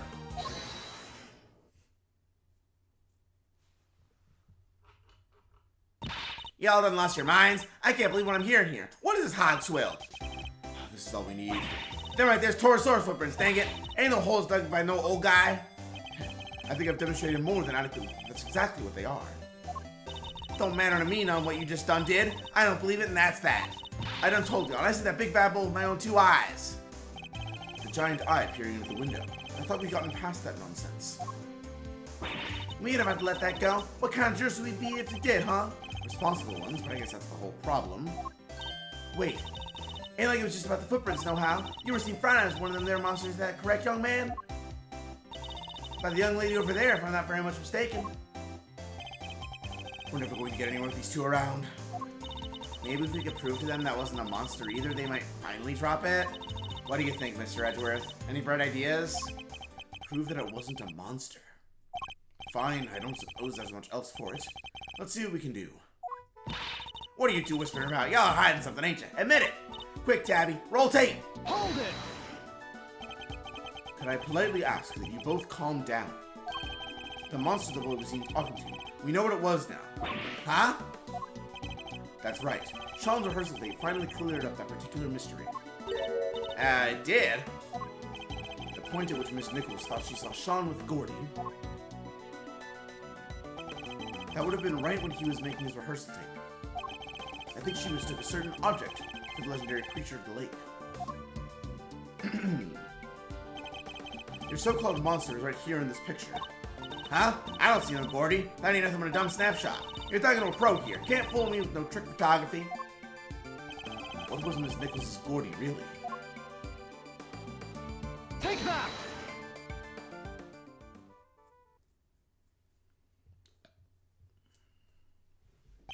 That's right. It was a camera crane.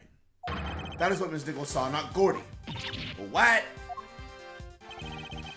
Sean's rehearsal tape was shot from a noticeably elevated viewpoint. A viewpoint that would only have been possible if the camera in question was attached to a crane. Oh, how the heck would she make a mistake like that, huh? How indeed. Miss Nichols. Yes? You told us that you think you might need new glasses, didn't you? Yeah.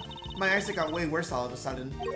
And I imagine that when you thought you saw Gordy, he was quite heavily shrouded in darkness. That's right. I only really saw a silhouette. But you done told us. Skin like an enormous worm, he said. Y'all about to try and elevate your brush crane up into your skin somehow? Ain't even no flesh in them there metal bones, let alone skin. You're entirely correct, of course. About the crane as it was in this particular picture, anyway. But it did have a skin of a sort last night.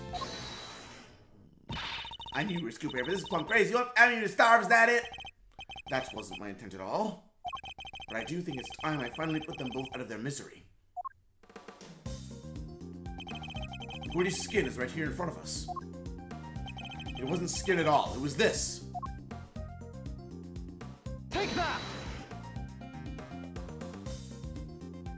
Ms. Nichols told us that it seemed likely to rain last night. That never happened in the end.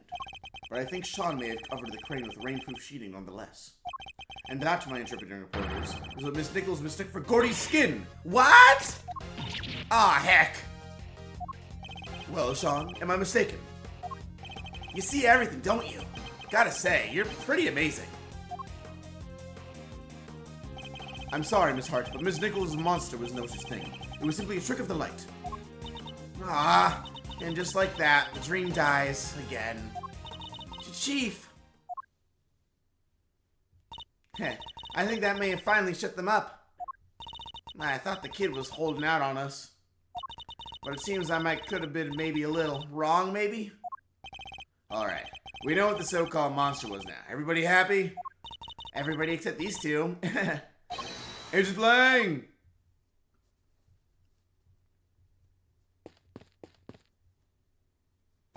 The President's autopsy report is out, sir. It is. Let me see it. Death was due to full body contusions and bone breakages caused by extreme pressure from above. So we have our cause of death. He was crushed. Just as we thought.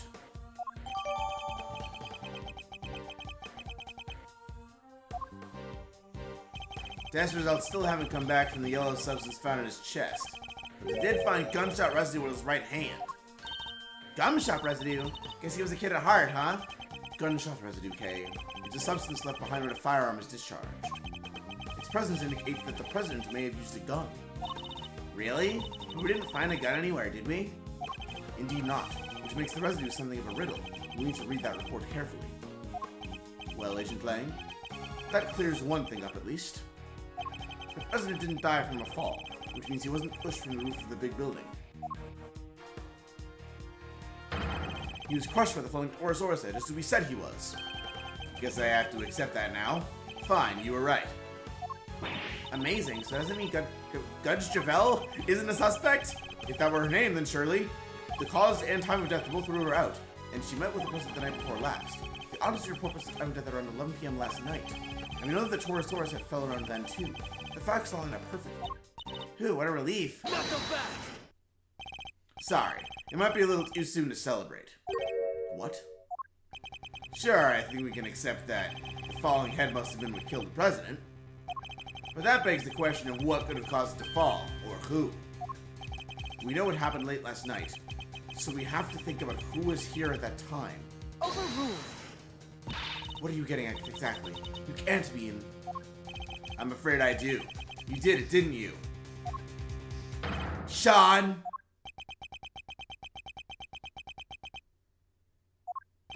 The kid's hiding something. He was right here last night, right where the body was found. He saw the footprints, and if he wants to believe he knows nothing about what happened. That's a big ask, surely. Objection! We haven't yet established that the footprints had anything to do with the murder. So even if he did see them, that doesn't mean he was involved. Go back. Maybe not, but his face tells me different. As does the fact that he's shaking like a leaf.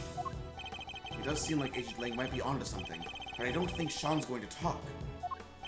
Fine, keep your mouth shut, kid. I have a better idea. Why don't we let your tape do the talking? What exactly are you planning, Agent Lang? The police have some pretty sophisticated image analysis tools these days. You would go to such extreme lengths to see my son convicted. It's not ideal, but if the boy won't talk, we don't have any other way of getting to the truth. Detective Gumshoe, you have access to exactly such a device, do you not? Sure do. Lil V! Good. Then that should make this nice and quick. Mr. Edgeworth, might I request that it be you who carries out the analysis in question? Why me? I fear that Agent Lang might be inclined to believe the worst. Image analysis isn't exactly my specialty, but alright. Are there new clues to be discovered somewhere in the image data, I wonder?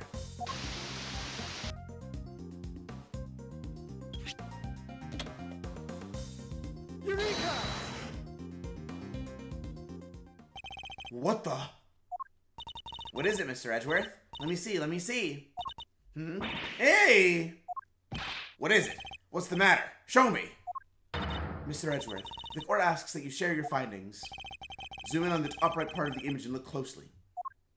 There's a person there. It's... The president?! Oh my. What? You're kidding, right? Well, I'd say that's pretty decisive, wouldn't you? This doesn't look good for Sean at all. Wait, this doesn't prove anything. I didn't know he was there. I don't believe you. And the image does in fact prove something very important. Now you and the president were here at the scene of the crime together. Admit it, kid. You murdered President Wong. No, that's ridiculous. Why? Why would he? Sean, you didn't... You can't have. Can you? What do you do, Mr. Edgeworth? It's hard to push back against footage like that. Surely even you can't deny that this looks pretty bad for the kid, Mr. Prosecutor. Ugh. You claimed you knew nothing about what happened. But the president is right there with him. Sean, what are you not telling us? We have to know. He's right, Sean. Be honest now. It's the only way. The truth is, it was all my fault. Sean, what did you do? It was my fault that Torosaurus had fell off the trailer.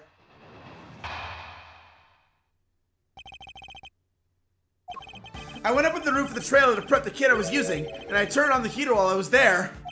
I must have left it burning when I came back down to run my lines. Then my mom called, and I left the set to go talk to her. When I came back after the call, the Torosaurus had fallen from the roof, and the president was just there, lying next to it.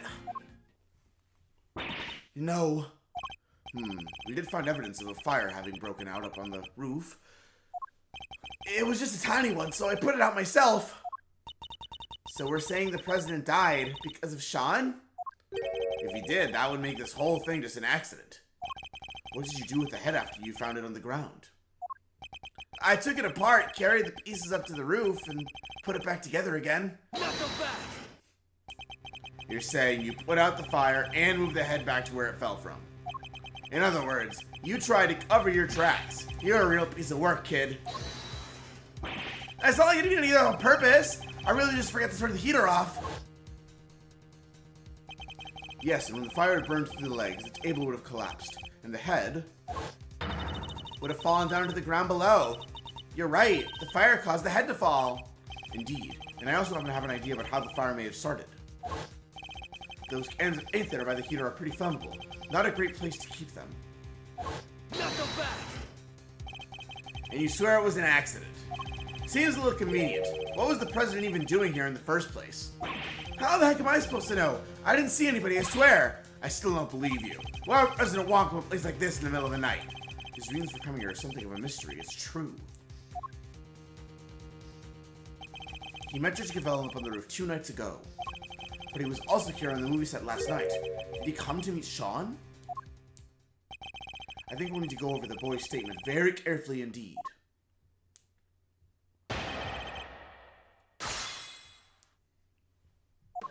I went up on the roof of the trailer to prep the kit I was using and to turn the heater while I was there. I must have left it burning when I came back down to run my lines. Then my mom called and I left the set to go talk to her. When I came back after the call, the Torosaurus head had fallen from the roof and the president was just there lying next to it. Did you notice anything unusual about the body? I don't know. It was dark.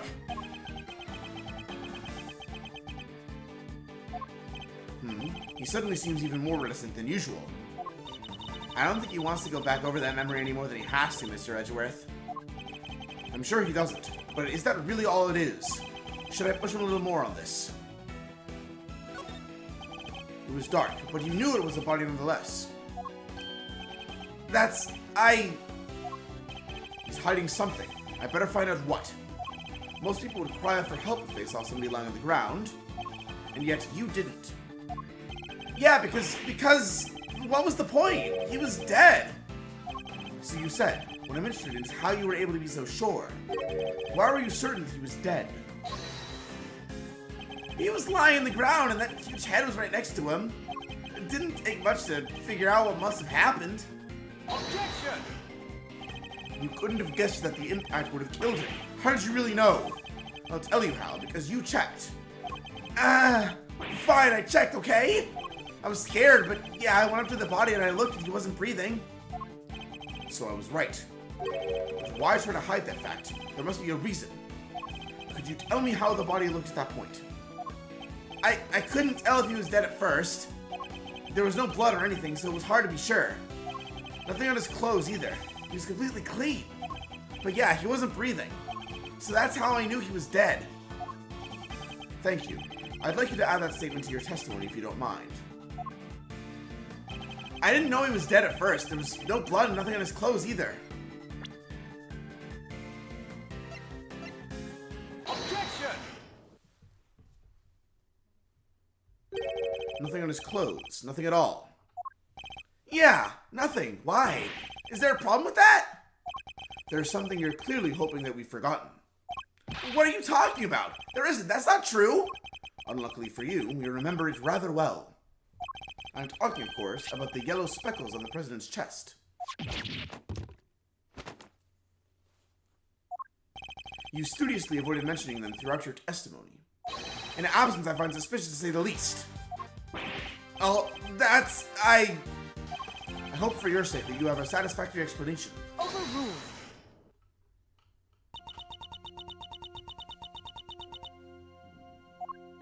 Judge Gavel. Allow me to explain. But the yellow residue on the president's chest.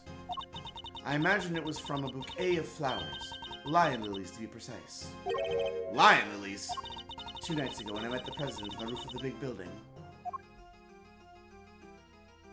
I presented him with a bouquet. They're a type of lily with large yellow petals. I imagine the substance on President Wang's chest was pollen from those flowers. Huh? But they're not there in the printout from the security camera, only because the president is in the way. But why give him flowers? That is not something I am at liberty to divulge. Knuckle back! What? More secrets? Are you serious? First you wouldn't tell us why you met with him, and now you can't even tell us about the flowers. My sincerest apologies, but all I can tell you is that I gave him a bouquet. Objection! A bouquet that was nowhere near the body when it was discovered. How do you explain that? I cannot. Ha! Seriously, Your Honor.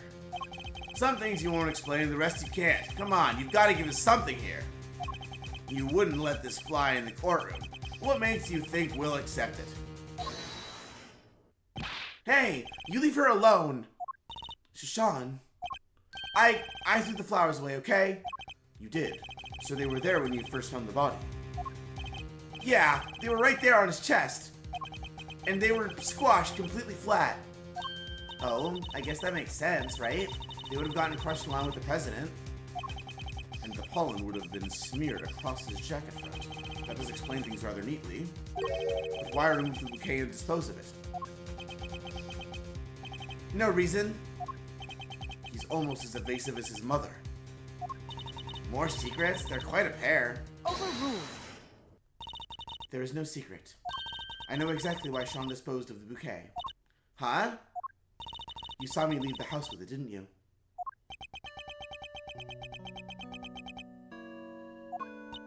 Oh, I get it.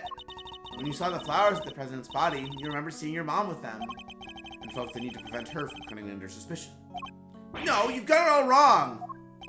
That's his least convincing lie yet.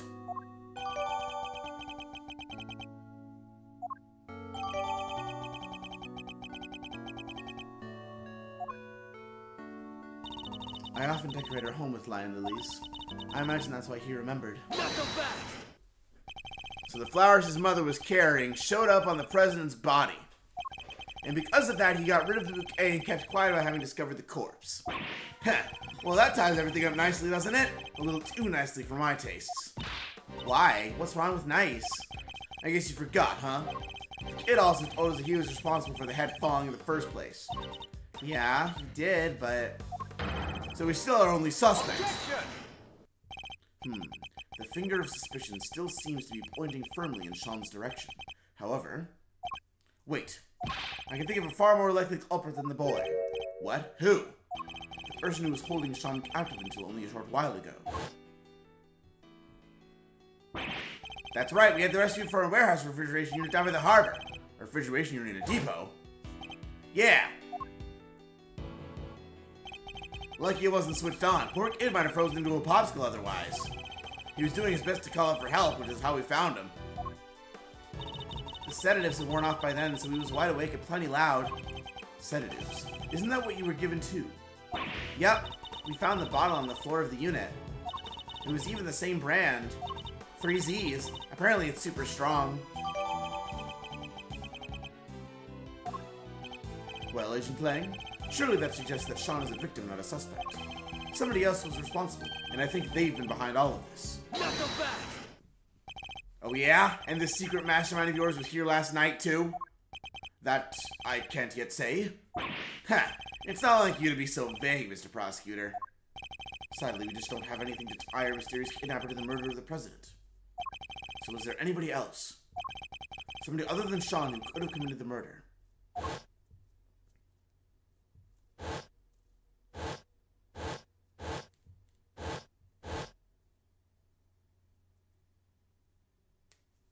Of course. So I was right. The kid is still our only suspect. Objection. Not quite. I can think of another. What? Somebody who we just recently proved was right here on the movie set last night. Chairman Winner. You think he killed President Wong? Why not? We've proven that he was present. And if he was here, he's as viable a suspect as anybody else, wouldn't you say? Winner. Could he really have... It's certainly another possibility to consider.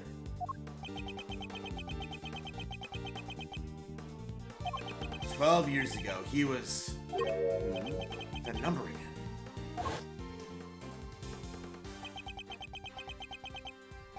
Look, a lot happened, okay? This was all 12 years ago or more. My father and the president being friends, our family being the ones who kept him safe.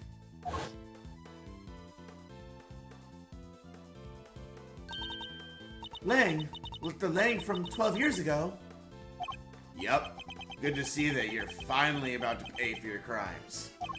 Even if it did take a while for you to get what was coming to you. Agent Lang, what happened 12 years ago? It's nothing to do with you. I think it has everything to do with me. It's clearly connected to this case. Not the best. Heh. And you can prove that, can you? Go ahead. Show me some proof that what happened 12 years ago has anything to do with this. Proof. If you can't prove it, this conversation's over. Does any of the evidence we've collected show a link between recent events and those of 12 years ago? Take that! This is a report about Bronco Knight. It was sent to Chairman Winter by Warden Lagarde. This last part in particular should be of interest to you. Retrieve the package we laid to rest 12 years ago, in front of the planter. And that's not all. Take a look at this. This letter was sent to Rosie Ringer, the victim of a murder that happened the night before last. We don't know who sent it, but it does say this. Good luck getting your revenge for what happened 12 years ago. What? But... something strange is going on, Agent Lang. Miss Ringer was murdered the night before last, and President Wong not long afterward. There's a connection between the two murders. There has to be. And I believe we can trace that connection to events 12 years in the past. Am I wrong? These are old wounds you're opening here. Insults to my family name. Please, Agent Lang, we need to know.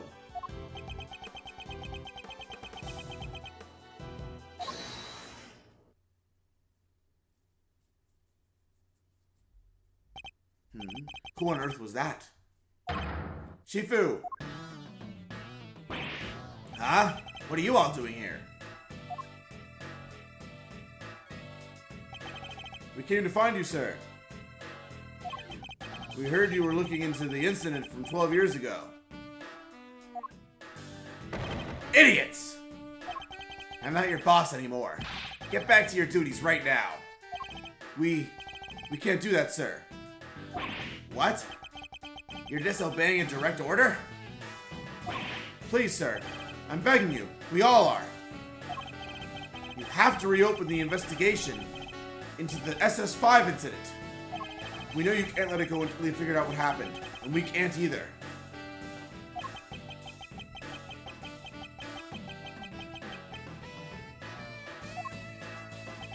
Well, Agent Lang, it seems your former underlings want the events of the past explained too. You think it's that easy? That you could solve the case just like that? I think we can. Together. Ha! Well, alright then. Offer accepted. Yes, Shifu! Shifu! Shifu! Nice. And I guess it's my turn to step up. I'm sorry, Kay. You're looking into a case from the past, right? I just happen to have something that'll help with that. Ah, you mean Mr. Thief. Sure do. If you can give me the details of the incident, I can run a little simulation for you. Sadly, we don't have the files relating to the case. Huh? How come? Access to those files is restricted. They're top secret. Really? Why? Beats me. Somebody must have something to hide. Even I've never seen them. Everything I know I read in newspaper articles from the time. That's fine. Just tell us what you can. Alright.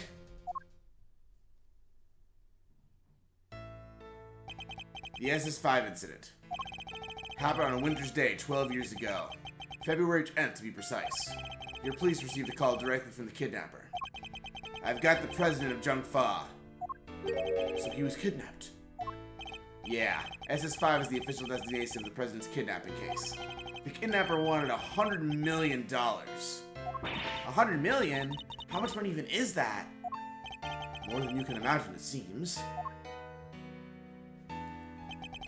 The last person to see the president that night was my father. They were together at the embassy of Zhengfa until midnight on the 10th. And nobody knows what happened with the president after that until he was kidnapped. Our government did everything they could to scrape together the money. They were desperate to save him. And in the end, they succeeded. The money was handed over, and the president came home safely. So President Wong was head honcho even back then. Wow, go Mr. President. Heh, the length of time he stayed in power isn't even close to the most impressive thing about him. Agent Lang was clearly very fond of President Wong. I assume the kidnapping was thoroughly investigated. It was, but the investigation was top secret, as was the trial. The trial? So a suspect was arrested? Yeah, none other than our friend, Fifi Lagarde. What? Is that why you visited the prison? It is. I was put on what you might call extended leave from Interpol. So I thought I'd use the time to look into what happened 12 years back. And I wanted to see who I was dealing with. She was found not guilty then, wasn't she? Yeah. My father was in charge of the president's security at the time. But they held him responsible for the kidnapping and stripped him of his duties as presidential bodyguard. He stayed on the force, though, and he worked the case alone, until eventually he found a suspect. Lagarde. And if you thought she did it, there's no way she was innocent. But they declared her not guilty, and the case went cold. My father couldn't take it. He was broken, mentally and physically. Finally, he quit the force altogether. So we had solid grounds to suspect Warden Lagarde. He must have had evidence. He would have charged her otherwise. But I've never been able to see the materials from the case. I'm sorry, but that's all I know. What do we do, Mr. Edgeworth? This is useful information, but I don't think it's enough for a little thief to recreate the scene. Ugh. Is there really nothing we can do?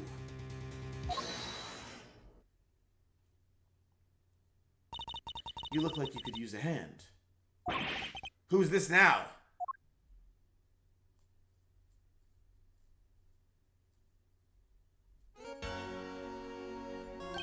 Francisco. Hey, Mr. Fender. We finally wrapped things up over at the courthouse, so we thought we'd see what you kids were up to.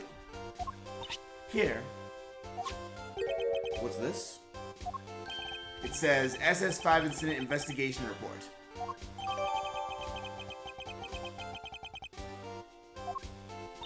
When Fifi the guard mentioned an incident from 12 years ago earlier, I couldn't help but wonder. So I decided to look into it. And this was what Interpol provided. Nice work, Francisco. Don't get the wrong idea, Miles Edgeworth. You're no longer a prosecutor. I didn't do this for you. I did it so that a colleague could solve his father's final case. I owe you, sis. But everything related to the SS5 incident was supposed to be top secret. Yes, but that classification was applied with the prosecutor in charge of the case, Excelsius Winner.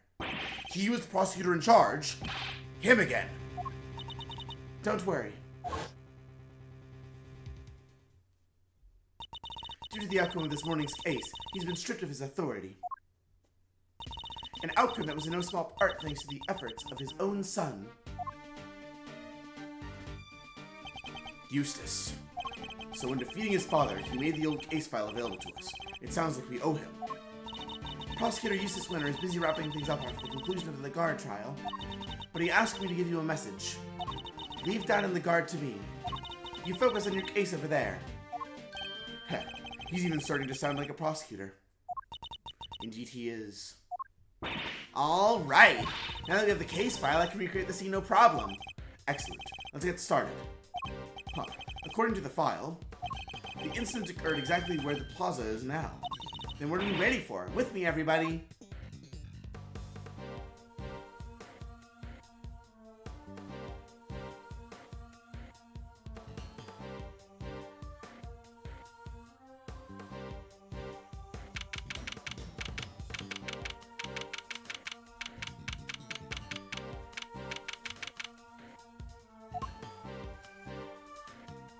Alright, Kay. If you could set Mr. Thief in motion. Sure. Looks like there's more than enough here to work with. Where do you want to start? Good question. Let's see. It seems there was an eyewitness. A freelance journalist by the name of Alf Aldown. But apparently, he was killed by the culprit for witnessing the kidnapping. So this is where he saw it all happen, huh? Here? As in the big building? No, construction of the big building only began a year ago. Before that, it had been a piece of abandoned property. And before that... Heh, now we're getting to the stuff I know. 12 years ago, this place would have been... the Happy Family Home. Like for retired people? No, it was a place for children without parents. An orphanage, in other words. The president was kidnapped from an orphanage. Yeah, and the place was run by Fifi Lagarde. She called it her happy little home. As the proprietor of the institution, I suppose it's understandable that she came under such suspicion. President Wong, Excelsius Winter, and Warden Lagarde. Surely this 5 incident must be related to our current case. Okay, did you enter the data relating to the murder of Mr. Aldown? It seems sensible to assume that he was killed by whoever kidnapped the president. So if we solve the murder, we solve the kidnapping. Nice! Alright, we're counting on you.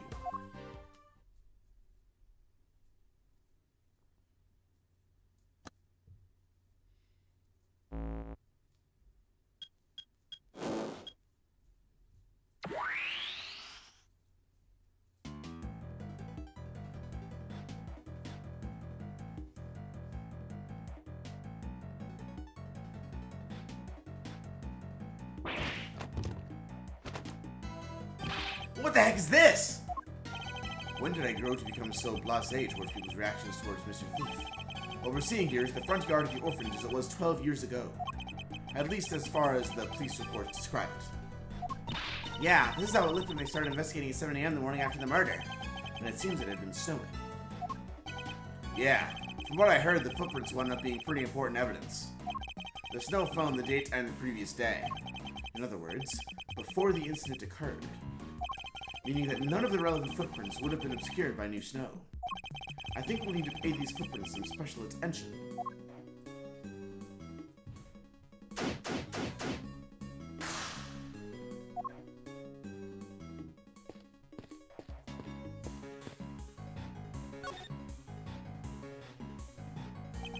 Alf Aldown, the man who witnessed the president's kidnapping.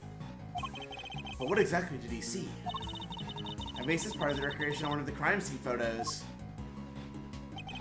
It seems he suffered a blow to the back of the head.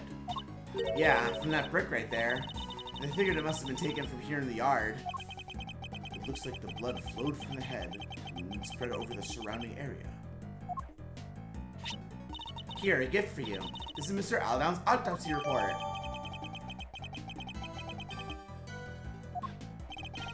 I must scour the scene and search for all of the things. This cell phone must have belonged to the victim. You're right. Yeah, it says here in the file that Mr. Aldown made a call while he was watching the kidnapping. Call? To whom? His girlfriend. Seems he called her when he saw that the president was there. But she didn't pick up, so he left a message. That's in here too if you want to hear it. Please. Hey, Rosie. It's me. I guess you're asleep already. Anyway, I'm here at the orphanage. Something weird is going on. President Wong is here for some reason, and there's another... Damn it! The light's out, so I can't quite see, but... It looked like he was being kidnapped. Anyway, probably nothing, but I thought I should let you know...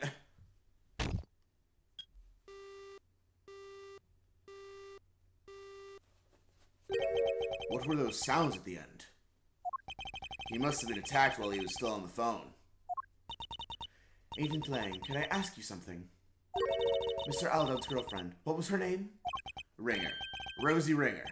At least that's what I heard. Just as I thought. Wait, you mean... her revenge for what happened 12 years ago?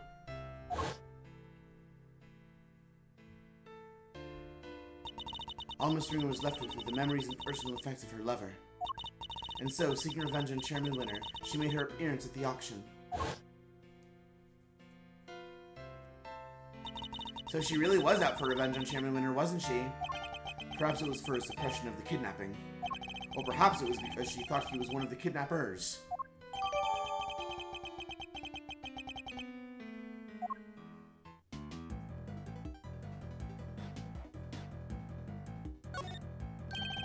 This was the brick used in the murder. There's stuff made of bricks all around the yard here. They probably took it from somewhere nearby, huh? So the victim was carrying a camera. Oh yeah, according to the file, they recovered a picture. Yeah, here we are. It's the president, right? And somebody's pointing a gun at him. This must be what Mr. Aldown witnessed. So the person in the trench coat is the kidnapper. Yes, I imagine they were trying to conceal their identity. But if Agent Lang's father's theory was correct, the person wearing that trench coat is Warden the Guard. How come they only found the one picture? He He probably wasn't able to take any more before he was attacked.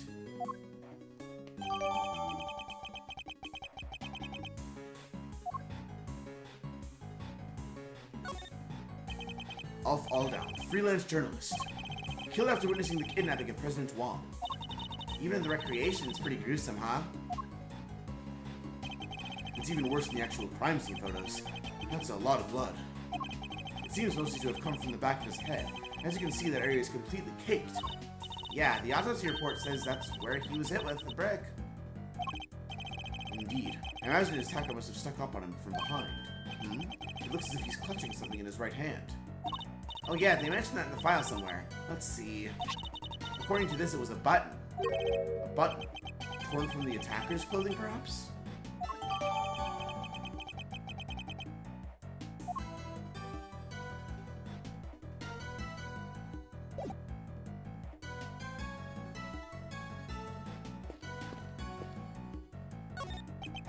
These planters. According to the case file, the yard stretched around 3 sides of the orphanage. And there were 3 planters on each side.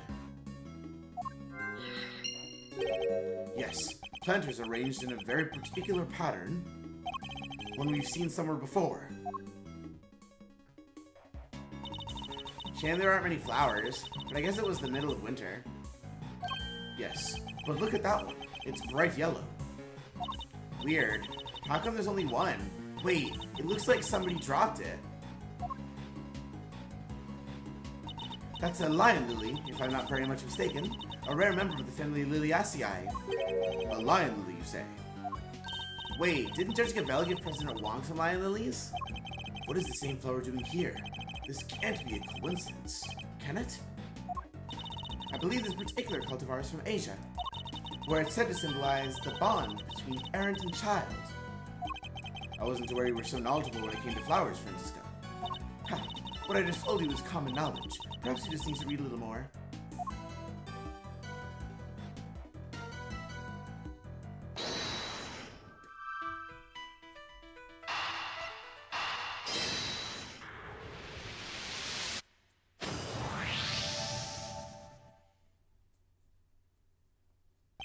So that's what our monstrous hoofprints really were. Wait, what? Recall the arrangement of the prints. Now compare it to that of the planters. Whoa. That's right. I believe the footprints are located exactly where our planters once stood. So Chairman Winter was digging around the front of them?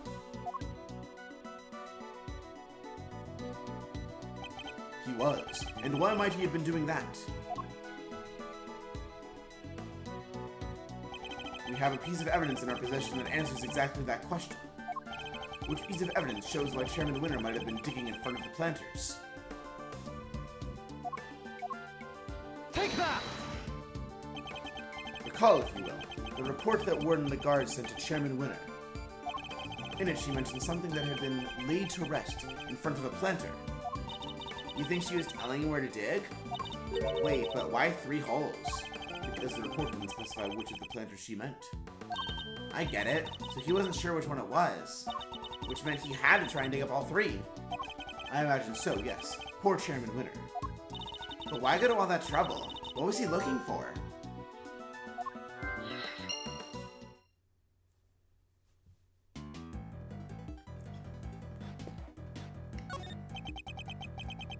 There are burn marks in this pillar here. The report says there was a fire sometime in the evening of the incident. A fire? Let's see. Where was it again? Ah! Yeah, one of the orphans set a fire with some kerosene. Some sort of prank, probably. They sound like a lively bunch. Possibly too lively. It seems their antics spoiled our chances of finding any footprints near the entrance of the building.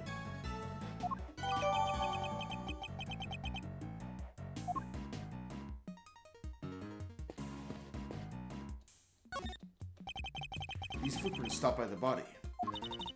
I guess that means they belong to Mr. Aldown, right? His feet were pretty big. What's that? About a size 12? According to the file, they were the same size as the shoes. It's a match.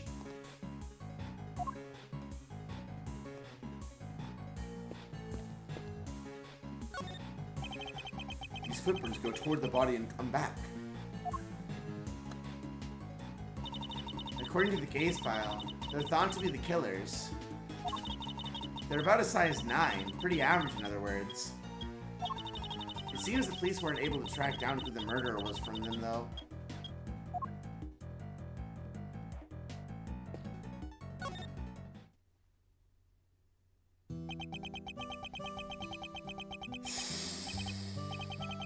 Three planters, covered with snow. Is anything the matter, Agent Lang? Yeah, something's not right. I wasn't able to look at the case file until now. Indeed. You have Chairman Winter to thank for that, it seems. Yeah, but what's weird is, I've seen this scene somewhere before. What? But where? I keep thinking I've got it, but then it's gone. He appears to be lost in his efforts to remember. Perhaps I should leave him alone for now.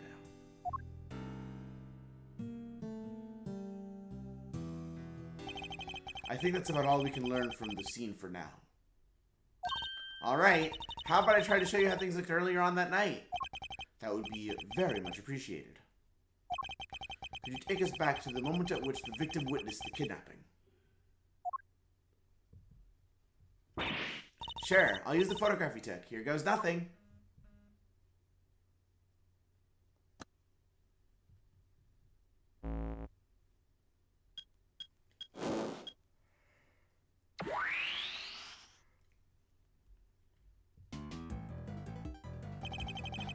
There's Mr. Alldown in the middle of the planters.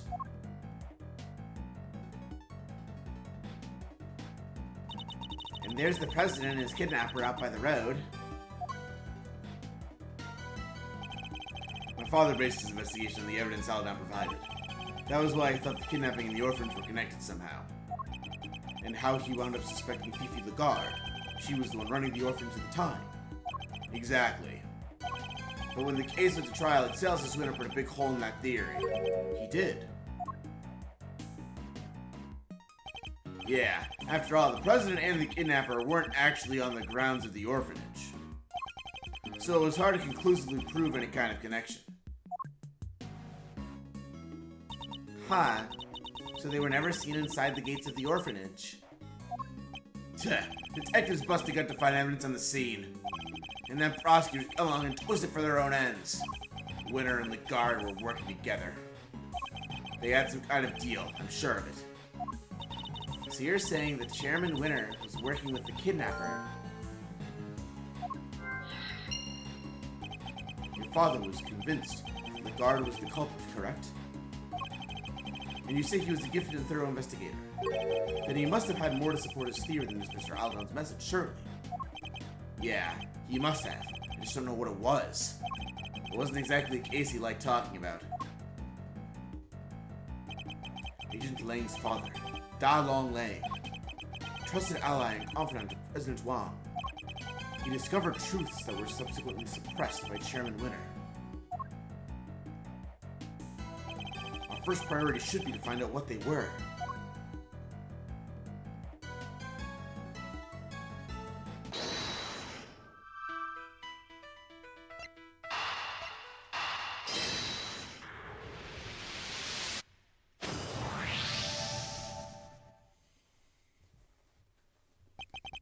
Chairman Winter was involved in President Wang's abduction, then it seems likely that whatever he dug up yesterday has something to do with the kidnapping. Oh, I get it. You do? You bet I do. We're talking treasure, right? Loot. He must have been digging up the ransom money.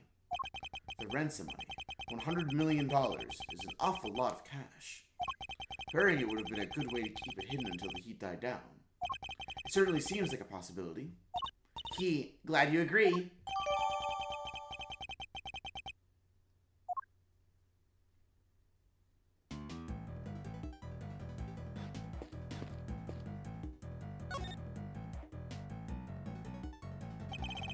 I must scour the strange ice cream man. I don't know why I call him an ice cream man instead of a snowman. Hey, that's Snowman! It was melted in the simulation of the morning after the murder, huh? And that muffler was all wet and its little button eyes had fallen off. Indeed, it still looks reasonably healthy at this point. Although not entirely, I can see one thing that's missing. poor guy. I bet the kid took it as a stupid prank. Not a bad piece of thieving, though. Maybe they have potential. You think one of the orphans took it? I'm not so sure. In fact, I think it was grabbed by somebody else entirely.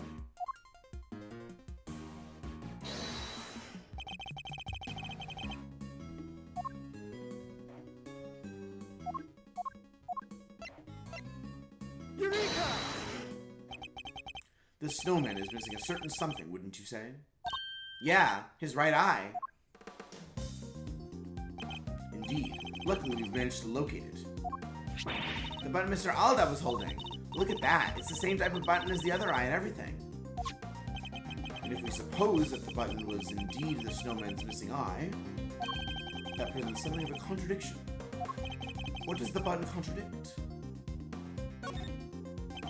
The victim was clutching the button, and the button was covered with his blood, which means he must have grabbed it after being attacked. Let's run a little hypothetical, shall we? What if after being struck, Mr. Aldown lost his balance and reached out to grab something to steady himself? The snowman. The snowman wouldn't have supported him, so he would have grasped the button and continued falling. I get it. So you're saying that he was near the snowman when he was attacked? I am. Within arm's reach, to be precise. And he's currently nowhere near that close. Right, but his footprints only go as far as the planter. He never came back this way. What if they weren't his footprints? I think we need to look at all the prints again. Alright, I'll take us back to the scene when Mr. Aldown's body was found.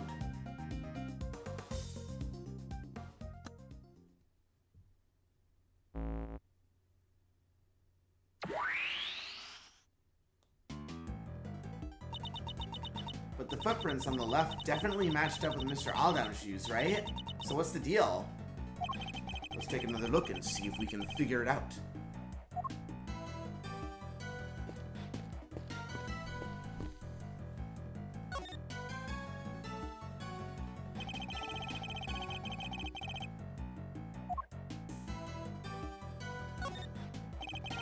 These shoes, as the case file says, they match the footprints, but...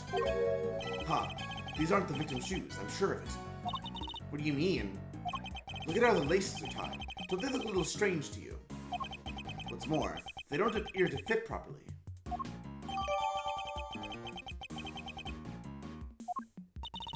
So these prints, they go right up to where the victim was found, and they stop right by his feet. But they didn't actually belong to him. So are the prints by his head his? The ones that lead away and come back? No, I don't think so. They're too small. So neither set belongs to him. Then how did he get here?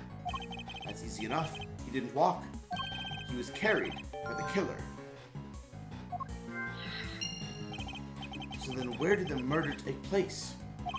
Was it really over by the snowman as we suspect?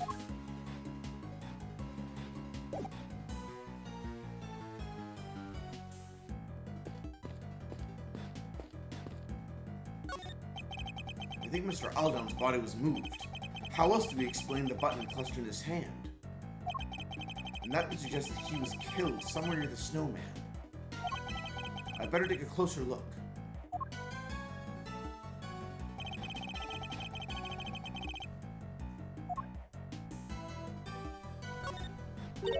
Huh? Look, there's a brick missing here. The rest of the brickwork looks fine. Strange that just this one is missing.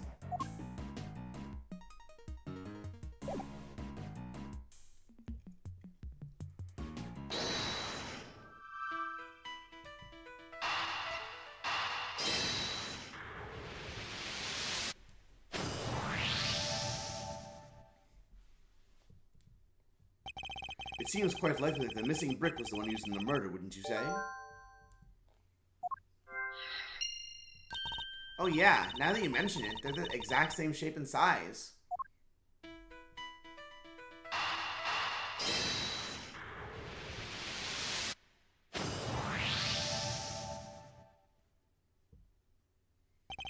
I think we have to conclude that the murder actually happened over by the snowman. Right. The button came from there, and the brick too. Indeed. And what's more, if the murderer took the brick from right by the snowman, and then tried to sneak up on the victim all the way over by the planters, Mr. Aldo would have seen them right away. Exactly. I think we need to update the simulation, Kay. Mr. Aldo wasn't standing by the planters. He was next to the snowman. Gotcha. Alright, here goes.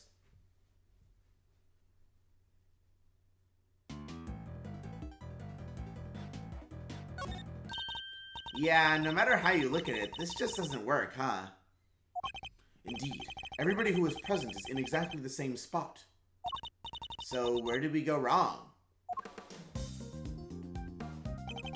One of the pieces of evidence on which we base our simulation must be the source of the problem. What if one of them was faked somehow? But which one was it? Take that! Can we really be certain that this picture was taken by Mr. Aldo? Huh? What do you mean? We know that whoever killed him moved his body. But why would they have done that? What if they wanted to make it seem like he saw something he didn't? And then they took the photo to help back up the lie. They had the president at gunpoint. They could easily have forced him to pose for the picture. He would have had no choice but to comply. Hey, now that you mention it, they only recovered one picture from Mr. Aldown's camera, right? Indeed. I imagine his killer probably removed the film that was already in there, then replaced it with another, thereby ensuring that the only picture found was the one they staged. Yeah, that makes total sense. So this picture was actually taken after Mr. Aldown was killed. No way. And there you have it. The picture doesn't show what Mr. Aldown saw at all. It seems highly likely it was simply staged to make us believe that was the case. Wait, so where was the president when Mr. Aldown thought he saw him being kidnapped? Luckily, the photographer isn't the only piece of evidence we can use to try and figure that out. Oh yeah, he left that voicemail too. He did. I think we should listen back to it one more time, don't you? This is surely the only place where the president and his kidnapper could have been standing. Take that! Recall this statement from Mr. Aldown's voicemail. Damn it, the light's out. Two of the lights here in the yard are broken. Yeah, he must have been talking about the one over by the building. Alright, could you update the simulation to reflect everything we've learned? Sure.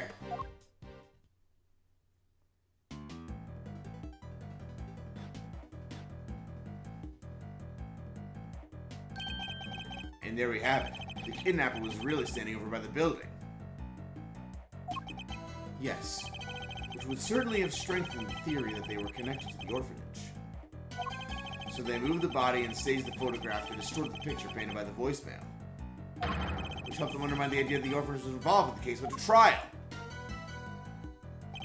Well, that certainly changes what this particular part of the simulation tells us.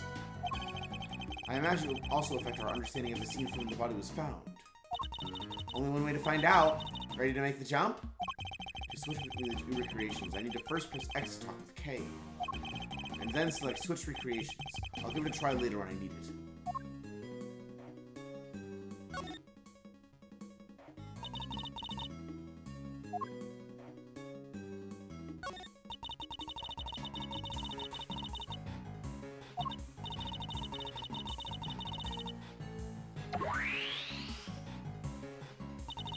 And there we have it.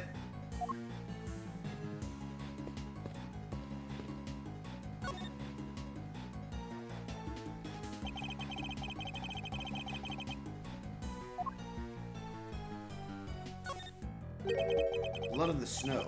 A lot of it. It certainly looks as if a murder occurred here, doesn't it? Wait, but we just figured out that Mr. Aldown was killed over by the snowman, right? We did. I think this blood might belong to somebody else. What? But the police report said the blood was Mr. Aldown's. Need I remind you that the case was overseen by Chairman Winner? The men would have had no scruples about altering the official record for something this small. But then why go to all the trouble? Couldn't he have just cleaned up the blood instead? He wasn't able to. Think about it. He knew that this was where the police would find Mr. Aldown's body, and he knew that the police would have certain scientific methods at their disposal to look for clues. Oh, you mean luminol? Yeah, they would have found traces of blood if they'd used that for sure. Exactly. He wouldn't have been able to clean it up to the point where it was undetectable. Far easier to falsify the results of any such test when they came back in. It would simply have been a matter of replacing the official results with a doctored copy. Yeesh, so we've been looking at a forgery this whole time. That sucks. Wait, but it says Mr. Aldown's clothes were covered with blood too. It does. And if they were, which is entirely believable, it suggests that whoever's blood this is, it wasn't yet dry when Mr. Aldown's body was placed here.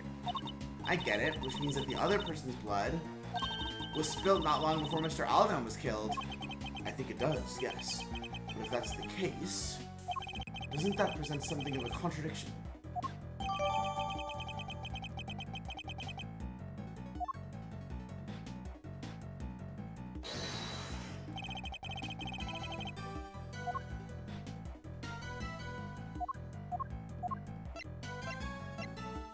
Eureka! There's a clear contradiction here. Huh? In the bloodstain? The blood is clearly cut off where the snow was melted by the fire, which means that the blood in question was split before the fire was started. Huh, but the fire happened before the murder, no? If we choose to believe that the case file, yes. But if the fire was actually set after what happened here, the kid who lit it might have seen something. Then why isn't there a witness statement? Because that would have challenged Chairman Murray's version of events. We need to know more about this fire. You. Yes, Shifu. The fire might have been reported to the police, which means there might be a record of it. Go see if they have anything and bring everything you find back here right away. Understood, Shifu.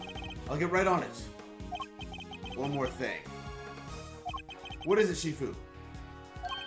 Contact my family back in Zhengfa. Tell them to search my father's office. There should be something there related to the case. There should. What kind of something exactly? I told you I'd seen this scene somewhere before, didn't I? Well, I've remembered where. It was in my father's office. He had a picture of it, or at least of something very much like it. What? It looked like it was drawn by a child. Possibly a child from the orphanage. Possibly even the child who set the fire. It should still be there somewhere. Tell them to send it right away. Yes, Shifu.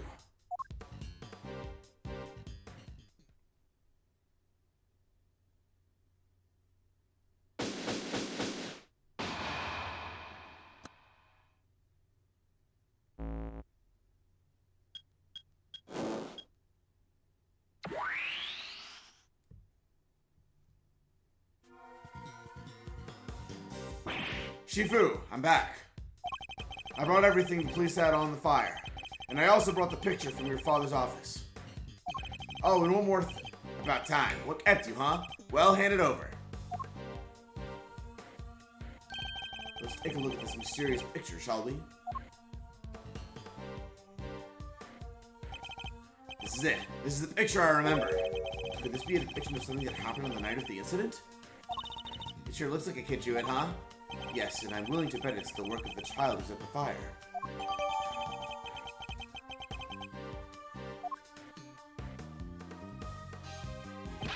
Shifu, there's... What now? Look, it'll have to wait, okay? Well, Mr. Prosecutor... Why do you think my father kept this? I imagine he acquired it at some point during his investigation. Although I have no idea why he would have chosen to keep it to himself. Could we see the case file for the fire, too? Sure, here. If you'll just give me a moment to read through it. It seems the boy who started the fire snuck out of bed on the evening of the incident. And then disappeared several days later. What? Must have been because he saw something, right? No, a kid? Really? That's horrible. But sadly, not unimaginable. Huh. Looks like the kid left something behind that was put into evidence. Huh, what's this? That's... What was it doing in that case file?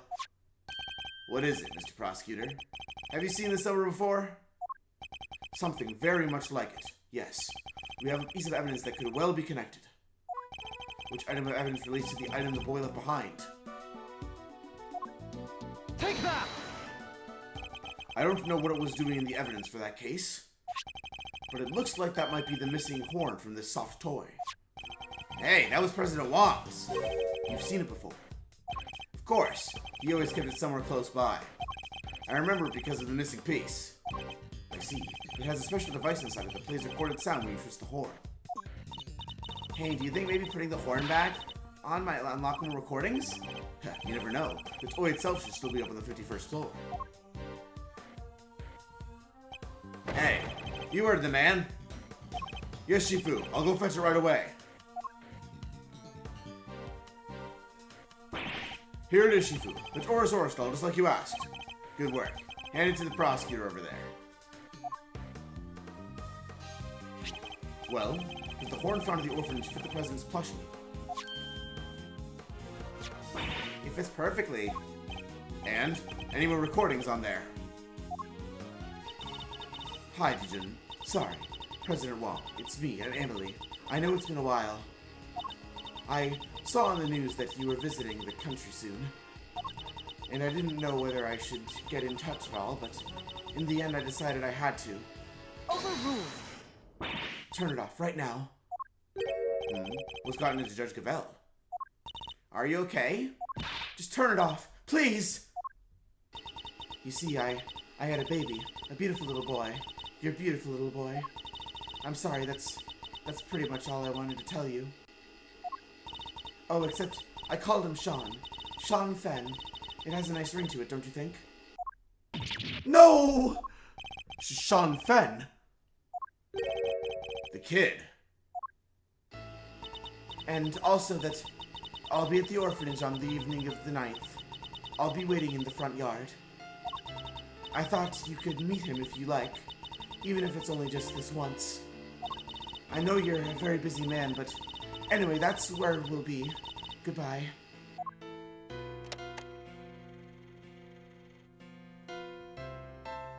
What? He was my dad? I'm so sorry, Sean. Care to explain what the heck is going on, Gavel?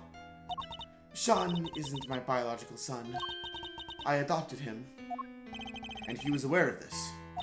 Yes, of course. His mother, Emily Fen, she died 5 years ago. We were cousins. But we were also friends, the best of friends.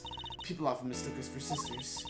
And so when she died, it seemed only natural that Sean should come and live with me. Of course, we had to keep his father's identity secret. And I decided that the best way to do that would be for him never to know in the first place.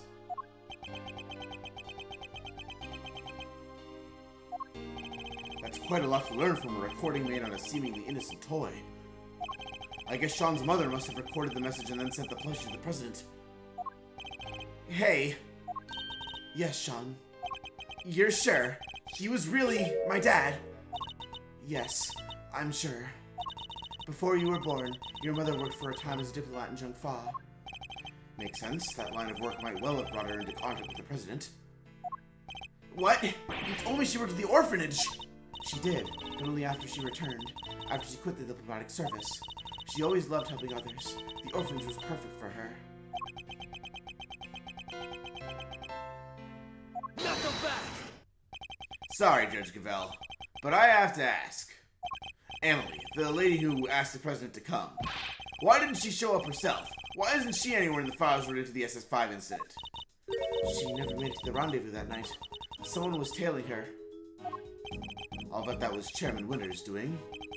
Though sadly we can't prove it. And because she couldn't make it, she never saw the president again. And she died 5 years ago. This can't be easy for Sean. Hey, Sean, are you thirsty? We could go get a soda. My treat, okay? Come on, I think I saw a vending machine over...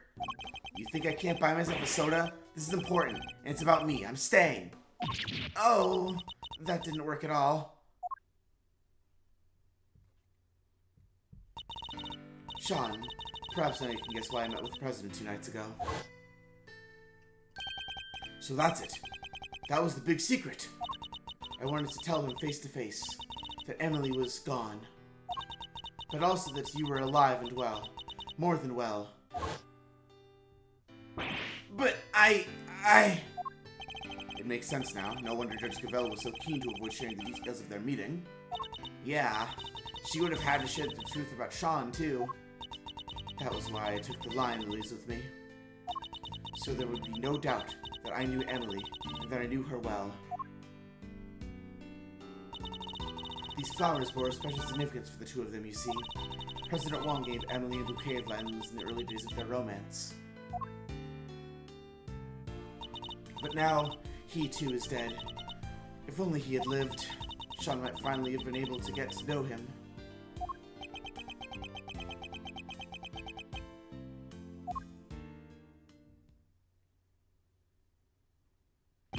Shifu!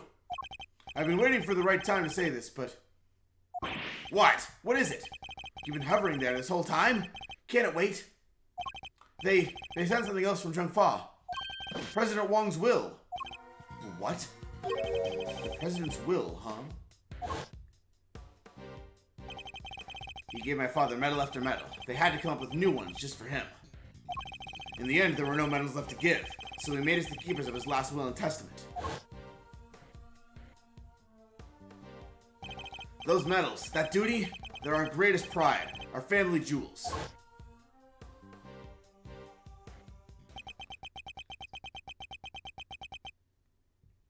What? This is... What is it, Agent Lang? Does it have anything to do with our current case? You could say that. Seems he was planning on publicly acknowledging Sean as his son. Sean's name appears in the president's will? And we're certain that the document is authentic, that President Wong wrote it himself. Sure we are. It's old, but it's real. My family took charge of it back before the SS5 incident happened. They'll want to analyze it back home to be sure, but I stake my name on it being the genuine article.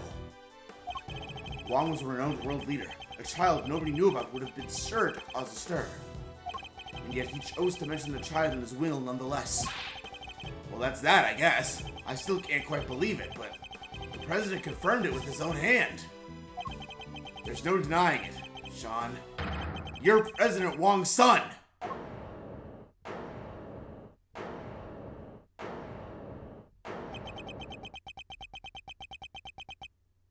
Sean!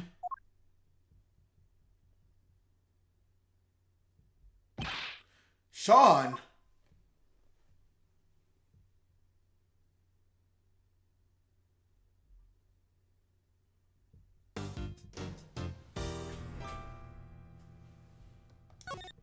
Oh my god. Wait, no, I didn't mean to save it in a new save file. God damn it. Whatever, it's fine. Jesus Christ. This case is so long. Holy crap. How much more time is left in this case? We're like halfway through, maybe? Oh, man.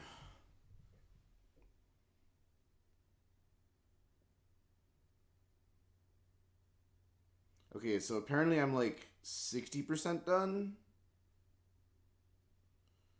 Like, there's a long play of this case, and it's 8 hours long, and I'm like 5 hours through with it. I've taken longer because I've taken breaks, and because I've been like voice acting and stuff, so it's not going as fast as that long play. So if I just do a conversion, probably around 4.5 hours left. Do I feel like doing 4.5 more hours? I don't know. I'm going to go with probably not for now. I'll probably finish this later. This has been a long, very long stream. It's probably going to be about twice as long. All right. Yeah, I'm gonna end this. I'm very sorry, but yeah, next time potentially finishing the case. God, it was so long. There's so much more to do. All right, bye.